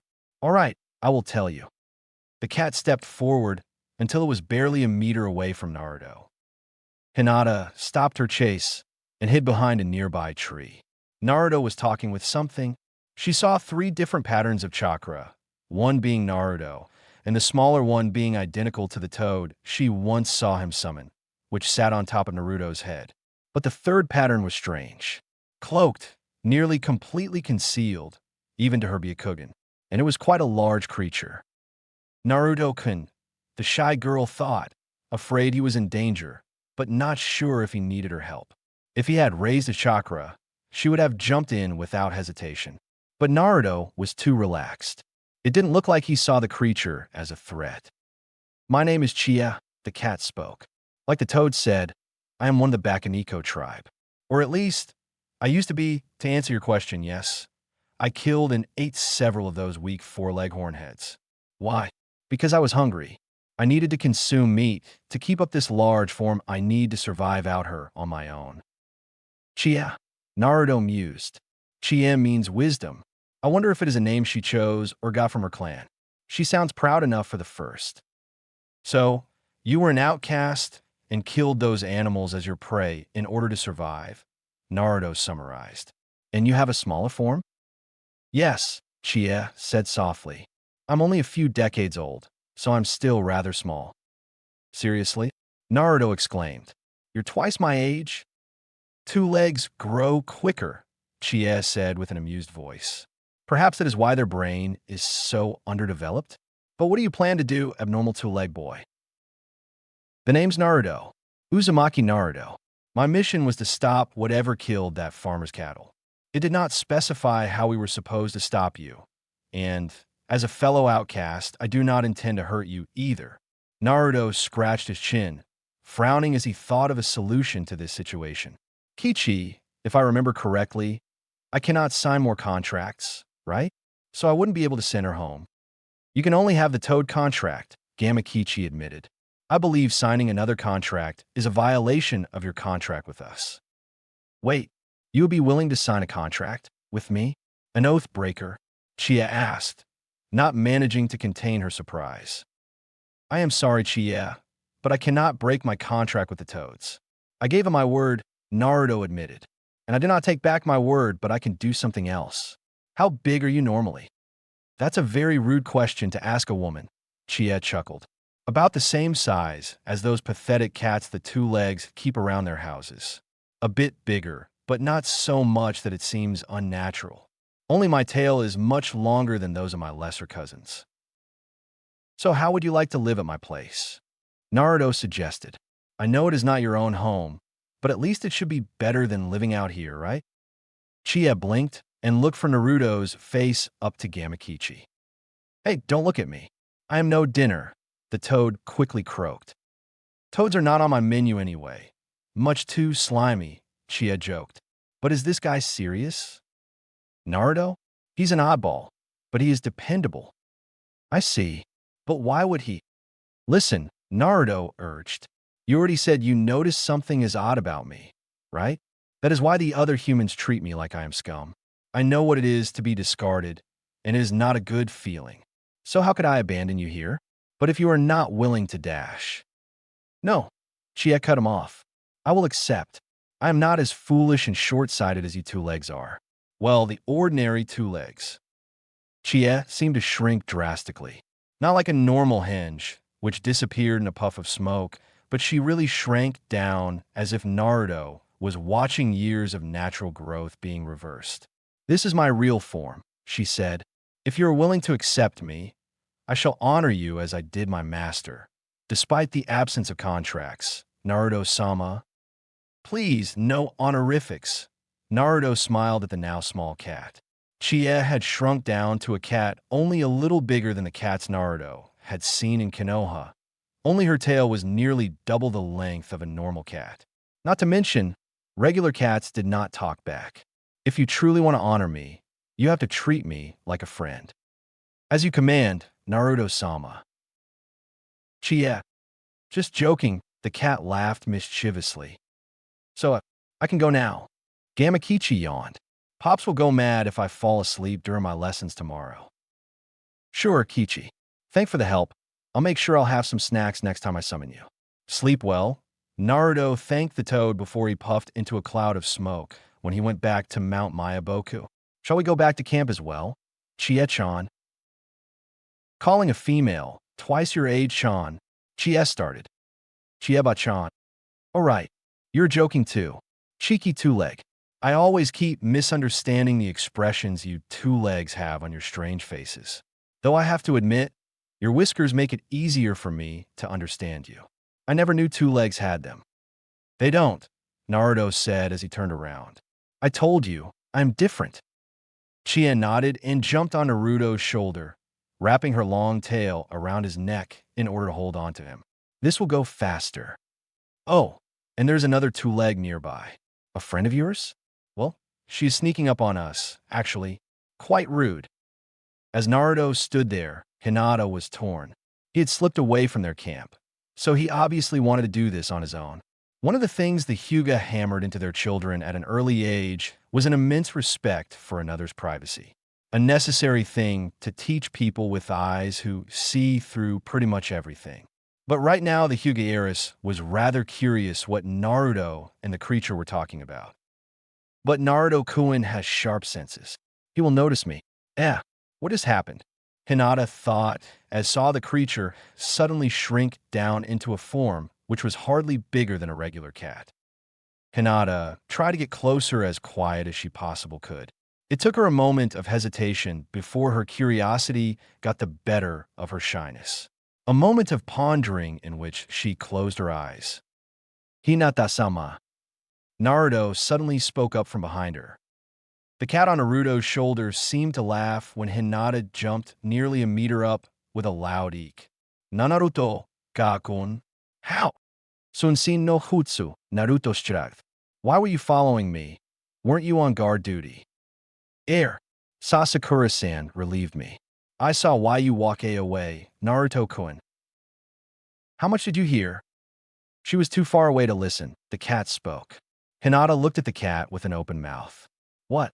You two legs have such big heads, yet your ears hear so little.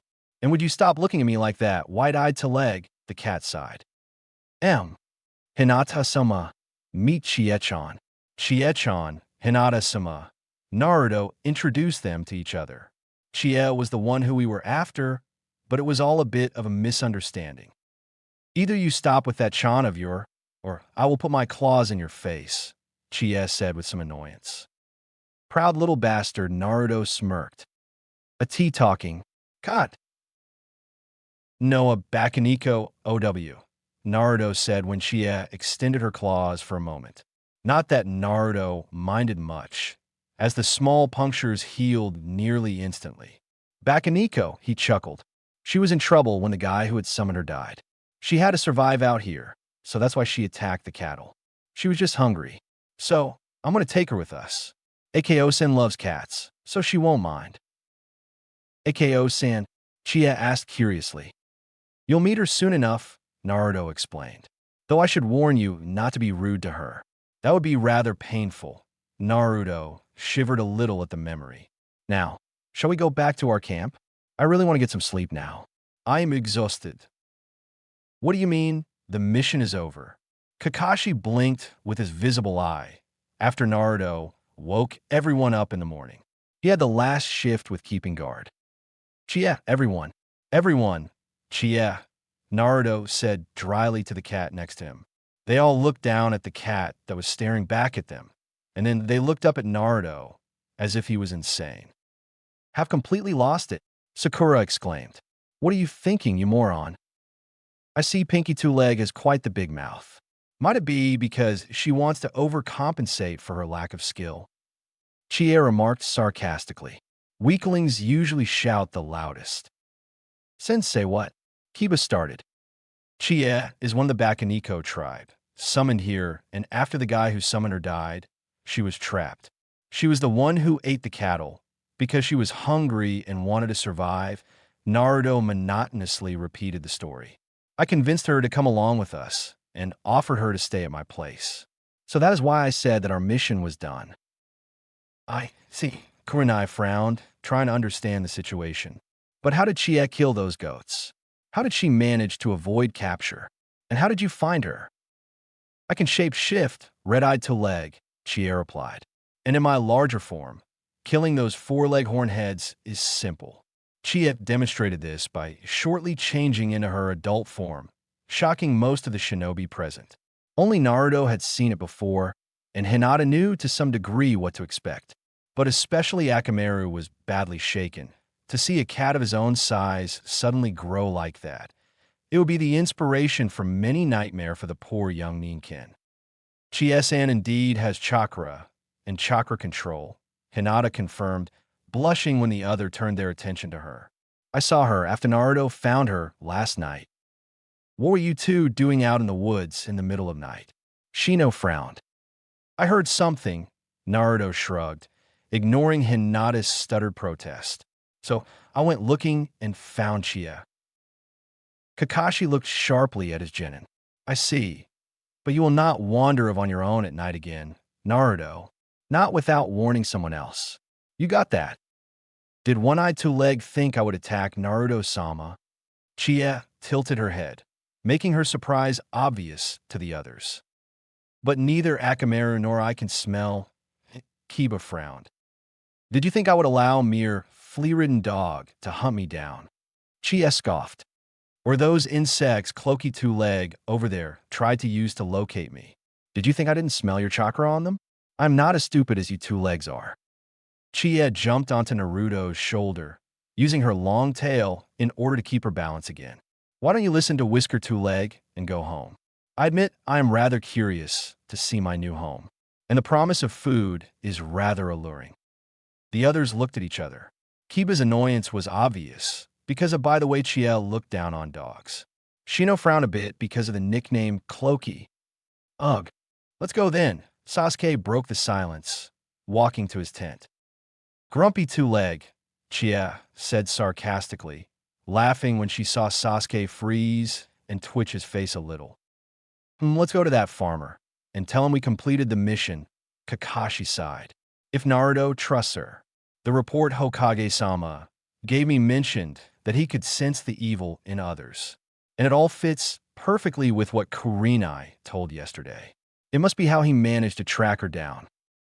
Agreed, Kurenai nodded. And then go home. She rubbed her head, not completely understanding the situation. If Kakashi believes the boy, she thought, remembering the mistrustful nature of the Jonin. And so the teams returned home, with Naruto almost wearing the cat like some kind of furry scarf around his neck. Pinky Two-Leg, the boy smirked to himself. Chie surely picks funny nicknames. Kakashi was a bit more hopeful a few weeks later. Though Durang missions could hardly be called a challenge, they did provide the opportunity to train teamwork. Sakura excelled because she knew each and every tactic or strategy which they had learned at the academy. Sasuke proved to be equally intelligent, though more silent. Still, his growth was remarkable. Of course, it was no secret to Kakashi why Sasuke was so motivated. Naruto's strength and growth continued to surprise him. Though he imagined part of Naruto's growth was due to Gai's training regime, Kakashi also knew Jinchuriki were supposed to be capable of wielding unimaginable amounts of chakra, and he had hidden most of his talent before now. But for a 12-year-old boy to reach this level, how strong is that seal? Kakashi worried. Kakashi realized that it would be difficult to keep control over such a power. Not for the first time, Kakashi wondered if the rivalry between Sasuke and Naruto would be healthy on the longer term, because it seemed it could only end up in frustration for one person. Though Kakashi was happy Naruto left Chie at home during missions. The mischievous cat only created more tension in the team with her sarcastic remarks. It seemed to like to annoy and embarrass both Sasuke and Sakura. It especially enjoyed Sasuke's reactions, savoring the time it took before the Uchiha lost his patience. Congratulations, you caught the cat again, a huge voice remarked sarcastically. Stay out of my head, Naruto hissed back. Why don't you ever shut up? For a long time now, Naruto was troubled by sounds only he could hear.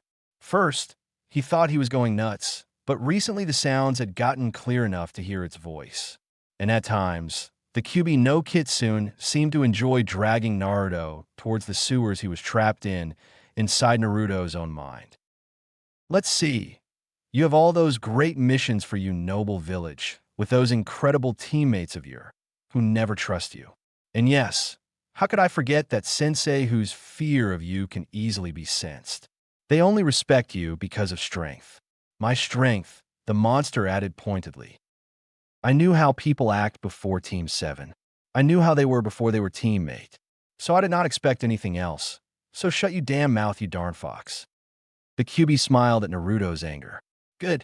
Only a little while more before he will start to crack. That blonde idiot and his seal. Too bad I already killed him. I should have let him suffer first. Too bad there wasn't any time for it back then. Naruto sighed in relief. Finally, the fox had retreated. He saw Kakashi look at him. Everything all right, Naruto? The Jonin asked with a hint of worry in his voice. Yeah, just a bit tired, Naruto lied. Kakashi didn't seem to buy it, but didn't pry any further either. All right, team. Today's mission will be removing those boulders over there. They broke the mountainside last week, and the villagers want to open this road again. Kakashi pointed at the tiny village which they could see in the distance. This mountain path had been the quickest way to reach Konoha. The rockslide made a long detour necessary. Seems like the villagers already removed the smaller rocks, Sakura said. But how are we supposed to get rid of that huge one? Kakashi shrugged. Not really my problem. You guys wanted a mission outside the village. The Hokage gave me this one. Of course, Sakura could not argue against this, as it was Sasuke who asked for it, being completely fed up with the endless stream of D-rank missions. As she had predicted, Team 7 was able to remove all the rocks except the largest one. Sasuke's Katon was pointless, and so were Naruto's jutsus. Sakura tried frantically to calculate whether a leverage effect could be a solution, but there was not enough space, nor any trees or anything else they could use as tools. Naruto sighed. Kakashi didn't seem willing to step up, and Naruto only knew one way to remove the boulder, and he had gotten frustrated enough with this mission. He had hoped the mission would at least have turned out to be a little more exciting than this. Question was, which one was strong enough to do the trick, but also willing to do the job? Naruto sighed again. Stupid missions. Could you guys step back, please? Why? Sasuke asked with an annoyed tone. Well, just stay there if you want to get hit, Mr. Grumpy Two-Leg. Naruto made his impatience clear to all. Sasuke had come to hate that nickname more than anything. Just before he finished his hand seals, his teammates managed to bail. Kuchios no jutsu, he exclaimed, to the great shock of Kakashi. A humongous toad appeared where Naruto was just a moment ago. His magenta-colored skin was covered with black markings. His black kimono was big enough to cover most buildings in Konoha. Wielding an enormous spear fork covered with spikes, the Susumita, an equally large shield, the toad was a terrifying creature to see. What on earth? Sasuke gritted his teeth in frustration. How? No matter what I do, why does he always stay so damn far away? Why is that idiot so strong? I am a genius, not he. He was just a loner with average scores, a nobody. For once, Sakura looked at Sasuke in order to notice his expression. The shock was too great for her to see anything other than the massive toad. How? Hiya, Gamaken. Naruto spoke completely carefree, revealing to the others that he was standing on top of the toad's head. Sorry to disturb you, but we had a little obstacle on our road. And since you spoke of more training. The massive toad's voice rumbled. I'm still too clumsy and weak. Why didn't you call Gamabunta? Gamakichi told me you liked harder practice.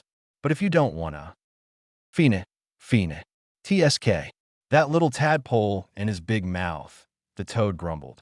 Naruto chuckled, knowing that despite his size, Ken was very shy, always doubting his own strength, and hesitant to train near others. Strangely, Ken's behavior reminded Naruto of Hinata's shyness. and like how she recently tried to talk to him more and more. Something which Chie found rather amusing, though she would never tell Naruto why. The boy paled at the idea of the enormous toad fainting while he stood on top of Head. Quickly jumping down, Naruto wished Gamaken fun and returned to his shocked teammates. "How did you?" Kakashi started, before being interrupted by the explosive sound of the toad's weapon bashing into the rock. "How did you summon him, Naruto?" "What do you mean?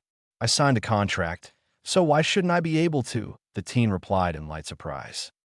"As far as I recall, only Jiraiya-sama is capable of." Kakashi this time cut himself off as he realized something. "So, it was Jiraiya-sama who taught you Fuinjutsu?" "He gave the means to learn it, yes. And he let me sign the contract. And promised me to keep silent about it as well, unless it would endanger the success of a mission. And I guess we would have failed the mission if I hadn't summoned Kin," Naruto added, while noticing Gamaken's third strike had left a crack in the boulder. "The fourth hit would probably split it. Or at least it would have been boringly long. I could have blown up the area, but that would only have made things worse. I mean, if I destroyed the entire path, we would also fail our mission." Sakura and Sasuke were baffled. The history books they had to study at the academy spoke highly of the three Sannin as the team in which Jiraiya had belonged to became known. The Hokage's students, each as strong as a Kage, all became legends both in and outside Kanagakur. The fact that such a legendary person had trained Naruto only enraged Sasuke more. No wonder he was stronger. If he had such a trainer, he would easily surpass the Rut. Noticing the looks of the others, Naruto felt a spike of anger. "Hey, could you guys please stop looking at me like that?" Not that the others could reply. The bounder had by split apart in a thunderous sound, and Gamaken cheerfully continued to smash the remains so the humans could handle them. "Well, I'll leave these pebbles to you," he croaked. "Thanks for the fun, Naruto." "No probs. Say hi to Kichi and Fukasaku-sama." Sakura was a bit confused at how friendly Naruto was to the toad. She always thought he was too silent and too much of a loner, always keeping his distance to other, only talking when he needed to. She wondered how he really was. Between Sasuke and Naruto, I really am useless, she thought bitterly, while sighing deeply. They always do everything while I just stand here, watching at their backs, looking at them from a distance as they complete our missions. Kakashi knew he had a lot to discuss with his employer. "Well then, let's clear the road and collect our pay." At this rate, he knew Hiruzen would give them a real C-rank mission soon. With Kakashi reporting to the Hokage, the members of Team 7 were walking back through the main street. Sakura had asked Sasuke out on a date, but to Naruto's amusement, he had bluntly refused. Not that it even rattled the girl's determination. Naruto had come to feel some admiration for her stubborn resolve, even though he found her effects itself rather childish. At least, she had never given Naruto the impression to really know anything about Sasuke, other than the ideal image, the default knight in shining armor, she had of him. Naruto knew very well that Sasuke hid most of his real emotions and that he wore a mask similar to like Naruto did. But by the looks of it, Sakura was not aware of that. Naruto sometimes wondered if he should tell her about this, but then again, she never really listened to him either. She'll figure out soon enough. If nothing else, she is smart. Not that Naruto could blame the girl for not yet seeing those Sasuke's facade, as she never really had much trouble in her life. Her parents were good to her, and she had most of her family alive. It was a benefit that her clan was not very famous, and the majority of them were merchants and shop owners, rather than shinobi. It was not to be expected of someone of their age to understand a trauma which Sasuke had experienced. In fact, Naruto was not even sure if he really understood it himself. Unlike Sasuke, Naruto never had any family, so he did not really know the feeling of loss that Sasuke had experienced. "Naruto-san," an enthusiastic voice rang through the street. Naruto looked back and saw Rock Lee charging towards them, with a more composed Tintin following him. "Where have you been? You missed a most youthful training this morning. Sensei even tested us if we could open the dash."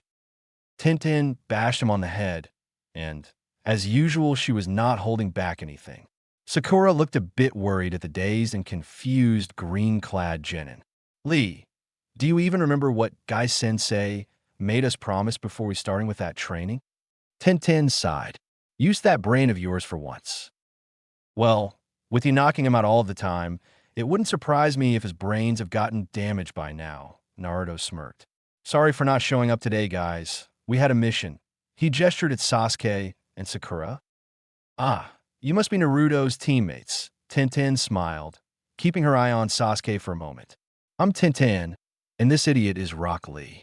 Naruto often trains with us during the morning, even though we— Oh no, not again. Lee, don't, she facepalmed.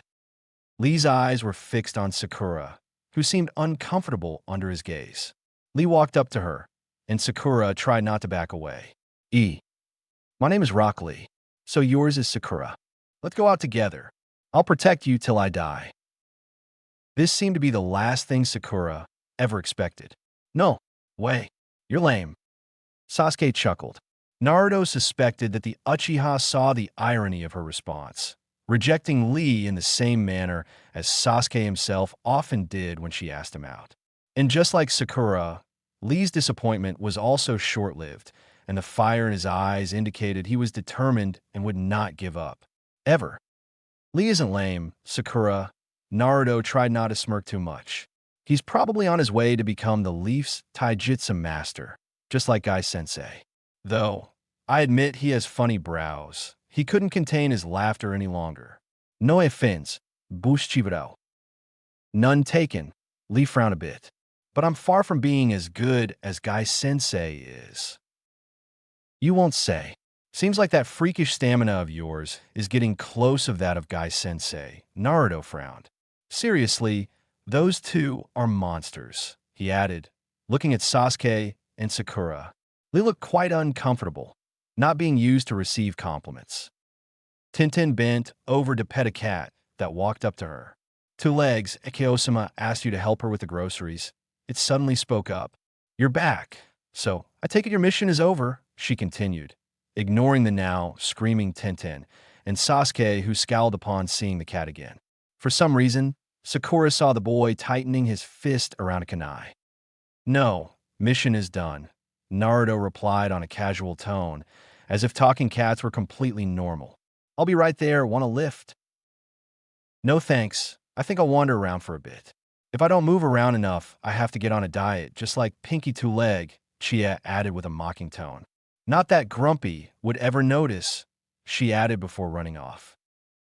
That damned creature. Sasuke gritted his teeth, turned around, and stomped away. See you guys tomorrow, he grunted, not looking back. Of course, with Sasuke walking away, it was easy to predict that Sakura would quickly follow. And she did. Nice team, right? Naruto remarked, the sarcasm being understood by Tenten, but not by Lee, who nodded while looking at Sakura. Well, I'll see you guys tomorrow, at least if I don't have any mission that takes me outside Konoha again, Naruto sighed. Kakashi-sensei muttered something about C-rank missions. Well, anything beats these boring D ranks. A freaking waste of time, if you ask me. Traveling is fun, Tenten smiled. You'll see all kinds of strange places they never teach you about on the academy. Naruto shrugged. Perhaps. Still don't want to trade Niji for me. Tenten blushed a bit, while Lee looked torn. Sorry, but Guy-sensei told me that transfers between team are very unusual, Lee spoke up. I see. Hiruzen pondered after hearing Kakashi's story. Jiraiya mentioned teaching Naruto, but apparently he forgot to mention the contract. I honestly believed that the Bakuniko had become Naruto's summon, but it seems things are not that simple. Hokage-sama, is this contract this? Along with the slugs and snakes, the toads belong to the three most powerful summonable species. It is said that these three species hold secrets handed down to them from the time of the sage of the six paths himself. Jiraiya's power is a testament to that. That, in turn, also means that they do not allow many people to sign the contract. Kakashi was impressed, especially because he noticed the look of relief on the old man's face. It seems like your students grow quickly, Kakashi. I have heard some good stories about Sasuke's development. I guess I should not give you any more deer inks now. Let's see, Hiruzen said, as he rummaged through the box with files. Ah, here it is. This one is an escort mission to the Land of Waves. A bridge builder need to get back home, but is scared of bandits. Should not be too difficult, I think. But be careful with Naruto. Even though I think it is unlikely, it might be a possibility that the other nations want to capture him, considering his status as Konoha's Jinchuriki. Though I doubt most would want to risk upsetting the balance between the villages, Kyumo already has 2 fully trained Jinchuriki. They might want to exploit that. Impressive, Sakura. Ino said happily when Sakura told her the news. You really are lucky with such a strong team, aren't you? Well, maybe. Sakura wasn't sure what she had to say to her friend. They hadn't spoken for a while, and both decided not to bring up Sasuke when they were just with the two of them, especially now that she had been lucky with him on her team, while Ino had gotten a different team. Kakashi-sensei is definitely strong, but doesn't seem very interested in us at all. Well, we both know Sasuke-kun is great. He definitely is the strongest and most talented of our class. But Naruto, something is odd about him. Naruto, Ino frowned. That loner? He never ever speaks to other if he doesn't have to, and distances himself from all the other whenever he can. In all those years, I never really figured him out. That was quite frustrating, actually. Even Hinata wouldn't tell me anything about him. I know, Sakura admitted. Things aren't any different during missions. He doesn't care, and everything just seems too annoying to him. I know that. You should hear Shikamaru talk. Not like Shikamaru, Sakura smiled softly, thinking of their lazy classmate. Naruto is absolutely not lazy. He just seems to be bothered to be around other people. So he never really takes the initiative during our missions, only if we cannot figure out how to do it. I mean, I heard rumors that he hid his abilities during the academy, Ino revealed. I thought they were nonsense. I mean, we're talking about Naruto.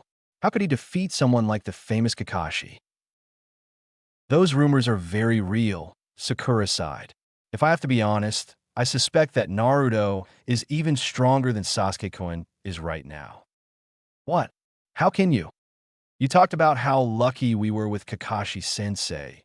The pink-haired girl cut off her friend.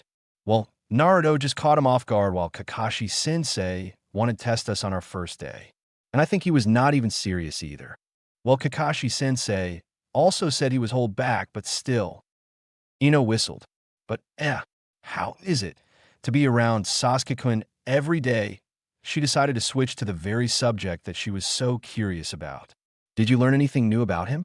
And don't you dare to keep him all to yourself, you forehead. Feathers. Sasuke crossed the street with an even greater scowl than he usually had. He looked behind him. Yes. She doesn't stop when I simply ignore her, does she? He sighed. Damn this. Why can't they just leave me alone? Or is it a national hunt, the Uchiha Day? He walked into a back alley, next to the shop where he wanted to buy some fresh vegetables. Why don't you show yourself? Darn, is he already tired of it? Pity, I would have enjoyed to continue the hunt a bit longer, she thought, looking down from her hiding place. Graciously, she jumped down. She smirked when she was his look. Don't be so mad, Sasuke-kun. Quit that, he growled, not in the mood to be fooled around with any longer. Why are you chasing me, you feline? But Sasuke-kun, she said with her most innocent voice. How could I not chase you? Quit your games, he demanded. Did he put you up to this? Of course not, silly, she purred. But you should have known. Known what? It's that time of the year, she said nonchalantly. Spill it, or I swear to Cammy, I will kill you, he said with a threatening voice. Oh dear, that intent of yours makes this game even more fun, she chuckled. Have you ever seen you own hair from behind, though? What do you have against my hair? She chuckled. The boy fell right in her trap, just as planned. It resembles something if you look at it from a certain angle. And in this time, it is simply irresistible. What? He growled. Duck hunting season opened recently. Chia laughed, quickly jumping away. Before he had the time to summon his rage, All he could see was the tip of her long tail. Damn cat, he mumbled. Figures that the dobe has such an annoying pet. Sasuke slouched as he walked back home. D-rank missions were boring. The only thing that was more boring than a D-rank mission was a D-rank mission with his team. Sakura never gave up trying to ask him for dates, which annoyed Sasuke more than just a bit. Obviously, the girl was smart. Very smart even, he admitted. And yet, she remained so very dense whenever she saw him. The blonde was not much better. Silent and distant as always, Naruto had hardly exerted himself during the mission. As if he tried to beat Kakashi in a duel concerning who showed the least interest in Team 7. At least it's over now. Just get some dinner, and then I can return to my real training. Teamwork nonsense, Sasuke thought as he walked up to the door of his apartment. What's that noise? He wondered. It seemed like there was someone inside. Multiple people by the sounds of it. Sasuke drew a kunai, wondering who had the guts to bother him. Perhaps on his fan club? Or did his brother? No, it couldn't be. Sasuke opened the door and was overrun by ducks. Baffled, he looked around. Not believing what he just experienced, he saw his room. Every day, he left his room in a perfect state. A true genius always paid attention to every detail. And now it was a chaos. But all Sasuke saw was a single card standing on the table. Welcome home, Grumpy, it said. That cat had done this. I'll kill that cat, resounded throughout the Uchiha compound after a few seconds of silence. Too fluffy. Oh, that was fun, Chie purred, stretching out on the grass. Now only a nice little sleep, and this day would be perfect. With their clan's strict laws, Hanabi had lived a life where the word fun usually did not exist. Well, her mother allowed it, encouraged it even, but in front of her mother, Hanabi would always live in the shadow of her elder sister. It baffled her, but somehow her mother spent more time with that failure than with her. While Hanabi did everything that the clan demanded from her. Even at her young age, Hanabi knew very well she was better than her sister. She was the perfect heir, and it would only be a matter of time before the entire clan accepted that truth. But right now, the perfect heir stood before a big dilemma. A dilemma she had not expected to face today. Sure, she had been watching, keeping an eye on it, but she never had an opportunity like this before. Hanabi knew there was still time enough. Her father would not expect her to be in the dojo for another 15 minutes. And there was no one around either. But still, the risk. It would not be appropriate. Not of the perfect heir. Yet, it was just too cute. Half asleep, Chie felt someone scratching her belly. Oh, nice, the cat thought while she turned on her back, and purred like a little kitten. Hanabi could not resist the black and white cat, with its unusually long and fluffy tail curled around it. Hanabi could never pull her eyes away from cute animals like this, but she would rather die than let anyone see such a weakness in her. Hinata smiled as she stood behind a pillar. She had not seen this side from her little sister in a long time. Such a sweet creature. I wonder why Kiba even suspected Chie in the first place. How could he even think she would throw a bucket of blue paint on top of Akamaru? Theft. I know we had our differences, but we must set them aside now. You know as well as I do what is on stake here. If this job succeeds, we will be rich. Pacing around, the speech continued. But it will not be easy. I cannot do this alone. I can break in and take the goods with me, but I will need a distraction, or they will catch me red-handed. He whined in response. Don't be stupid. If we involve the two legs in this, we would only have to split the loot over more people. A short bark. Yes, we split it 50-50, and the longer you distract them, the more I can snatch. I got a happy bark as response. Yes, I promise I will never throw paint at you again. I am sorry, I was just a little bored. Really, those white-eyed two legs are too darn boring. Won't we get crazy in there? Some barking, which sounded rather questioning. Just visit you there? Are you out of your mind? With those 3 lunatics around? They would kill me. No, it's against my principles to work with dogs, but this is a special case. This two-leg dared to insult Ako-sama. He sold her bad meat. and had the audacity to compensate for it when she found out, accusing her it was her fault instead. As if Ako-sama would even let food go bad. Chie growled. No one insults Ako-sama and gets away with it. Not while she provides me food. Akamaru remained silent, looking a bit confused by the sudden passionate outburst from the feline. He reconsidered. She was not just cynical, but also very loyal. Despite being a cat, she was not all that bad. He would almost forgive her the prank with the blue paint, if it had not taken Kiba days to get it all off. What's wrong?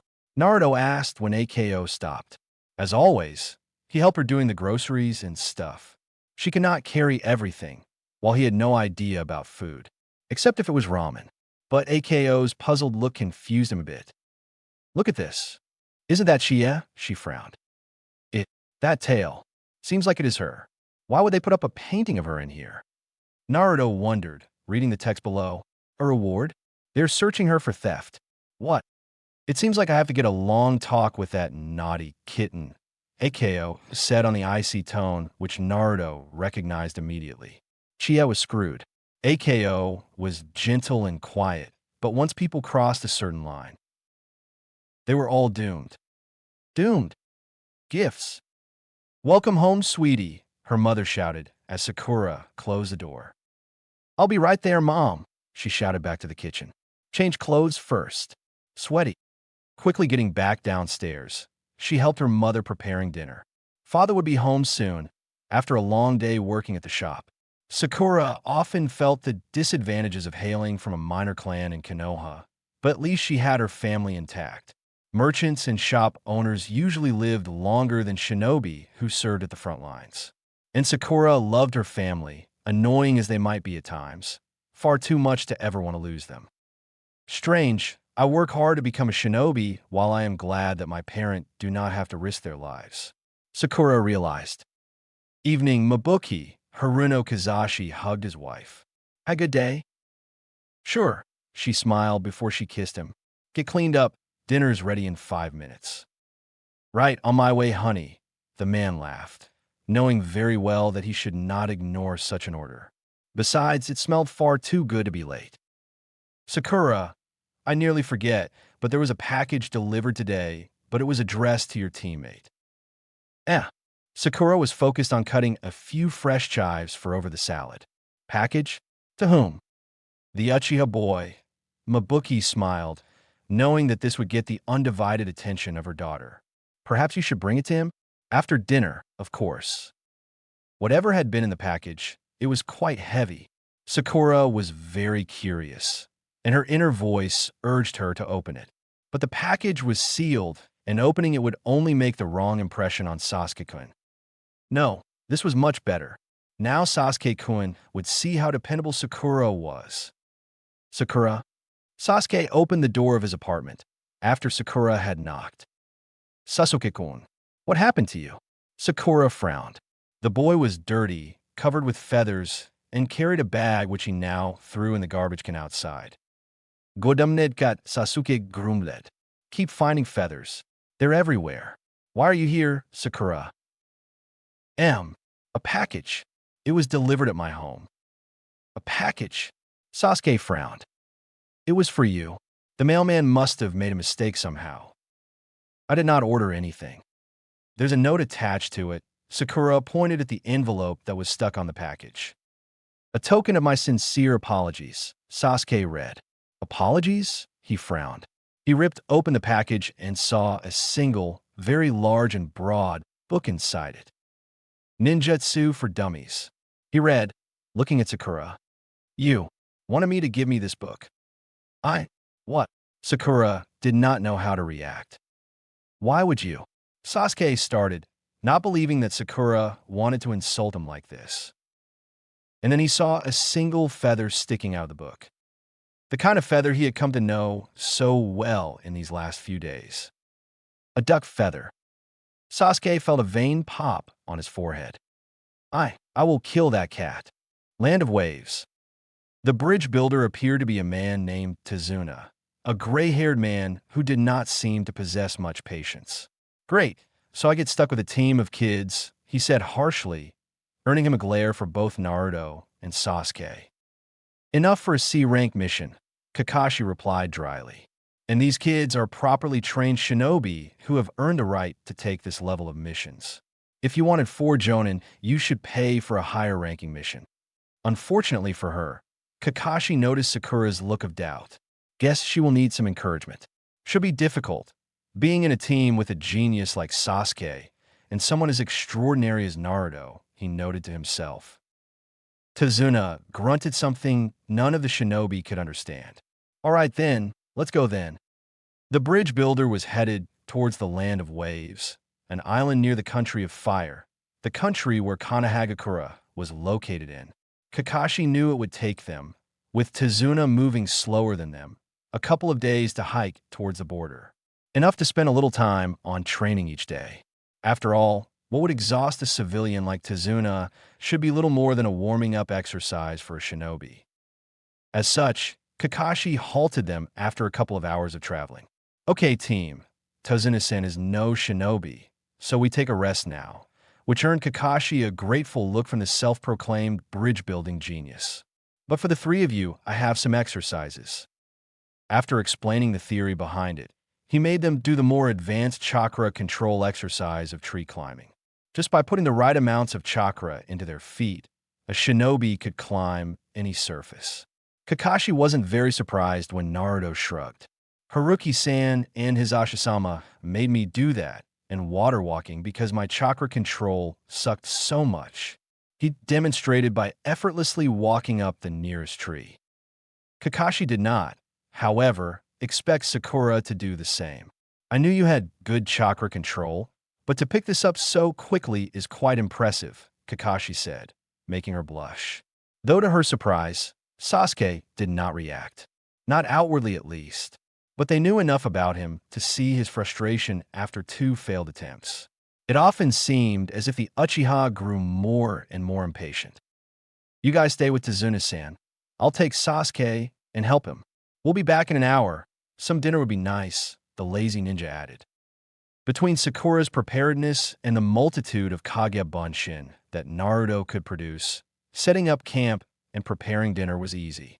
Bored, Tazuna pulled a deck of cards out of one of the pockets of his backpack. Anyone want to play? Fine, though we're with 3, Sakura remarked, smiling at Naruto. She had decided to be a little nicer towards the silent blonde. Why don't you add one of your Bunshin? Nothing is worse than losing to yourself, Naruto replied. Some quick hand seals later, Gamakichi appeared. Whoa, where did you get the frog? Tenuza said, not realizing his mistake. Hey, don't take this amphibian for a fool. I'm not a damn frog. I am a toad, you blind dunce, the small toad responded angrily. Sakura giggled. But can you play cards? Sure thing. Pops doesn't want me, saying I'm too young, but Naruto taught us. Well, teach. Naruto shrugged. It's not like I'm that good. You partly figured it out yourself. I don't think Tatsu picked it up, though. If only my idiot brother had as much talent as he has an appetite, the toad sighed. Kakashi sure did not expect the 4 of them playing cards when he returned with Sasuke. Several Kage Bunshin were busy preparing the food, while his other genin, joined by a small toad, made fun of their client whose luck had apparently abandoned him. Sasuke did not share the happiness. Kakashi noticed that the boy's mood recently only got worse and worse. It wasn't hard to see that the boy was frustrated with something, but with what? He learned the tree climbing exercise faster than expected of genin, but nothing seemed to satisfy the brooding boy. Okay, let's have something to eat, the jonin said. After a few hours of sleep, we should pick up the pace a little. The days after went on without incident. Kakashi taught Sasuke several chakra control tricks, while letting Sakura work on increasing her meager chakra reserves. Naruto kept watch over Tazuna, though the boy also spent a lot of time on studying, as he brought a few scrolls on Fuinjutsu with him. The 3rd day of travel, Naruto cursed when he noticed that the Kage Bunshin he left at the Hyuga estate had dissolved. Kakashi told him that there was a limited time at which clones could operate, as they would eventually run out of chakra. Not that the jonin told the boy how crazy it was that the clones had lasted this long. What are you having them do anyway? He asked his student. Oh, one was reading some of the scrolls on Jutsu, which I inherited. The boy answered, still rubbing his head as it ached from the feedback he got from the dissolved clones. 3 days' worth of experience tends to hurt a little if smashed into your brain in an instant. And another was helping Haruki-san and Ako-san by doing chores. The complete indifference at which the genin used the A-rank jutsu still staggered Kakashi. Not to mention that it had been not just one, but two bunshin. The amount of chakra that Naruto would have put in them to last this long would have been staggering, and Naruto used them for chores. I gave them a little more chakra, so they would last longer, Naruto added dryly, confirming Kakashi's expectations. Just an experiment. Never tested how long they could last. Shouldn't have tried it while on a mission, though. Damn my head. Of course, things did not stay this peaceful. Only a few hours away from the border, the team passed a puddle of water. Suddenly, two shinobi appeared. Before the genin could process the unexpected appearance, the two threw a long chain around Kakashi, tearing the jonin into pieces. Sakura screamed at the sight. Sasuke's hidden anger showed on the surface. Naruto's eye color changed from blue to purplish. The two attackers continued their assault before the genin acted, charging at Tazuna. Unable to respond, let alone process what just happened in front of him, Tazuna froze. The long metal claws both shinobi had on their arms moved as one. Yet before they could strike Tazuna, Sasuke jumped up, tying down the chain which was attached to their claws, only by using a shuriken and a kunai. Before either of the attackers could respond, Sasuke kicked them both away after appearing between the two. Sadly, the athletic feat had little effect. If anything, it managed to enrage the two adult shinobi. Dropping the chain, the two split and charged forward, ignoring the Uchiha. Sakura jumped in front of Tazuna, rather risking wounds or death than disappointing her team any further. Not that she felt like she could do much against these two attackers, but she would at least try. Not that Kakashi allowed them to take any of his genin's lives, as he reappeared and caught the taller of the two assailants. The shorter backed away just in time to avoid the Jonin's counterattack. Not that Naruto allowed him to escape. Thanks, he whispered in the man's ear. I've been waiting to try this one. A glowing red seal became visible on the shinobi's back. Funyutsu Infernal Seal. Release, Naruto whispered. Looking at the charred remains of the man who had been unlucky enough to dodge him, Kakashi turned towards the man he had caught. He noted to himself that he had to teach Naruto about the importance of taking prisoners, rather than killing them so disturbingly, easily. So, why did you attack Tazuna-sen? He asked with a deceivingly calm voice. Two chunin of the hidden mist, by the looks of your clumsy trap. Seriously, don't hide in a puddle when there hasn't been rain for days. The chunin just grinned before his eyes rolled back. Damn it, Kakashi uttered. Poison? Willing to throw away their lives for a mission revolving around a bridge builder. He turned to Tazuna with a penetrating gaze. Tell me why they wanted you death. If you are not honest, we will abandon you to your fate. If the hidden mist is willing to invade our country to kill you, there must be quite the bounty on your head. Tazuna's shoulders slumped. I am sorry, Kakashi-san. Our village could not afford an A-rank mission. And if I told anything about Gato's involvement, it would not be a B rank anymore. Tazuna looked at Kakashi, now clearly desperate. Our village suffers at the hand of that bastard. He owns every ship in the vicinity and charges ridiculous prices. When we started building a bridge to remove our dependency of his company, he hired mercenaries and killed a few of our people. He tortured my son-in-law, cut his arms, and let him bleed to death, and several of the younger women. Tazuna's eyes were filled by tears of anger. I risked my life to get help, abandoning my honor with lies and deception, but I beg of you, please save my village. By leaving, I already have thrown away my own life. But I do not want my daughter or grandson be reduced by little more than his slaves. Kakashi pondered what to do. That Gato is loaded. He has more than enough money to afford Jonins. So, why did he send out those two? unless he hired a band of missing nins, which would not care about borders. That would also make this an A-rank mission, not something these kids could deal with. But abandoning him would equal killing him and a lot more people by sound of it. He sighed. I guess we have no choice. We will protect you at least until you get back to your country. Despite the deception, abandoning you now would be honorless, Kakashi said on an even tone. And I don't want to be like the scum that abandons innocent people. Ugh, Naruto groaned. Why do we even bother with this lying idiot? First acting all high and mighty, and now this.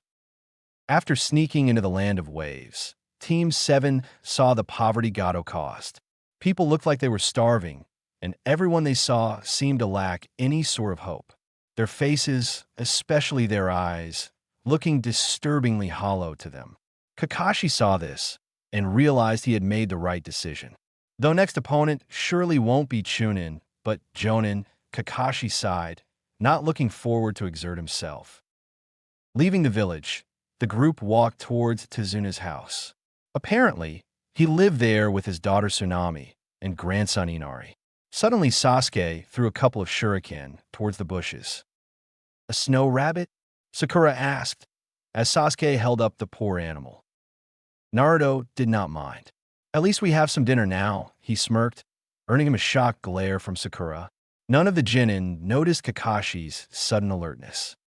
Everyone down now, he shouted, causing the huge blade which was thrown at them to miss. The blade ended up being stuck in the tree behind the bushes where the rabbit was hiding. On top of the hilt, a tall man appeared. The man had a bare, muscular chest and wore the hidden miss sign, albeit it had a large scratch through it, indicating he had abandoned his own village. Momochi Zabuza, Kakashi groaned. Not an enemy he would like to face. Guess there is no need to hold myself back anymore, he added while he slid up the strap which covered his other eye. You three stay out of this. This guy is beyond your abilities. Guard Tezuna. Shocking Sasuke, Zabuza chuckled. Well, no wonder the brothers did not return. Sharingan Kakashi. I am honored you immediately uncover your strongest asset. Not that your copying skill will help you much. Ninpu. Hidden mist no jutsu, he exclaimed after jumping towards the water. As Zabuza vanished in a cloud of mist, Kakashi jumped forward, leaving Tezuna to his genin. Sakura nearly fainted, and Sasuke looked shocked. The amount of chakra the Jonin released was a lot more than they had expected. Naruto stayed fairly calm, though annoyed he could not follow the fight. They moved far too fast for that. Sending out Kage Bunshin, he prepared a barrier to protect his teammates and Tezuna. Also, he smelled someone else. Another shinobi was hiding nearby. But before Naruto could act on that, he saw Zabuza had trapped Kakashi in a large ball of water. Damn, he grumbled, running toward his sensei. Rather focus on the known threat than the unknown. Keep Tezuna-san safe, he shouted towards his teammates. Water. What makes sense to summon a toad? I guess, Naruto mumbled while gathering the chakra to summon Gamabunta. Though before he had the chance to finish the required hand seals, Zabuza appeared and kicked him back. Damn it, a water clone too? As Zabuza's clone closed in on Naruto, the latter grinned, so I don't get the time for hand seals, so let's try this one. Futon, he exclaimed, pressing both hands to each other. Explosion. Both hands threw out large amounts of wind chakra, creating a large bubble of air around Naruto. Naruto had worked on his taijutsu and had tried to replicate the way the Hyuga focused their chakra on their hands in their Juken style. But when Naruto tried to focus wind chakra to his hands, he found that could create weak shock waves. And with both hands pressed to each other, he amplified both waves into one large, explosive shock wave. If enough chakra was used. Zabuza's water clone was torn apart by that shockwave when the bubble of chakra, which had surrounded Naruto for a moment, exploded. Tezuna and the others were protected by Naruto's barrier, but the real Zabuza was taken by surprise. As the shockwave disrupted the water prison, Kakashi lunged at Zabuza. Now, at an advantage, Kakashi made quick work of Zabuza. But before the Jonin could land a decisive hit, Zabuza was felled by several Senbon. A young masked ninja appeared. Thank you. I have been looking to retrieve the corpse of this traitor for quite a while, the shinobi said with a gentle voice. Not that anyone thought he was gentle, not after witnessing how Zabuza's throat was just pierced by several Senbon. That mask, a hidden mist hunter Nin, Kakashi said, surprised that someone of such an age would hold such a rank. The hunter seemed to be of his own genin's age. Correct, the youngster replied. Your battle is over. I must dispose of this body and return his blade to the hidden mist. Farewell. Finally, at the end of their journey, Team 7 found themselves unable to return to Konoha. Kakashi had exhausted himself by using the Sharingan too much and had to take some rest before they could travel again. At the same time, Kakashi was uneasy. He was missing something. Naruto, the Jonin, called his student. What did you notice about the hunter Nin? Naruto, closing the door, suspecting what was implied. I presume you asked me what I sensed, Kakashi-sensei? Naruto asked, aware that Kakashi knew about his different sense. I cannot say there was any malice in him. Or her. With those clothes, I'm not sure about the gender, Naruto added, scratching his chin. I noticed someone getting close, but I felt nothing wrong, so I focused on the Mizu Bunshin and getting you out of that water prison. Kakashi nodded, following his reasoning. I felt no pulse after Zabuza was hit. Still, it feels like I missed something important. You think he might still be alive? Naruto frowned. Kakashi shrugged, not sure. I do not know, Naruto. I had hoped you could explain. Kakashi sighed. My ability, or whatever you want to call it, isn't flawless, sensei, Naruto frowned. For instance, if people truly believe that what they do is right, no matter how evil it is, I will not be able to sense them. And it isn't like I can separate each individual around me and figure out whether he or she is good or bad. Virtually everyone is a mixture of both. You read in books about people who have a pure heart, but I would almost say that this is a big lie. If I concentrate enough on someone, I can always find something. Morality isn't that simple. Must be strange, Kakashi admitted, to feel such things. How precise is this ability? I can sense hatred, and if it is strong enough, I can sense fear. Fear seems to be the foundation of hatred, or so I once read in a book. But it's not like I can detect lies. Naruto chuckled softly. I wish I could do that. No, the Byakugan probably easily surpasses me in that contrast, but is also easier to counter or deceive, Kakashi remarked. I guess. Unlike outward appearances, people can't hide their own nature. It's not like people can change their own emotion with will alone unless they are truly crazy.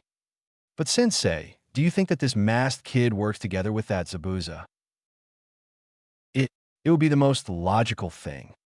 Guys, Naruto shouted. The others entered the room, looking curiously. Or in Sasuke's case, annoyed. Sasuke, Sakura, you two should take turns and practice your exercises here. The other of you will join Naruto in protecting Tizune-sen, Kakashi ordered. Sasuke looked darkly. Sakura was puzzled. Didn't we kill Zabuza? The hunter Nin did. At least, we presume he did, Kakashi added, leaving it to Genin's interpretation. But beyond that, we still have Gato out there, and I doubt he will give up this easily. So you expect another attack? Sasuke concluded. It will make sense. Though irritating, Naruto clearly had the strongest defensive abilities, using his barriers. As long as Kakashi was out of commission, either he or Sakura would have to stay close. Training was the best way to pass the time. Gato stood over a seemingly asleep Zabuza. Preposterous. All the money I spent on you, and still you fail. The knife in his hand never reached Zabuza as a masked shinobi threw Gato backwards. The two mercenaries jumped at him, but died before reaching the ground, not knowing what had happened to them. You will not touch Zabuza-sama, the boy or girl hissed. Gato scrambled back and fled. If those idiots failed, he would just take his private army and do the job himself. Hiring shinobi only finalized the death sentence the village already faced. Wait a few days, Zabuza spoke with a weak voice, halting Gato for a moment. Kakashi was resting in a bed, the third day after they had arrived. As it was morning, Sasuke trained outside the house, while Sakura and Naruto kept watch over the construction site. At least, that's what Kakashi thought, till Naruto popped up in his room. "Don't worry, Sensei. I'm just a bunshin," the blonde boy started. "I have to ask something. What is the Sharingan?" "I see," Kakashi answered thoughtfully. The Sharingan was the source of what made the Uchiha so famous. Once awakened, they give a user a large degree of insight in how chakra is used. This enables them to reproduce a jutsu without learning it the regular way, or to counter a jutsu before it is executed. And these super eyes make people call you the copy ninja? Yes. Though I'm not an Uchiha, I did receive my left eye as a parting gift from my best friend. But what else does it do? Naruto said, surprising Kakashi. My guest seems to hate the Sharingan quite a lot. My theory would be that the Sharingan has some other power which affects him. He won't confirm it though. The bastard is too proud. But his annoyed silence means enough. And the fact that I was put in your team alongside the last remaining Uchiha. I am no Uchiha, so I do not know every secret the Sharingan has, Kakashi replied hesitantly. But even without the Byakugan, Naruto had learned enough from the Hyuga. Knowing his sensei would, or could, not give an answer, Naruto nodded and popped. He could probably not confirm it because he was probably ordered not to do that, but he chose not to deny it either, the real Naruto thought after the Bunshin had dissolved. Sakura wondered why Naruto was so silent again. During the journey, he had seemingly opened up a little, but this morning he once again was as silent and distant as he was during the times at the academy. She had never really noticed him, if it was not for the obvious disapproval most adults had to him. She had always supposed that they would have reason to do such, so she followed by example, as was expected of her. But after what she had seen of him made her wonder if the majority was right. Naruto was not a very social person, but once he opened up a bit, he turned out to be a very kind person. He did not have the looks or charisma Sasuke had, but he did seem to be a good and reliable person, if not overly serious at times. It seemed to her like he could give Shino a run for his money in that aspect. But contrary to Shino, Naruto almost made the impression as if he hid some darkness inside him. Perhaps he knew about the reason that the village hated him? Sakura couldn't help but wonder what could have triggered such a reaction from the adults. "So, what are you reading about?" she decided to ask him, looking over his shoulder at the nearly unreadable scroll. Naruto looked up at her, doubting if he should tell her. He shrugged, not that she could do much harm. "I inherited a load of books and scrolls on Fuinjutsu, left behind by the Uzumaki clan." "You got that from your clan?" "Never heard of any other Uzumaki, though." "Seems reasonable. My clan was mostly wiped out before I was born. I was told that I am the last survivor of my clan." Two people in one team who are both the last of their respective clans? What could be the odds of that? Sakura thought. "So how do those seals work? I've read some basic theory on them, but it seemed kind of hard to do." "I guess so," Naruto mused, absently scratching the back of his head. "Even with the help of the Kagabunshin, it still took me 2 years to work through the basics and towards the more advanced seals." Knowing her interest in the theoretical stuff, he decided to expand his explanation a little. "In principle, people have different kinds of chakra, and for jutsu, they combine those types of chakra with the various hand seals, right?" He saw her nodding, so continued. "Seals have the same kind of basics. The issue is that instead of hand seal, there are a lot more written signs. And as there are more signs, there are also much more possible combinations. In addition, properly drawing out seals also means the user has to put the right types of chakra in it, in the exact amount specified. There are workarounds, but the direct methods so far always seem to have superior results." Sakura looked pensive, so chakra control has to be advanced, but there are quite some people around with very high degrees of control, and I hardly see anyone using Fuinjutsu. Because the stronger seals require loads of chakra, which in turn means that it is impossible to create such a seal on your own. And the more people are involved in creating a seal, the harder it becomes. "I see. Too many types of chakra, the timing and levels of understanding and so on." That's where the Uzumaki seem to get their advantage. From what I've learned from the history books, my clan was known for having large amounts of chakra as well as great endurance. Naruto realized that this probably also why he was the only one capable of containing the Kyuubi. Anyway, I usually study these kinds of scrolls to decipher them and learn to reproduce the jutsu, which is quite a frustrating job considering that there is no one who can teach me other than Jiraiya-sensei. And even he doesn't understand most of the scribbles my ancestors left me. Sakura gained an unexpected amount of respect for her teammate. No wonder he continued to surprise everyone, as none had realized how skilled he was. Such mastery was no mere matter of lineage. It was the result of a lot of hard work. If he is capable of doing this in a few years, how much will he still grow? Sakura asked herself. As she walked back to her post, she felt weaker than she had ever done before. Though the promise that hard work could give such results also gave her some hope at the same time. After Sakura had walked back, Naruto was left with a little curiosity. Odd, she acts so different. I know she doesn't like me and ignores me whenever she has the chance, but why start a conversation now? She's impressed, the Kyuubi answered inside him. Impressed by my power, the monster chuckled. Before he could counter the monster's words, a large explosion sounded from the other side of the village. Stay here, Naruto hissed at the workers and the 24 of clones he created for their protection. Let's go. He woke Sakura up from her shock. The wealthy Gato smiled at the sight of his little army breaking apart the village. Those idiots tried to resist him. He had to make an example of them.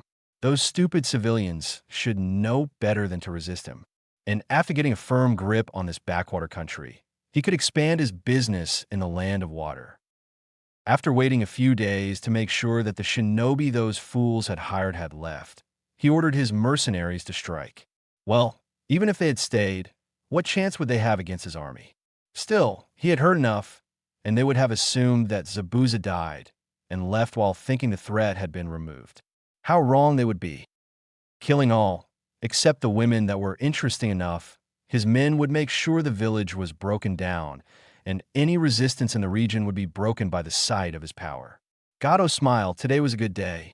He had heard that the bridge builder's daughter was not bad looking either, so he had ordered a few of his men to capture her. So he also had some private entertainment. It would be a good night too, he chuckled. His men could do whatever they wanted with the other women. Seeing the destruction and death the mercenaries had brought in only the short while, Sakura paled. There were at least 100 heavily armed men. How could they save the village from such numbers? Something else caught her eye. Her teammate stood next to her, frozen. But his eyes were no longer blue.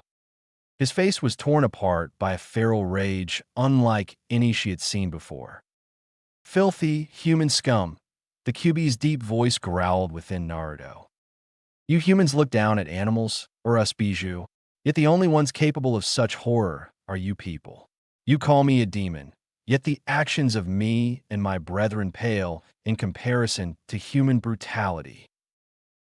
Naruto barely noticed the fox's anger, as if it was barely an echo of his own rage. Vaguely aware of Sakura's terrified look, he growled, "Tahukahe bunsin no jutsu." Gato blinked in surprise when all of a sudden his own army was outnumbered. Clothed in black pants and white shirts, an army of blonde genin appeared. And in what seemed an instant, most of his army was wiped out.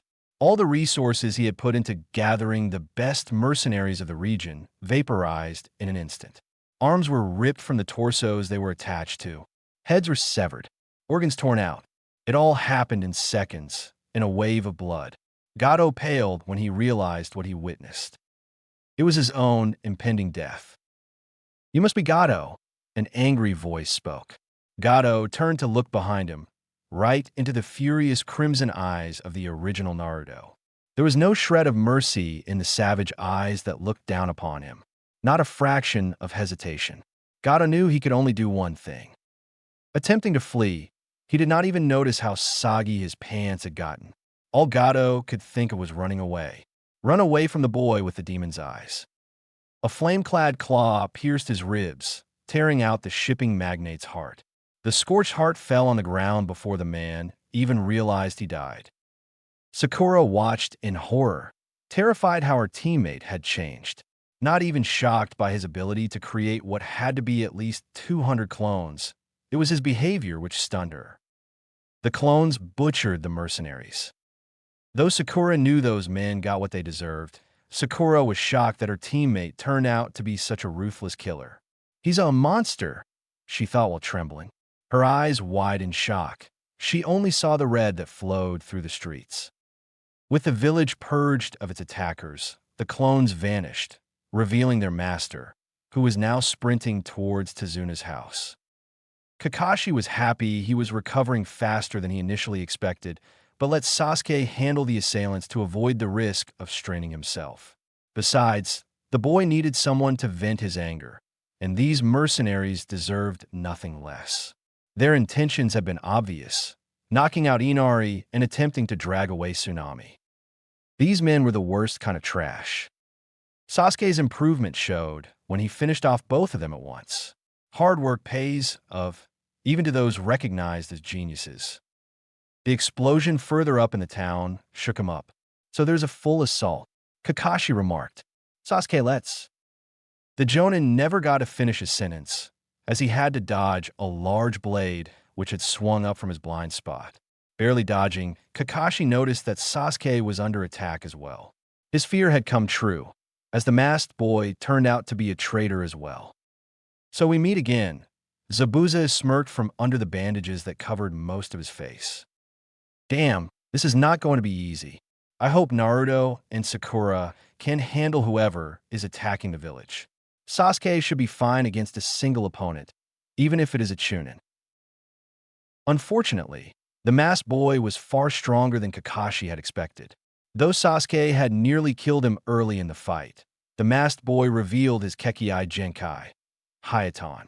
Even when using his one Tomo Sharingan, the ice release proved too much for the gifted Uchiha. The advantage in speed he had earlier had vanished as soon as the frozen mirrors rose. The masked boy leaped between the giant mirrors of ice. Sasuke could not damage the mirrors or avoid the sunbon that seemed to be thrown from every direction at once. It was too fast, too much. When Naruto crashed in, he saw his teammate covered with needles, kneeling on the ground.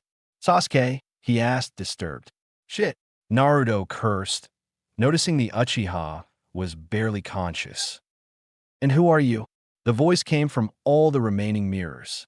Quite impressive, taking down 3 mirrors at once. Naruto growled. Uzumaki Naruto. That will be the name of the one who kills you. Sounding curious, the boy replied. That would be even more impressive. My name is Haku. Pleased to meet you.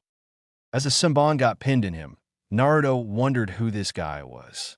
The masked one had a gentle voice, as if he or she regretted what had to be done. And still it was too hard to say whether it was a boy or a girl. And the strangest was, there was not a speck of malice to be noticed. Naruto felt nothing from his opponent, giving him the slightly blind feeling he hardly ever experienced. How much do I rely on you, you damn fox? Naruto grumbled under his breath. Please yield, Haku said. I do not wish to kill you. I only have orders to stop anyone from disrupting Zabuza-sama's duel. Looking past Haku and the mirrors, Naruto spotted his sensei, who now struggled against the renegade. Seems like you still need me, weakling, the fox smirked. It was happy to channel more of its chakra to Naruto, as the latter was still painfully unaware of the growing influence the Kyuubi got through it.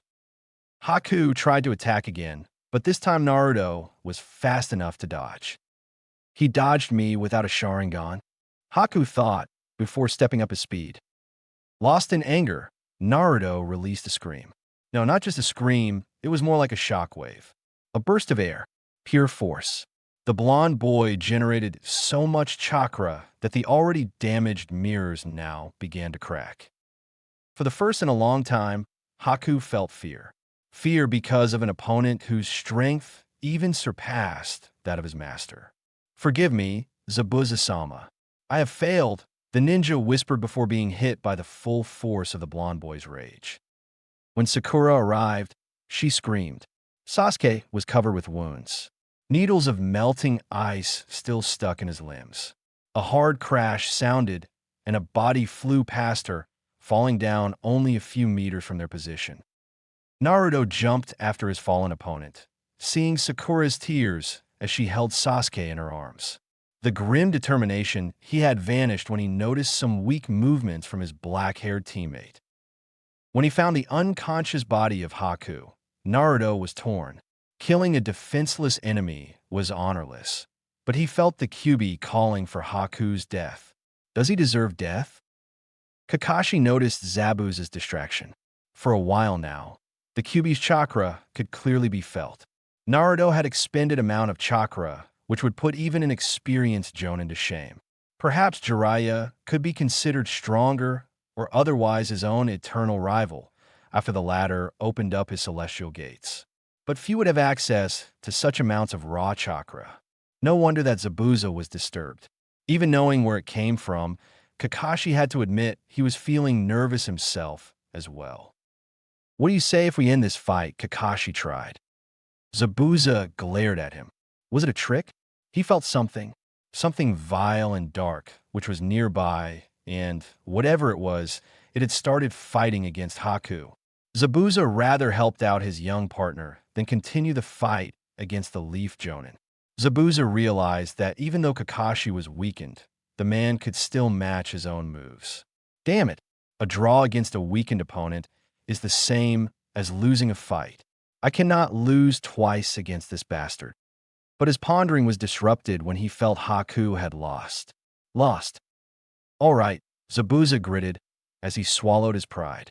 But you better make sure me and my partner get away from this place. Alive, or I swear that I'll kill you and those brats of yours, even if it is the last thing I do. I promise, Kakashi replied.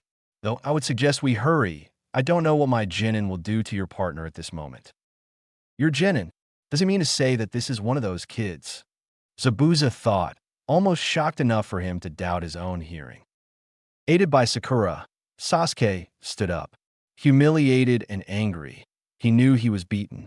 With his needles, Haku had effortlessly knocked Sasuke out, and Naruto had done what he could not. Staggering towards the body of his fallen opponent, Sasuke's eyes spurred open when he realized the now unmasked ninja was still alive. Naruto stood next to the boy as if he was lost in thought, as if he wasn't sure what to do with his fallen opponent. But Sasuke knew what to do. Katan, Gokaku no Jutsu, the Uchiha shouted, surprising both teammates. Naruto was still standing in the path of the fireball, but Sasuke did not care. Killing the blonde idiot would only be a bonus, he smirked to himself. Sasuke, Naruto shouted, noticing the Uchiha's intent. What the hell are you doing? With his hands still covered in flames from when he had attacked Haku, stopping the raging ball of flames that was aimed at him was nothing, as if the attack was even too weak for him to acknowledge. But the attack itself was never something that bothered Naruto. He does not care if his opponent is down or not. He seems indifferent whether or not he hits me. No, he does care, Naruto thought with a sad look. The Kyuubi's influence removed from him by the sadness he now felt, Naruto realized how much malice Sasuke radiated now. How his own teammate was trying to hurt him. You idiot, kill that guy, the Uchiha shouted at him, angered by the ease at which Naruto had stopped the attack. Angered by the look in Naruto's eyes when the blonde looked at him, cold and dismissive, of frozen rage. Naruto did not answer. He just extinguished the jutsu on his hand and punched Sasuke. Hard. Sakura flinched when she heard the snapping sound of Sasuke's nose breaking. She saw the boy she loved flying backwards by the sheer force behind the punch. And all she wanted was to jump in before the fight could escalate, but she never got the chance. She was stopped by the sight of Kakashi. Sensei, she shouted in relief, as the Jonin appeared between both boys, preventing things to get worse. Never attack your own teammates, he scolded them with an exhausted voice. Zabuza-sen, I trust our arrangement still stands? Stop Naruto, he added when he saw the blonde genin move. Zabuza looked at the genin who had beaten Haku. That chakra? Impossible for a child. How could he? He must be a... He is, Zabuza realized. Yes, it seems like there won't be any payment now. Seeing how that kid has killed Gato. I can smell his blood on you, brat, he added when he saw the surprised look. Until we meet again, Kakashi. But then I will fight you to the bitter end. Consequences be damned. Carrying Haku, Zabuza quickly sprinted away, and Team 7 returned to Tazuna's house, so they could fix Sasuke's broken nose, and Kakashi could finally rest. Inari, Tsunami, Tazuna shouted, heavily out of breath because he ran all the way back home. Inari charged forward into his grandfather's arms. They saved us. They say Gato is dead, and our country is saved. Tazuna smiled back at the child and mussed his hair. Yes, I saw what happened. The village was attacked, but Naruto drove them all off. Zabuza is still alive. Tazuna paled after Kakashi filled him in. Relax. The Jonin sluggishly raised his hands. His employer died, so Zabuza won't be after you anymore. He is a professional. Besides, he knew we had the advantage. But taking someone like Zabuza down without getting injured is rather difficult. And considering we had no reason to further reasons to risk our lives, we both backed off. I see, Tazuna frowned. I hope you were right. What happened to the kids? Your daughter is helping Sakura mending Sasuke's nose, Kakashi said dryly. Naruto is outside, scanning the area if there are any more mercenaries out there. Kakashi-san, I must ask you. Naruto-san, what? What is he? Tazuna asked cautiously. He had seen the village.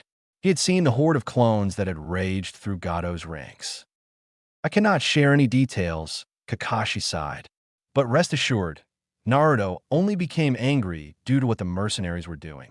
And we are shinobi. We're not supposed to have any issues with killing when the mission demands it. I see. Tazuna frowned, somewhat stunned that the brutal behavior of the boy should be considered normal. That said, Naruto is quite extraordinary as a shinobi, Kakashi added. Tell the townsfolk they have nothing to fear from us. We will take our leave soon enough. Sasuke's wounds will heal quickly, and my condition should improve soon as well.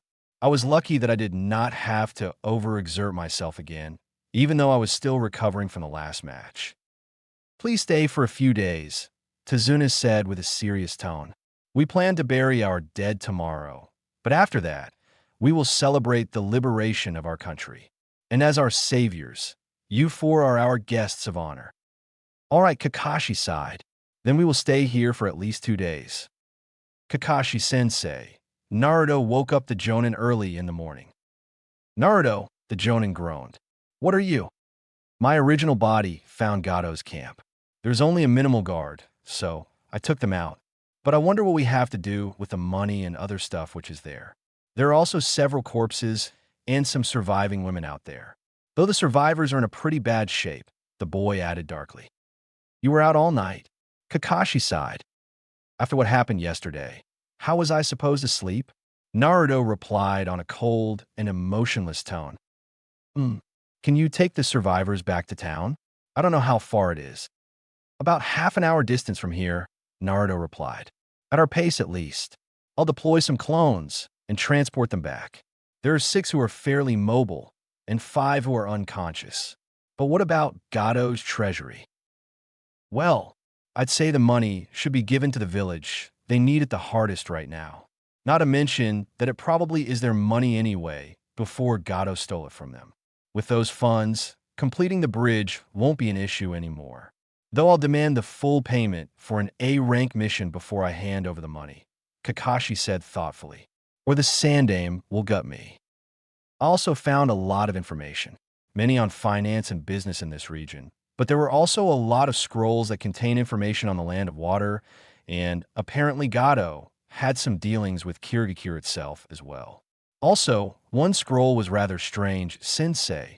Naruto frowned. It was about the Land of Whirlpools, and also contained the symbol of Yuzushiobikure. I know that's where my clan hails from. It seems to be some kind of report, but it is encrypted, and there are several seals placed upon the scrolls, so I don't know anything about the content of the scroll. I didn't want to risk any seal getting triggered. Kakashi blinked a few times, and what little had remained of his sleepiness also vanished.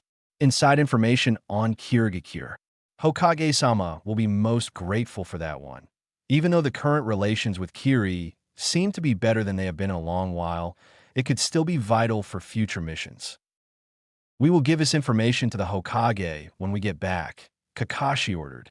I trust you can keep them with you, but keep this knowledge a secret for now.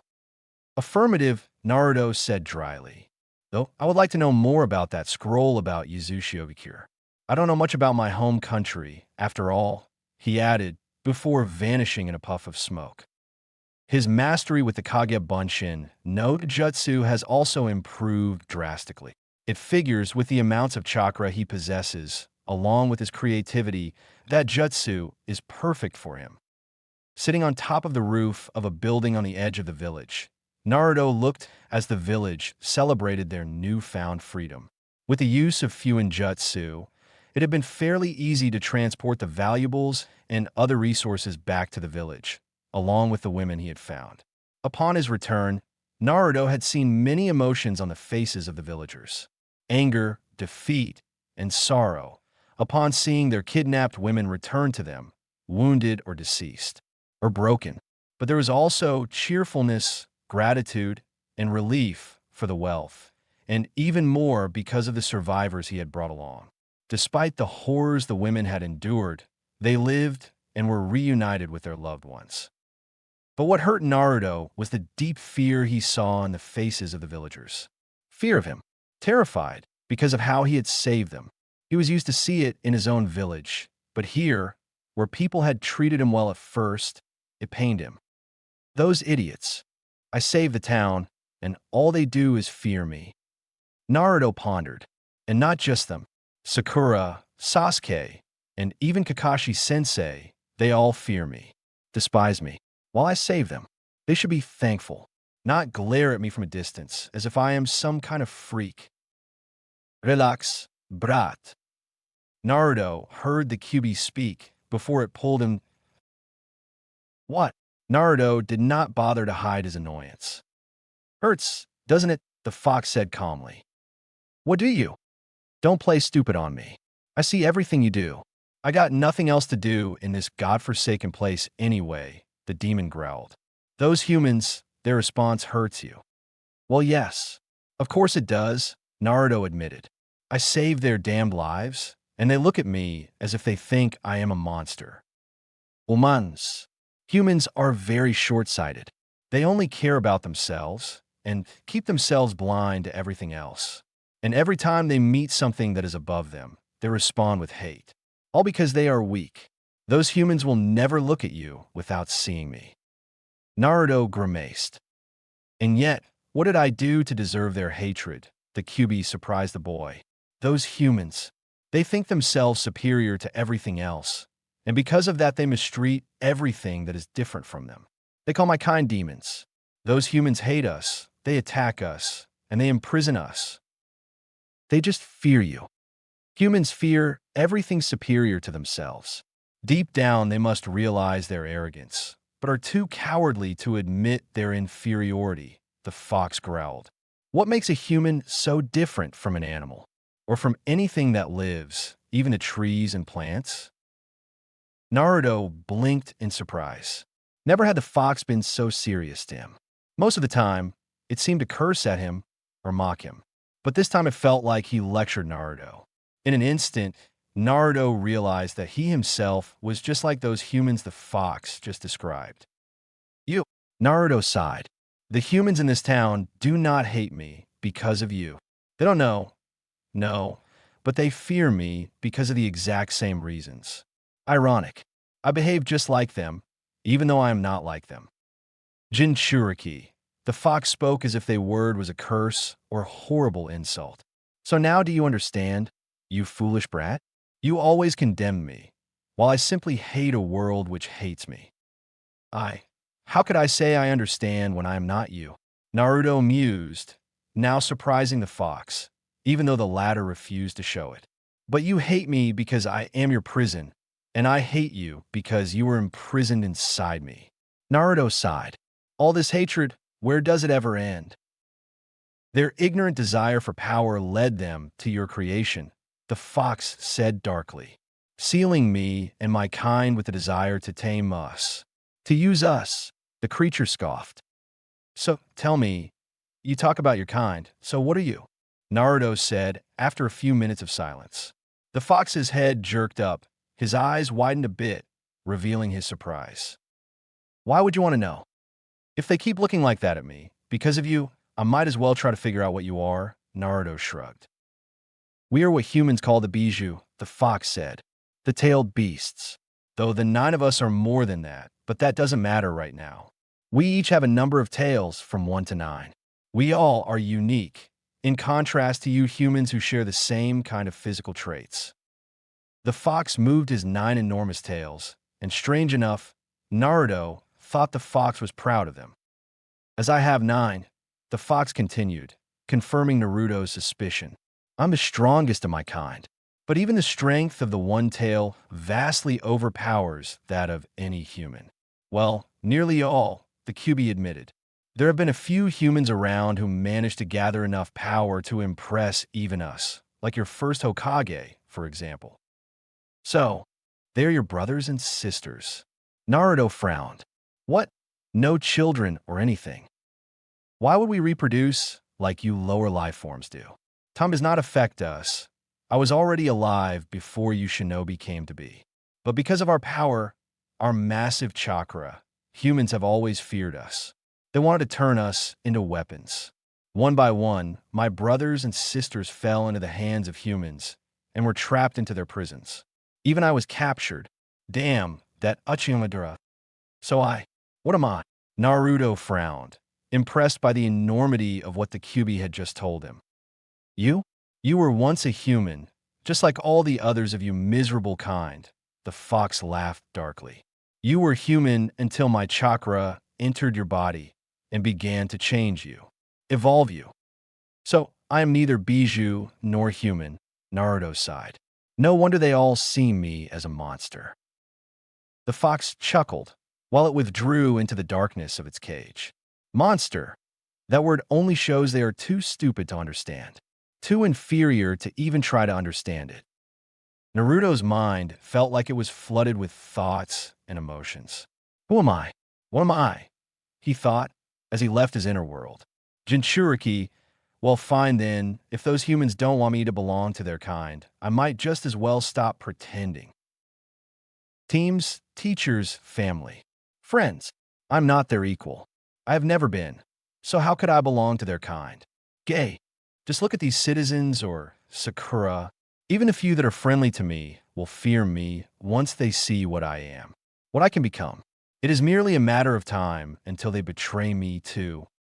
Naruto sighed deeply as he turned his face away, not wanting to look at the celebration in front of him any longer. Feeling betrayed, Naruto wondered why he had even cared enough to begin with. Once again alone in his silent world, the Kyuubi wondered why he felt conflicted. The boy had been pushed enough to finally begin to seriously despise humanity, but for some reason the fox could not feel much happiness about. It had annoyed him that it had taken so long before the boy gave up on his futile dreams of acceptance, but now he seemed to have done it. It felt empty. His former jailers had never cared about him or his kind. They would never have asked, never even thought about his opinion. But this boy, the fox knew he had to corrupt the boy's soul in order to weaken the seal, but the mental strength the boy possessed impressed him. The boy merely turned away from humanity, while he had every reason to strike back at it, as if the boy's core was made up out of kindness. The Kyuubi sighed. I should just wait and see what will happen. He will probably fall, just like any other human before him. I just have to make sure the brat doesn't die before the seal has weakened enough for me to reclaim my freedom. So why don't I just amuse myself as much as I can while I'm stuck here? He may struggle, all he want to prevent my inevitable escape. So prove your worth to me, brat. Let's see you try and stop me. With the bodies Naruto had brought from Gado's camp, the death toll was set on 23, with an additional 35 wounded, of which 4 critically. Kakashi wondered how this could be called a success, or even be celebrated. But after years of struggling, he could also somewhat understand the people. He remembered how Konoha cheered when the last war had ended. Well, how most of Konoha had cheered. There were enough who rather had seen the war continue, too consumed by their hatred. There still are those who think like that. But Kakashi had collected the money for an A-rank mission, and from what he saw in the scrolls Naruto had found, also some very useful intel. At least for Konoha, this mission had been a bigger success than anyone would have expected at the start, though Kakashi hoped that next C-rank mission would turn out to be a bit less complex. No, this country and Konoha could celebrate, but Team 7 could not. Kakashi had seen how Sakura looked at Naruto, and he had seen and heard what Sasuke had done. Whatever chance this team had ever had died during this mission, Kakashi sighed. Naruto's expression, even if he understands their reaction, it hurts him a lot. No, with his burden, it won't just hurt him. It'll only grow worse. The hatred Naruto feels will strengthen the Kyuubi's hold over him, causing the others to fear and hate him even more. This spiral will not stop, not while Naruto stays in this environment. With Sasuke hating him and Sakura being terrified, Naruto is bound to respond. But how? And when? Kakashi massaged his head. I really am not fit. I told him I would be a bad choice. Kakashi whispered to himself, thinking back at when he protested against the Hokage's decision on the formation of Team 7. The way back to Konoha was a lot faster now that Tazuna was not around. Still, to Sakura, it seemed like it took twice the time. Naruto and Sasuke did not speak to each other again, with the first barely even looking at the others. And though Naruto ignored Sasuke, the killing intent of the latter had been obvious, even to her. The atmosphere was too uncomfortable. What would this mean for her team? When she and Ino had a fight, they could talk about it afterwards. But neither of her team mates seemed to be even remotely interested in talking. This went much deeper than a petty argument. Something had been broken during this mission, irreparably broken. When Kakashi had tried to discuss it, the Uchiha had refused to apologize to Naruto, something which even Sakura seemed to resent. Kakashi sighed. Hokage-sama was wrong. There will not be any friendship between these boys. They have to be taken apart, or they will end up killing each other during the next mission. He must see that now as well. This must be solved. Outcast. Thank you, Kakashi, Team 7, the Hokage said after hearing the report of the mission. Though Kakashi had not spoken to the Kyuubi, Hiruzen had heard enough to deduce what Naruto had done. But what saddened him even more was when Kakashi had told him of what Sasuke had done, how he had tried to attack his own teammate. Sasuke looked a bit uncomfortable when Kakashi told about his transgression, but the boy's anger was still obvious. In the eyes of Sarutobi Hiruzen, it was obvious the Uchiha did not feel regret for what he did, something that made the situation even more complicated. After all, his position as the last Uchiha made it hard for him to issue any serious punishment for this crime. Sakura, you are relieved.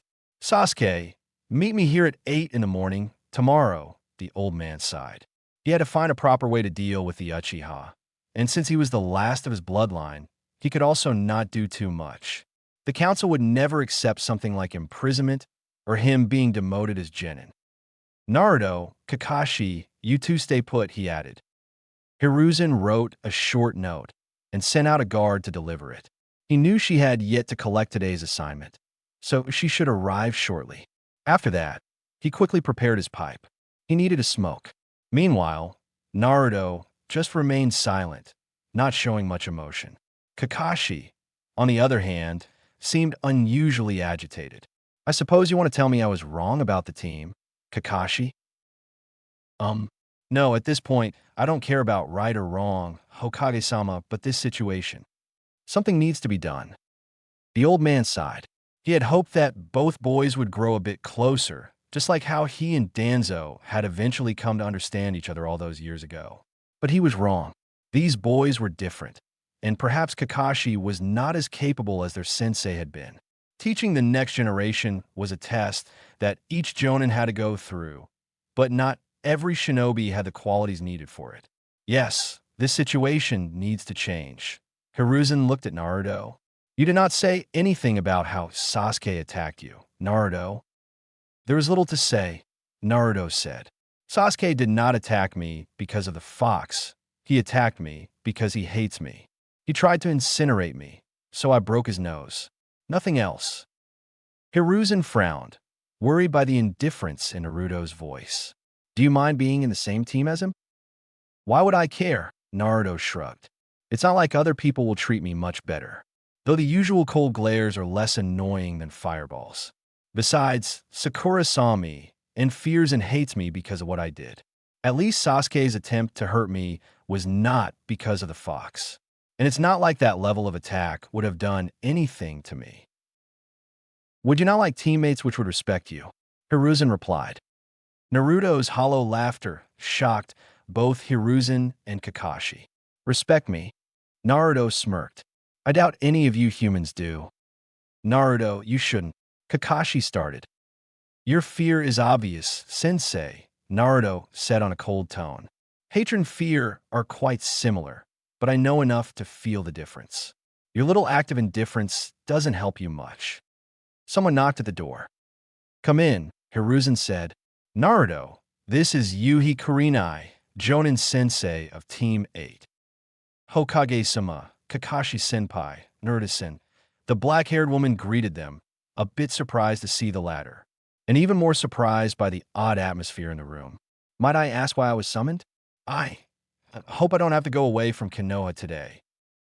Hiruzen chuckled. Don't worry, I've notified Asuma, as you will probably be a bit late for your dinner today.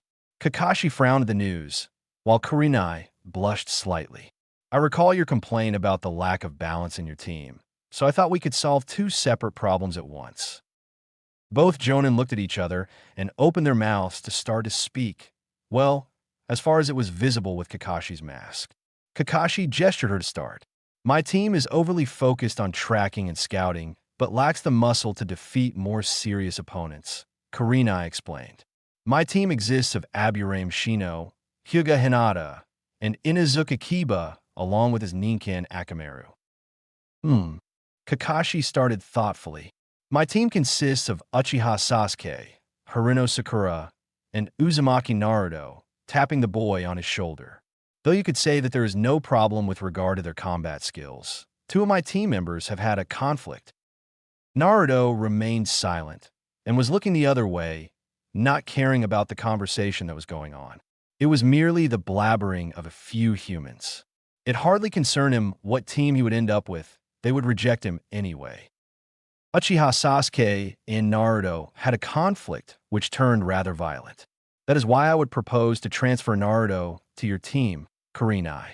It would be the best solution for both of them, as well as it would balance out both teams. Hiruzen spoke up. And considering that Kakashi is the only other with the Sharingan, I can't take Sasuke away from him. Sasuke will need guidance. Kurenai frowned. In exchange for one of my genin, I suppose. I would prefer to keep Hinata in my team, so I would propose either Kiba or Shino to transfer. Though, Kiba might not be the best choice, as he may be a very loyal person, but he's also rather hot-headed. From what I've seen, he did not have a very good connection with the Uchiha boy at the academy either. While the logic of the Aburame might even out the emotional instability of my team, Kakashi agreed. Hiruzen nodded, then looking at Naruto. Naruto, this is a rather unusual event.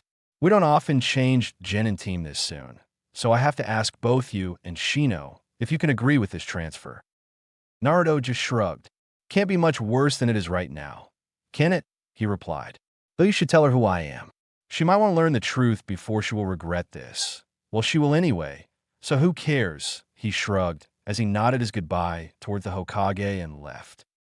Hiruzen frowned. It's sad that Team 7 did not work out like I had hoped.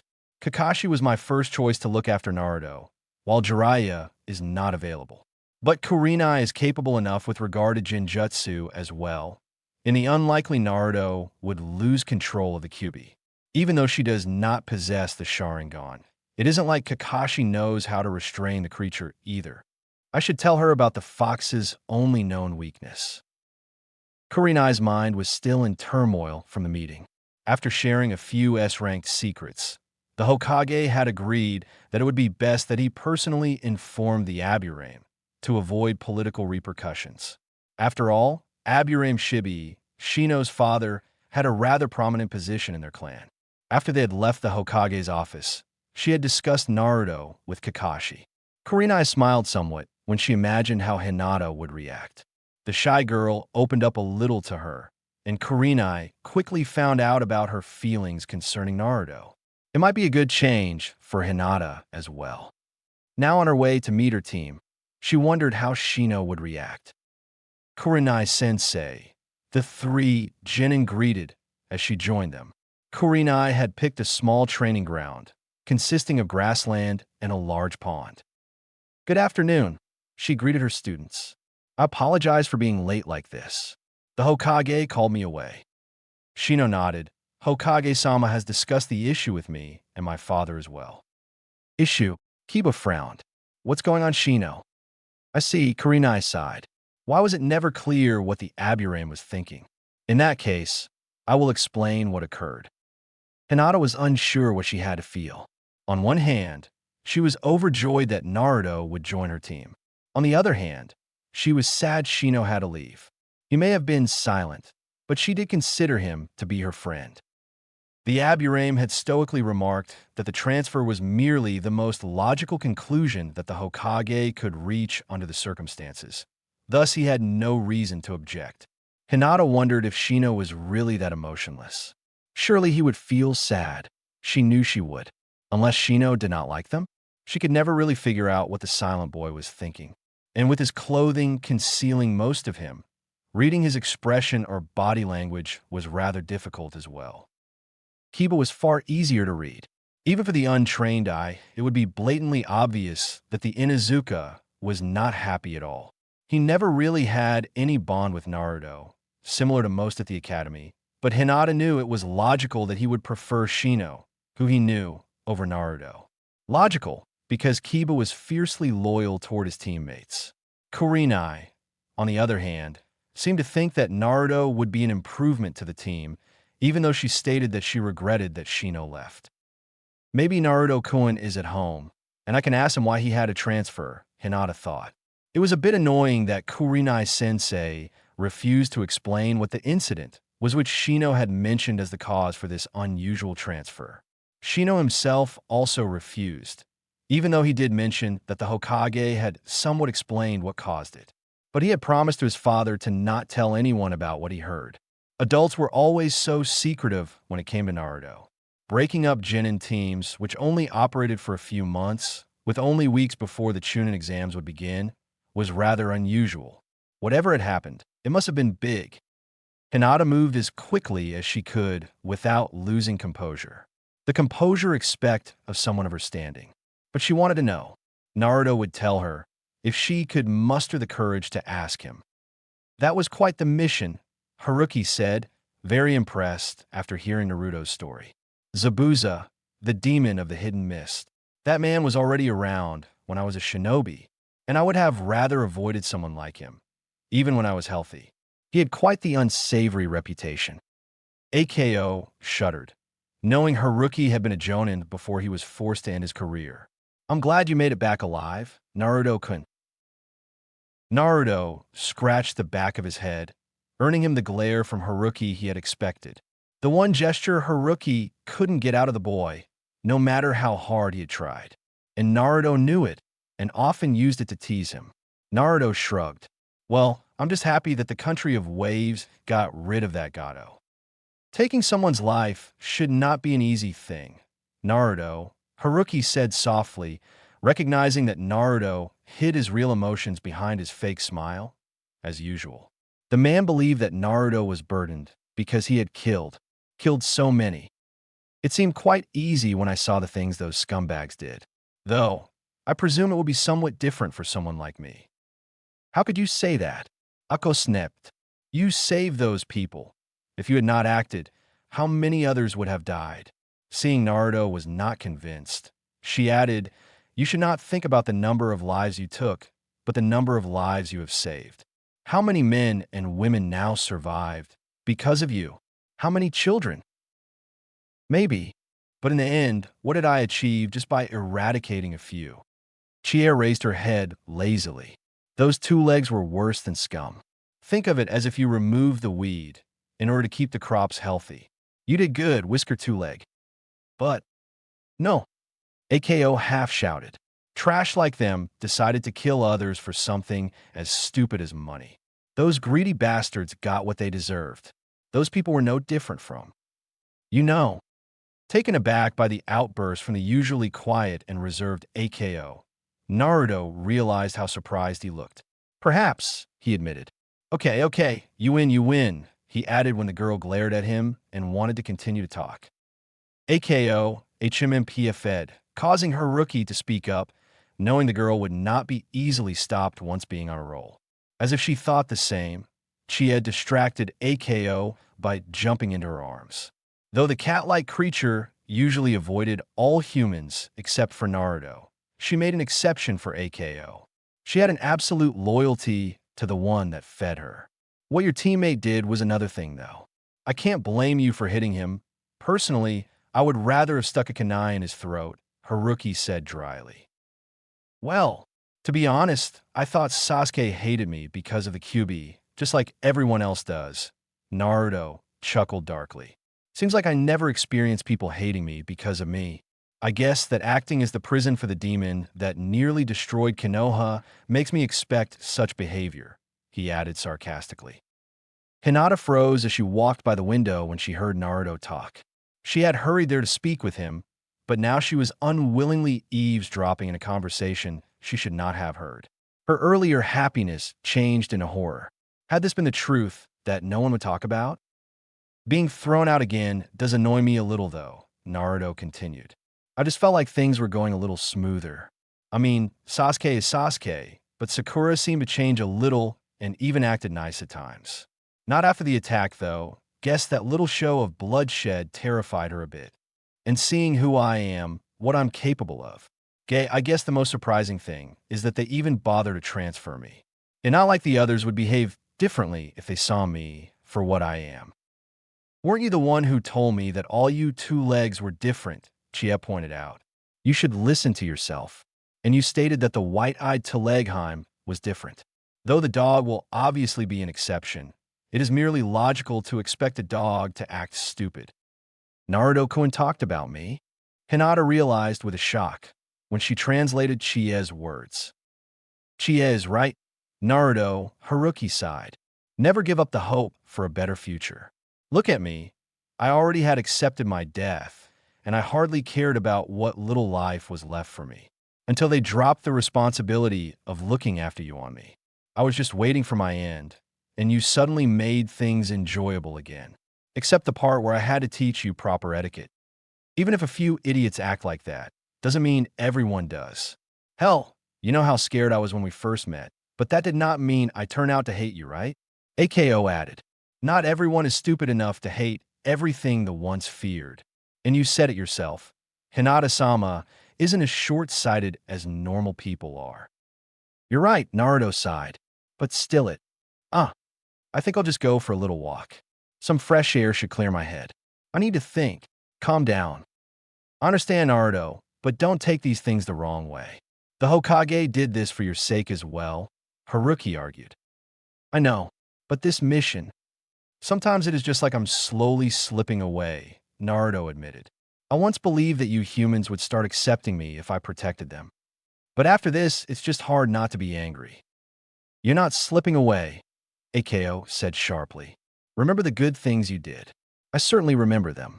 Don't give in to despair, not because some prick judges you without knowing who you truly are. I know you are good, and I know every other person would have fallen if they had only a small part of your burden. Thank you, AKO-san. But I'm going for a walk now. I see you guys at dinner, all right? Don't worry, I'm fine, Naruto walked out. But how would you react, AKO, if you had seen me that day, slaughtering those mercenaries? Naruto asked himself, run away like all you humans? Or would you have done something else? Silence remained for a little while, and Hinata stood there like she was frozen solid. These were not the kind of things she was meant to hear, and certainly not what she wanted to hear. It terrified her. Was this the true Naruto? I'm not buying it, Haruki said. No way that he is fine after going through all that. He has enough skill when it comes to lies, Chia added dryly. He was raised with all you white eyes after all. I know that, but AKO said with more than a little desperation in her voice. But what can we do? If I were his teammate, when I was there when he changes, he needs someone to help him. Do you know for sure that you could accept what you would see? Haruki asked softly, especially if you had not known about his secret.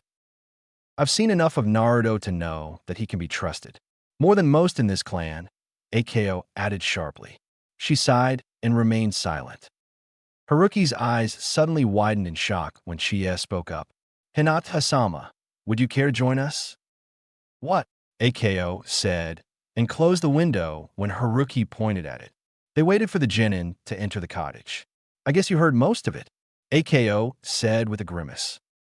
Hinata nodded, her face white as chalk due to the shock, so for once in her life, she could not blush while being embarrassed. I did not mean to hear, to listen to. I heard Naruto-kun talk about. About. Tears filled her eyes. Why him?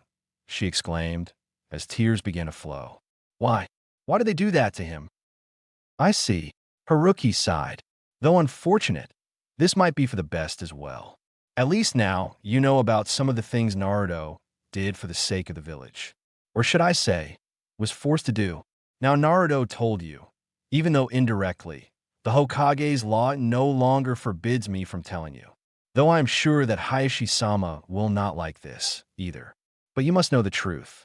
But I beg of you, please keep this knowledge to yourself for now. This is a secret, punishable by death, if you tell it. That is the law the Hokage made to protect Naruto. Haruki rubbed his head, punishing his mind how to say this in the best way possible. The day when Naruto was born, the Kyuubi attacked Konoha.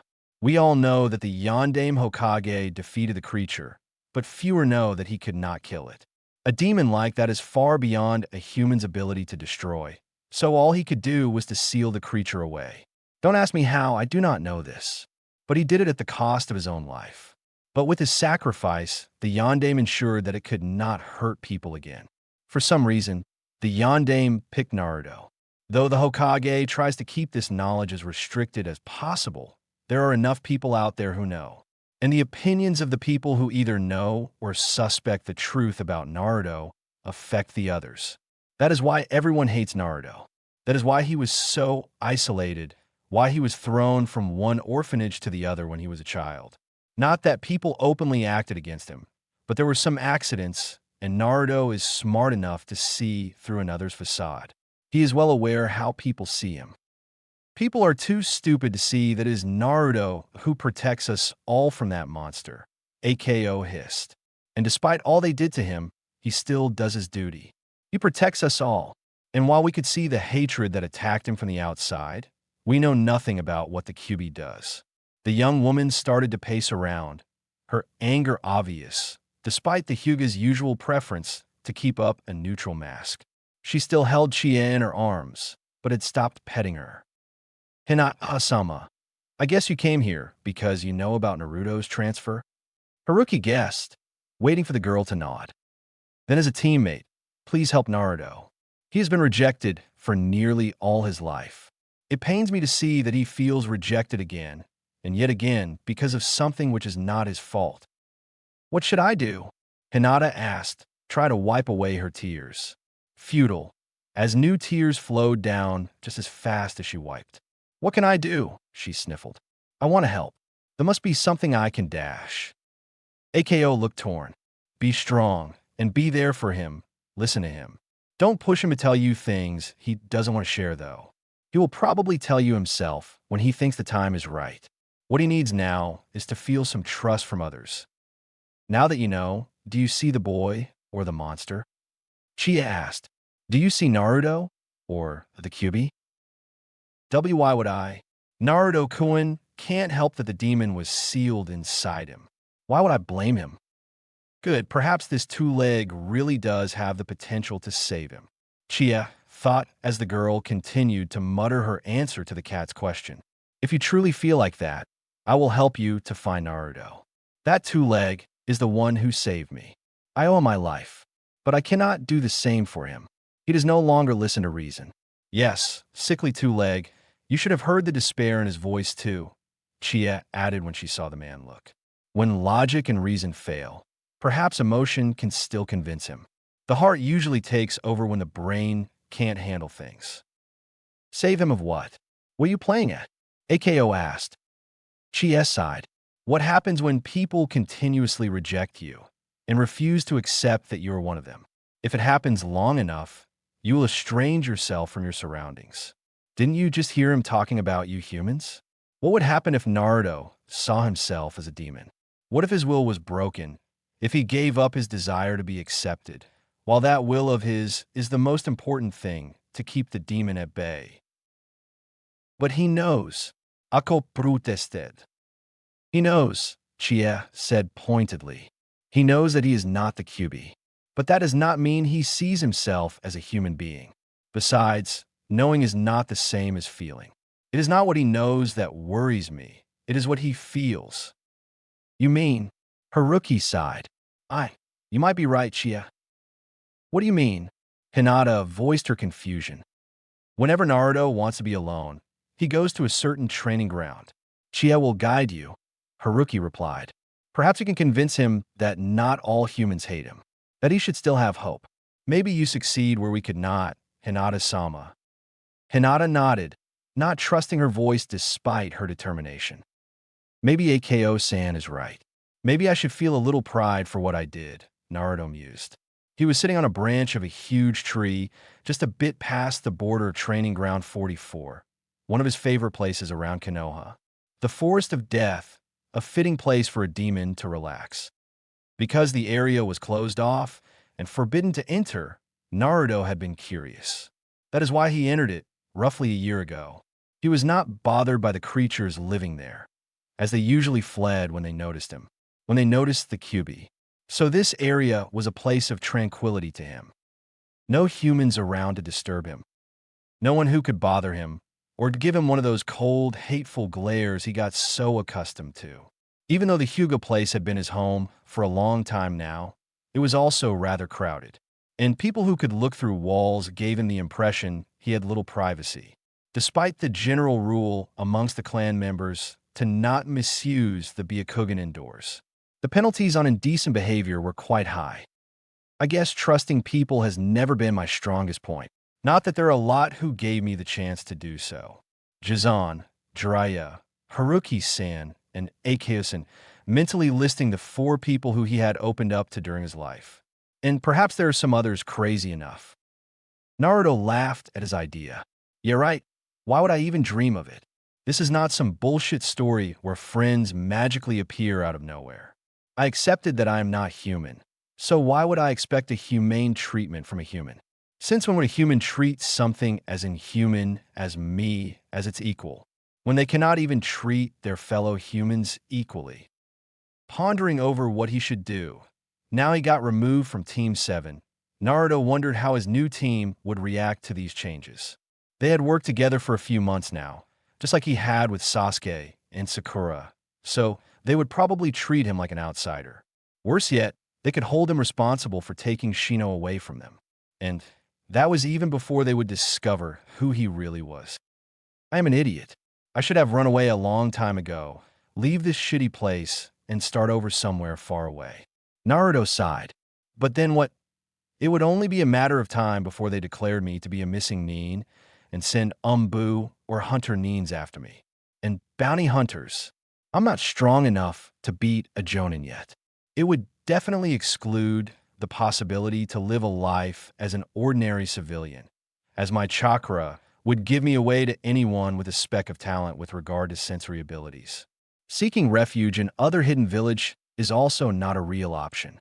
They would probably either imprison me, because I'm from Konoha, even if they would not know about the Kyuubi. So I will be fucked no matter what.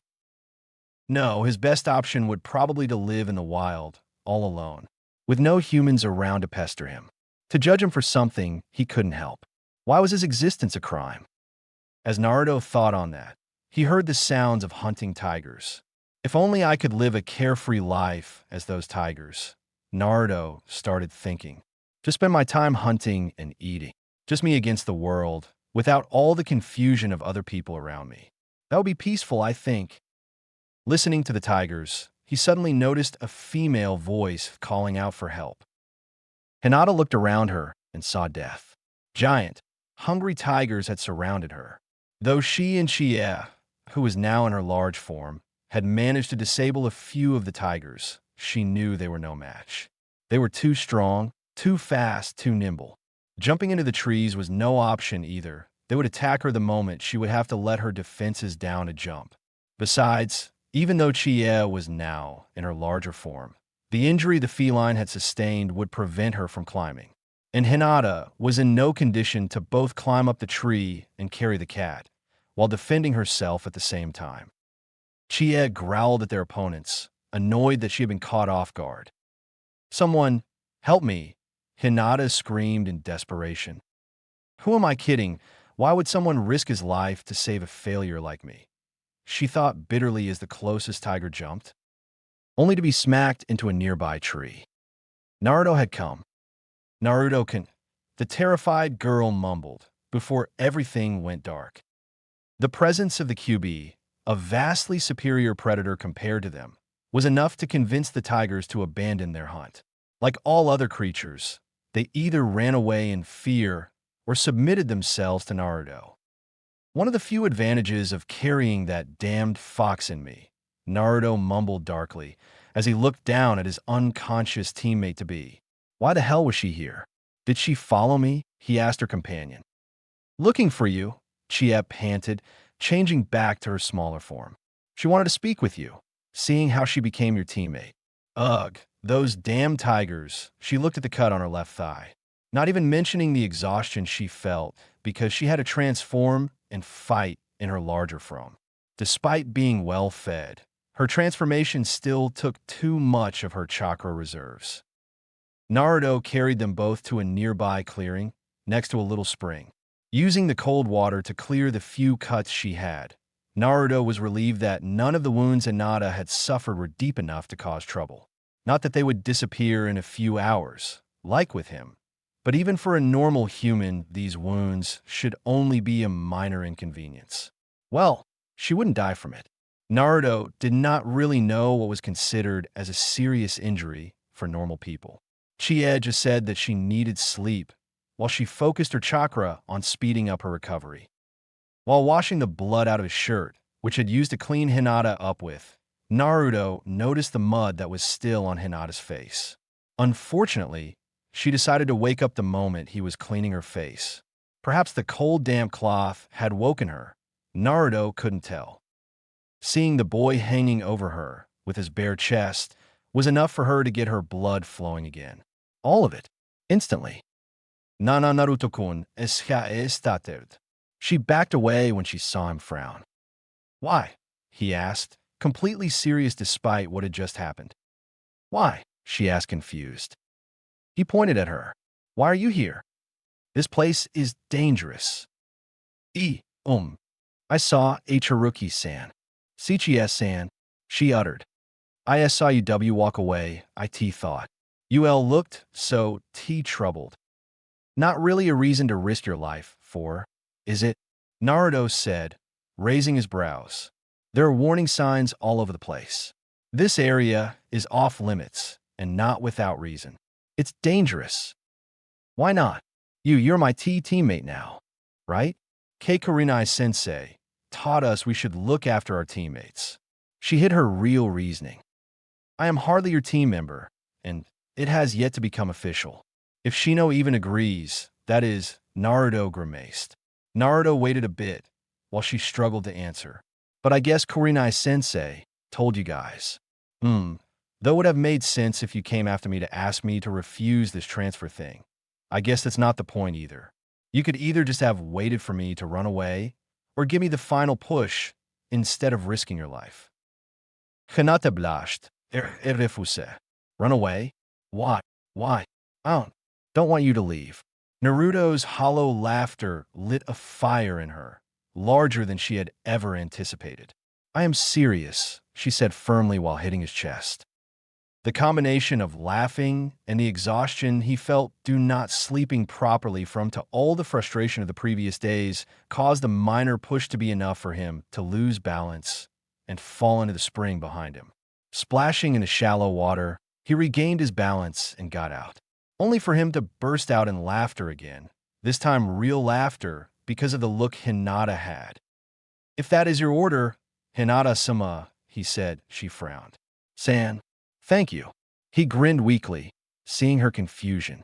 Apparently, she couldn't decide which emotion she wanted to show on her face, so she just showed them all. I didn't order you to. So tell me, why don't you want me to abandon Konoha?" he asked, catching her off guard.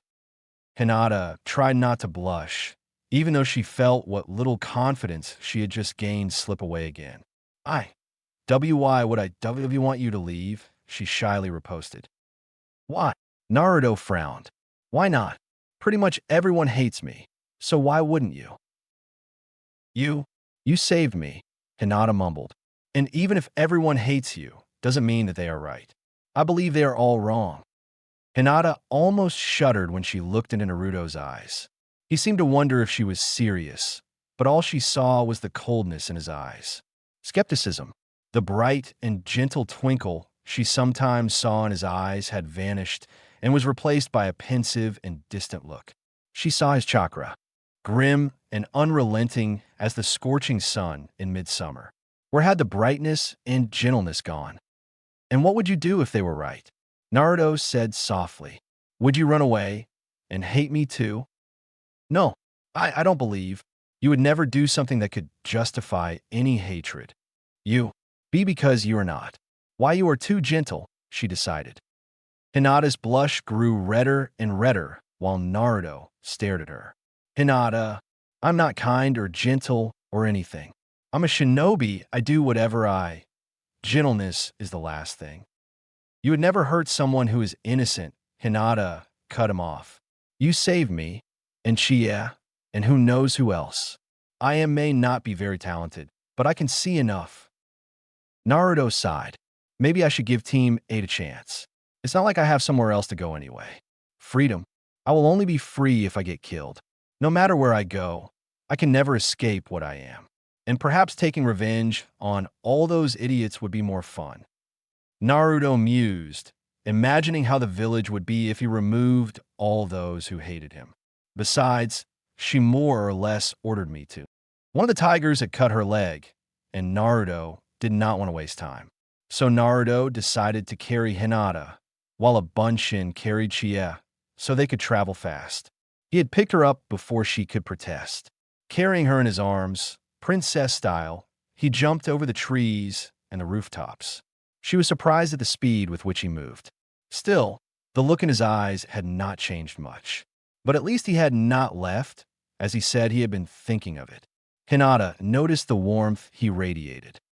Not that Hinata experienced their entire run towards the Hyuga compound, as she picked up her old habit of fainting again.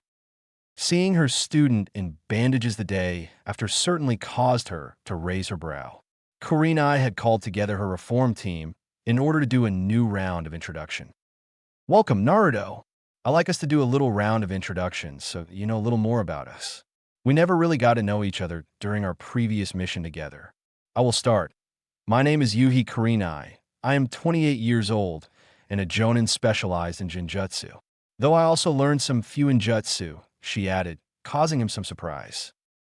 "I am Hyuga Hinata, 12, and a genin trained in my clan's Tataijutsu style, the Gentle Fist."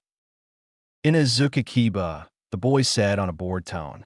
"Akamaru," he pointed at the yipping dog on top of his head. Naruto scratched the back of his head and looked around, not sure if the jonin was serious about this. It actually looked like she cared, which was already better than his previous sensei.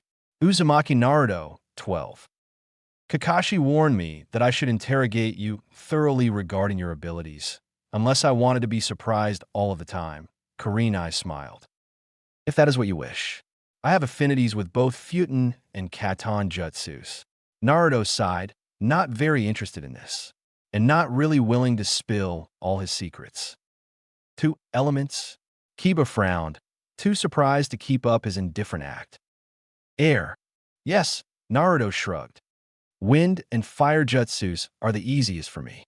Try the others as well, but that's much more difficult, especially Suidon and Doton.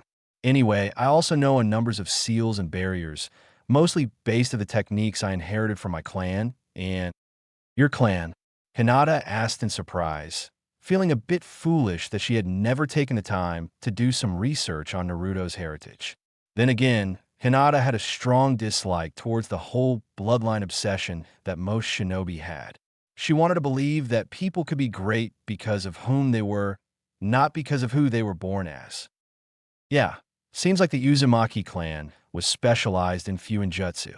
Not that it saved them from extinction. Naruto shrugged. Where was I?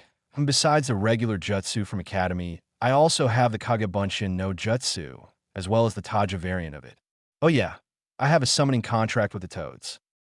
Kurenai whistled. That's quite a list. No wonder Kakashi-senpai was surprised. How is your chakra control? She knew she wouldn't have to ask about his chakra reserves, knowing it would be seemingly endless. Kakashi was surprised? I thought that indifferent bastard never gave a damn about me. Naruto frowned. I know the tree climbing, water walking, and several other control exercises. Won't say I'm as good as Hinata-sama, but at least I don't suck as much as most. Hinata felt embarrassed that Naruto saw her as being superior to him when it came to control. Plus, you have enormous chakra reserves, she added. An advantage of the Uzumaki clan, Kurenai added quickly, not wanting to talk about the Kyuubi. Could you explain a few of the seals you know, Naruto? Naruto sighed, accepting that he could not get away from this that easily. Well, the most useful is the stealth seal, which basically removes my presence to others. When it's active, no one will hear me, see me, or smell me. I am undetectable. A few offensive seals that I know relate to the fire element, such as the immolation seal, which melts away the target it is attached to, or the infernal seal that blows things up. Another seal enables me to increase the weight of objects.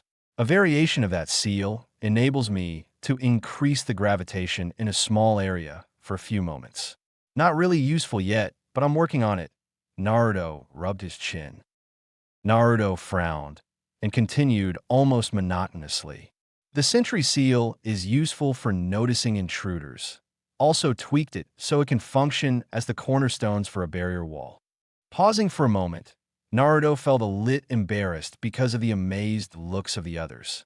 I also know the basics of counter seals, which are seals that could trap other seals. Not very stable till now, though. I almost blew up Ichiraku's once when I tried to use it on my own infernal seal. He smiled weakly at the memory. I also study other things, such as the basics of a seal, which should function as a marker for the Shunshin Jutsu. I still screw up with the accuracy, though.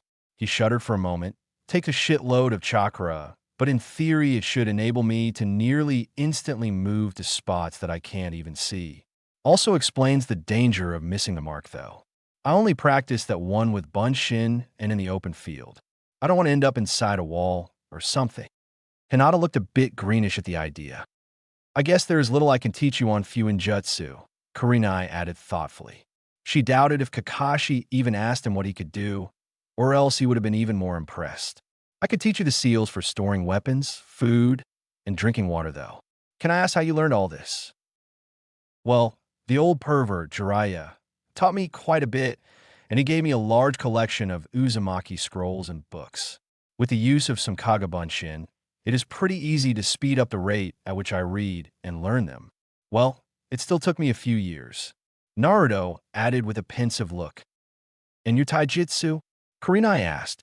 Kakashi had already warned her that the Sannin had involved himself with Naruto's training, but he had refused to tell her why. And weapons training? My taijutsu is average at best, though the morning trainings I followed with the team of the Jonin Mato guy improved my skills a bit. I still think I have to work on my speed, though. As for weapons, I never really train much with them.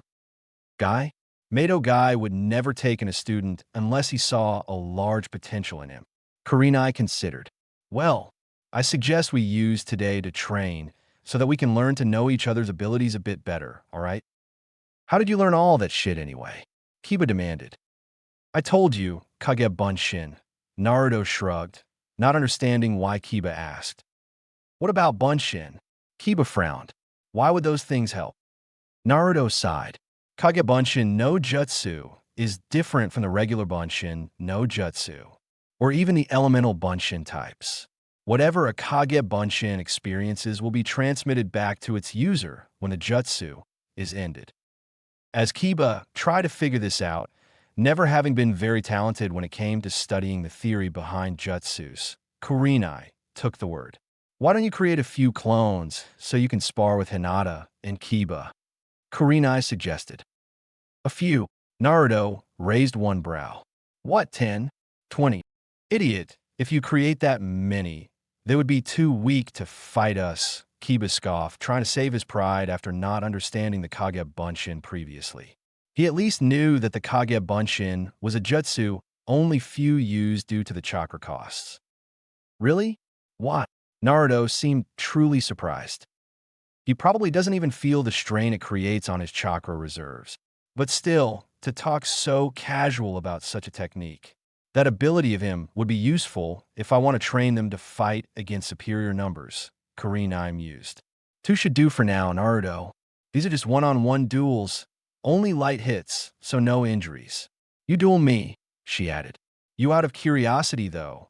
How many can you create? I don't know. Naruto shrugged. I'll just stop it.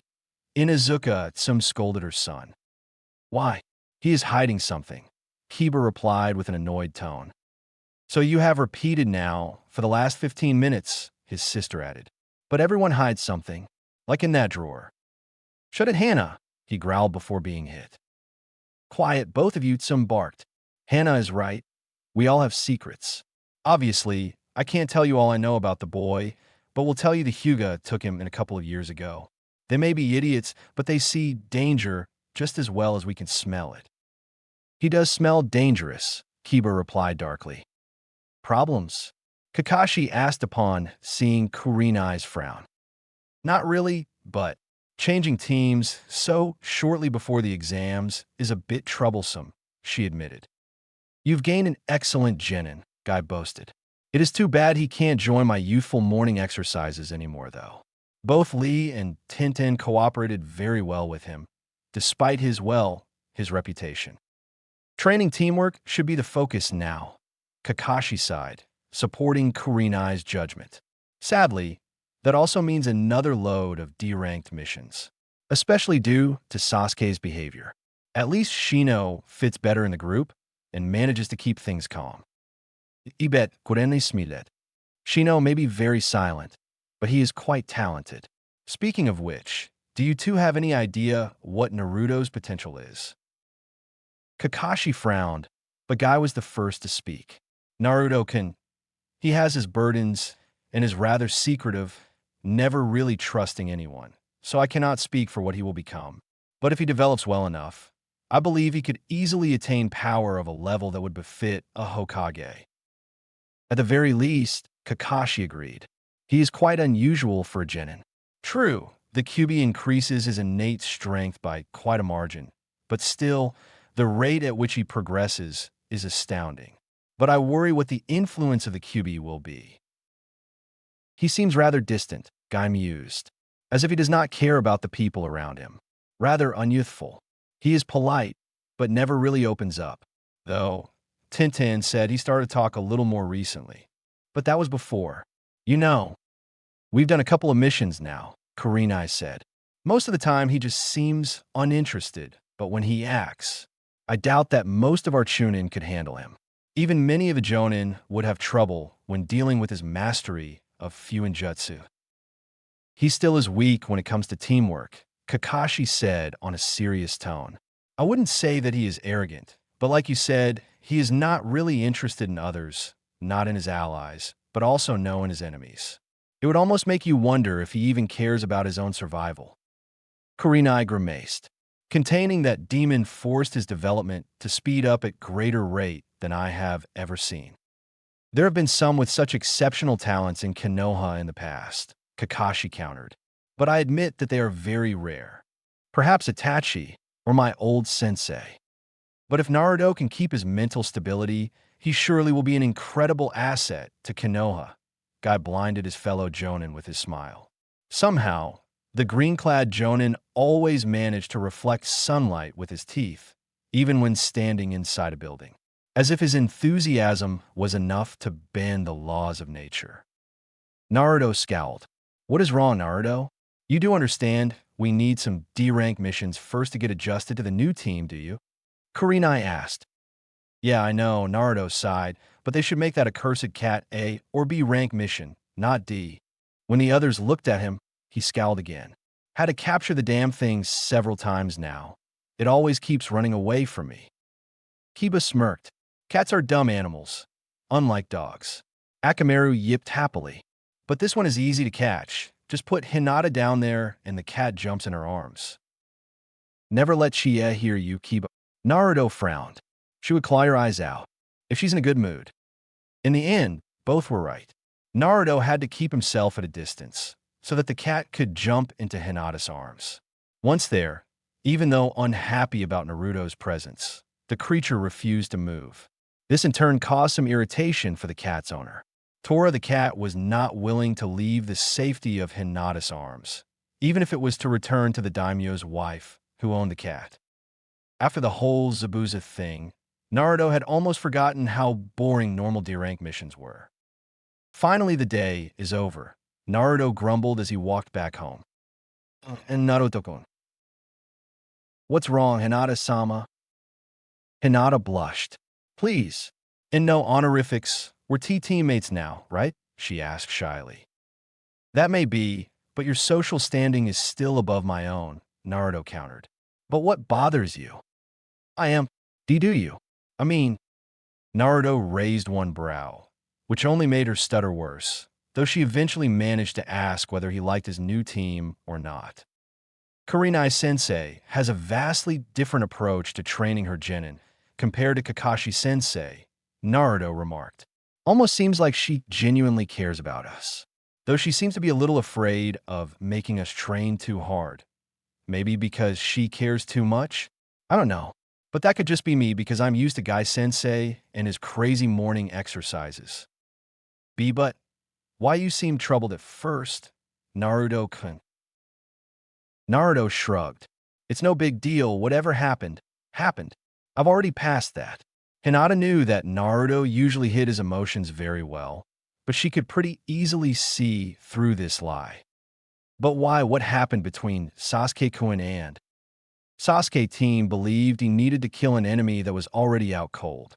I stood in between, but he didn't care, Naruto's side. Though, it is safe to say that we did not like each other anyway. A fireball more or less didn't change that. I know, Hinata said downcast, remembering the incidental conflicts both boys had during their academy years. But why did it? Why did it affect you so much? Did the mission? Was that the... What is she after? Naruto wondered. Normally, she hardly seems to have the will to talk to me, and now she is interrogating me? The mission turned badly. Yes, Naruto decided what he wanted to tell. We presumed it was a C-rank mission, but it turned out to be an A-rank mission. Did you have to kill people? Naruto was somewhat surprised at the question. Sure, but we had to. It was either us killing them or the other way around, Naruto shrugged. Not that it was fun, he added upon seeing Hinata's distraught expression. Killing people is never fun, but it is unavoidable. Hinata-sama, we are shinobi. We have to endure whatever the mission throws at us.